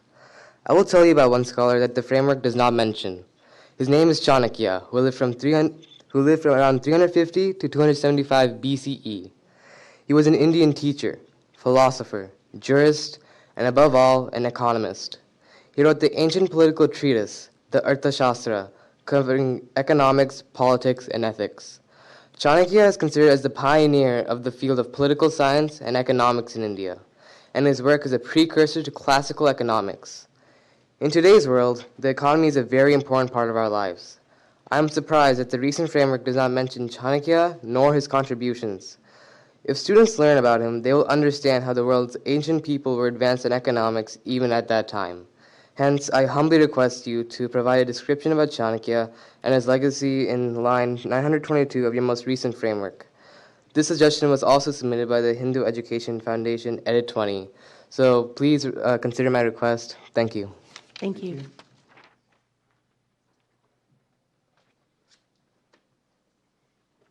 Hello, I'm Hemant Thobi, a 12th grader from Monte Vista High School in Cupertino. I'm here to talk about how Hinduism in India is portrayed in the 6th and 7th grade textbooks. From what I can remember, the textbooks overemphasize the negative aspects of Hinduism while talking about the positive contributions of all other religions and societies, especially the Western society. When people think of Indians and Hinduism, people either think of cow lovers or people who break out into song and dance at any pause. These stereotypes create an impression about us Hindus as a backward community with outdated practices and nothing to contribute to the modern world. The lessons in the classrooms contribute to this degrading view of us Hindus, stereotyping us as a society that is unduly patriarchal, oppressive, and lacking in arts, music, and aesthetics. Pick any current 6th grade textbook, and you will be able to see the vast difference in the portrayal of our religion when compared to the others. Hinduism is not portrayed on par when compared to the other religions, Christianity, Judaism, and Islam. I have heard that the Commission has tried to correct a few things, like the inclusion of Hindu music and dance, and contributions such as mathematics. Thank you, but I believe that this effort has been largely minimal. The latest draft framework still unduly emphasizes the caste system, and therefore probably does not find enough space for positive things about my heritage. I would like to bring to your notice, for example, the comparison of Jati with the slaveholding society, which I don't think is an accurate comparison and is unfair. I request you to delete this reference and include contributions such as Arthashastra, an ancient Indian book explaining economics and statecraft and other contributions of Hinduism to the world. Thank you for your time, and I hope you do us justice. Thank you. Hello and namaste. My name is Yash Maniar, and I'm a senior from Evergreen Valley High School in San Jose. And today I'd like to talk about my experiences with the misrepresentation of Hinduism in our elementary school textbooks. I was in 6th grade when I first came face to face with these textbooks' skewed perspective of the religion I call my own. The whole year, as we moved from one religion to another in class, I was excited to share and talk about Hindu values, lifestyle, festivals, the language, everything. To my surprise, however, when the Ancient India chapter began, I found that the text focused chiefly on a negatively portrayed caste system, one that I was unfamiliar with. Everything seemed to revolve around this social hierarchy. Even karma was shown as a mechanism to climb the social ladder, rather than a unifying concept that motivated people to do good in society. I remember everyone focusing more on memorizing the different castes than on what Hinduism actually preached. Who's at the top, who's at the bottom, things like that. Notably omitted were the ideas that Hinduism is an extremely tolerant religion. There's a Hindu emphasis on values like respect, nonviolence, equality. And my Hindu parents couldn't help their Hindu son on his history homework because textbook Hinduism was so different from the truth. Over the years, we've learned about other religions through a very positive lens. We know about Islam's 5 pillars, prayer, donation, etc., Buddhism's peaceful lifestyle, Christianity's power to unite and a strong sense of faith, and so on. Hinduism, however, seems to remain in people's minds solely as a divisive categorization system, and I think that's very harmful. I strongly urge for a positive change in the new framework, and I understand that recently you guys have tried to take out words like the pyramid, but I see that there's been an increased word count about the caste system, and I strongly suggest that we shift the focus away from the caste system and more to positive teachings of Hinduism. And I hope to see that there's a section in the framework that does a religion justice. Thank you. Thank you.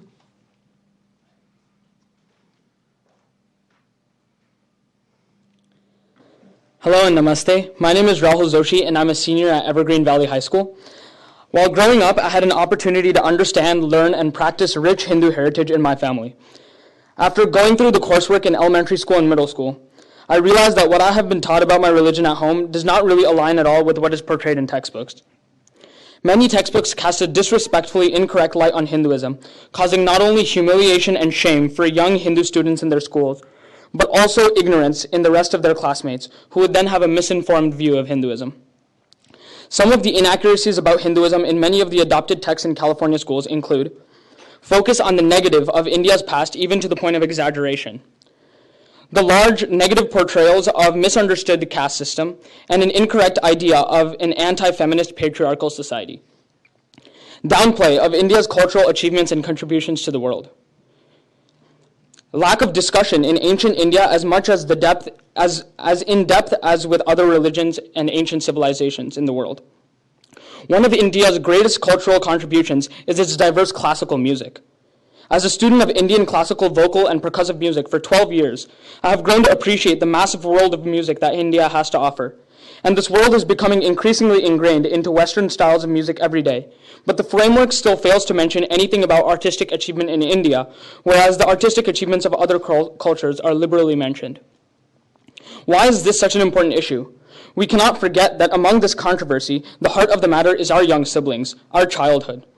They would either want to deny their heritage completely or even develop feelings of shame, embarrassment, and inferiority. Today, our country is becoming ever more diverse. We want to teach great cultures to students so that they can appreciate the diversity of the shared heritage of mankind and become more informed citizens of a multicultural country and world. For these reasons, we would like to urge that the frameworks be revised to remove factual errors related to India and Hinduism, and instead of learning about the negatives of Hinduism, let us learn about the positives to become a better, diverse, educated people. Thank you, and dhanyavad. Thank you. The remaining speakers that I have listed are Vinita Sivamani, Sharat Joshi, Ashutosh Gupta, and Riccardo Gaudino.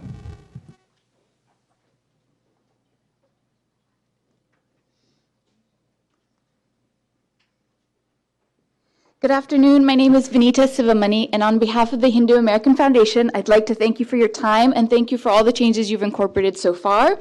We really appreciate your consideration in taking our feedback, and we hope you'll continue to do so, because at the end of the day, we can't afford to teach our students half-baked information, nor have them be ill-prepared, because we do live in a global society, and their future begins in our classrooms. As a former public school teacher, I've seen firsthand the importance of both technical and social skills, but also the importance that every child feels comfortable and starts off on an equal footing, so that they can be successful in school and beyond. By making some seem inferior due to their race, sex, color, or creed, we're not only violating Education Code Sections 51, 501, and 644, but also failing to support our students and the integrity of our profession. I would like to therefore refer to lines 883 to 887 in the framework and kindly request that the Commission approve the removal of the sentence starter. Instead of reading, although ancient India was a patriarchy, replaced with simply, in ancient India, women, so on and so forth. In its current rendition, Hinduism is portrayed as inferior because it's the only religion with reference to patriarchy. And please take a look for yourself. We're not making this up. As we discussed at the last hearing, we know that patriarchy was a part of many societies and still is a part of many societies and religions, so to not include them also is false information.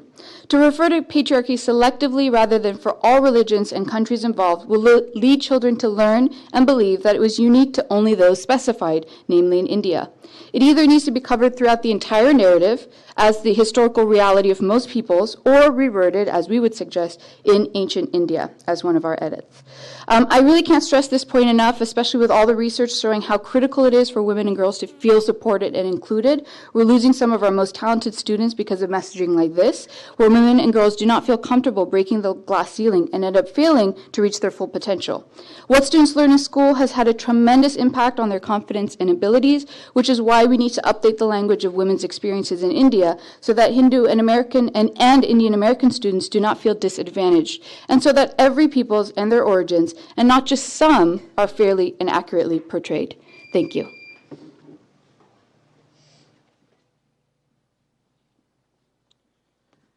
Namaste and hello. My name is Sharat Joshi. Welcome the new commissioners. I'm a concerned parent of two elementary going kids from Cupertino. I remember from last hearing that Commissioner Bill Honig said social structure is part of the history and hence could not be removed.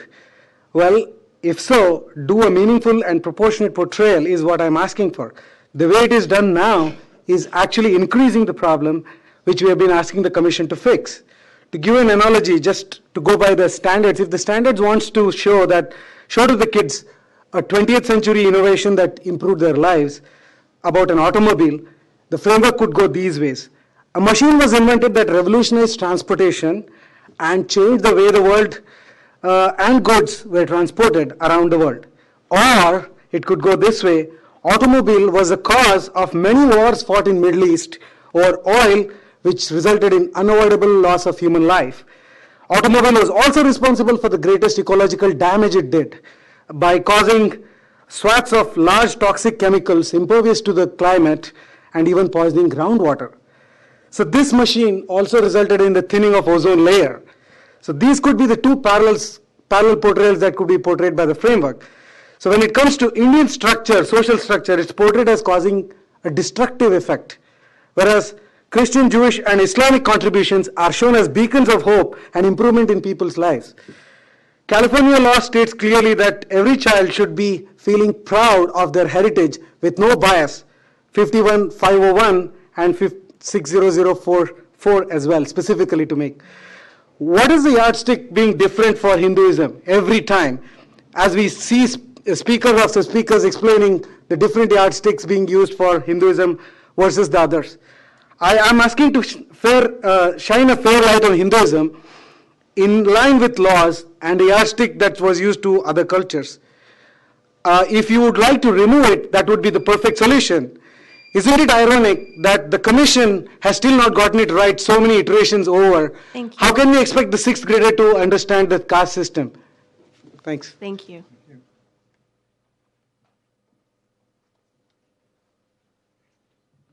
Hello, I'm Dr. Ashutosh Gupta, and I'm a data scientist. I would like to welcome all the new incoming commissioners.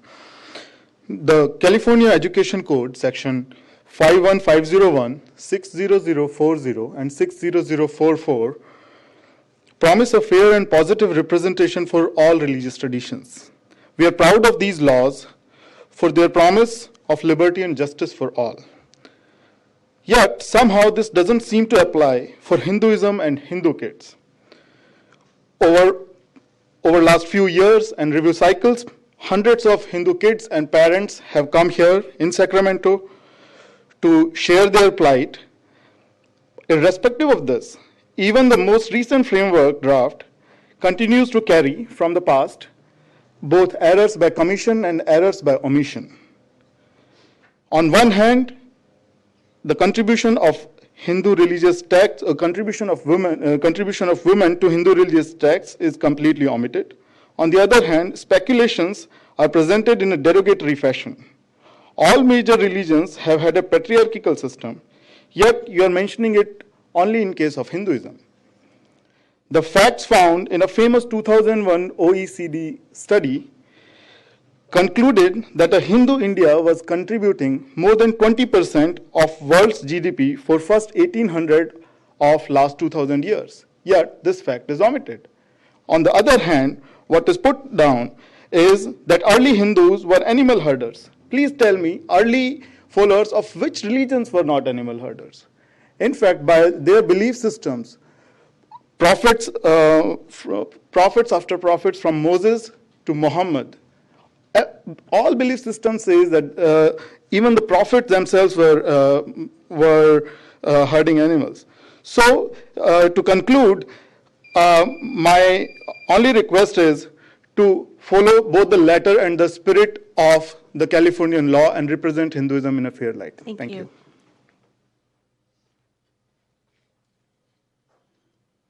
Okay. Ken?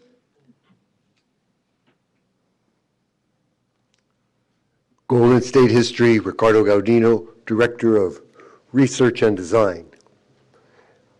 I want to present to you a question because it will hopefully give you a simple answer that you'll see what is the direction we need to go with this round that will never repeat itself again. It's taken us 20 years to get here. And the next 20 years, where are you going to be? So the question is, how do we deliver to our youth at risk to ignorance equity and access as diverse learners? My family has a great heritage. I haven't told you a thing about it. Your families have great heritages. I haven't heard yours either. So how do we unify ourselves?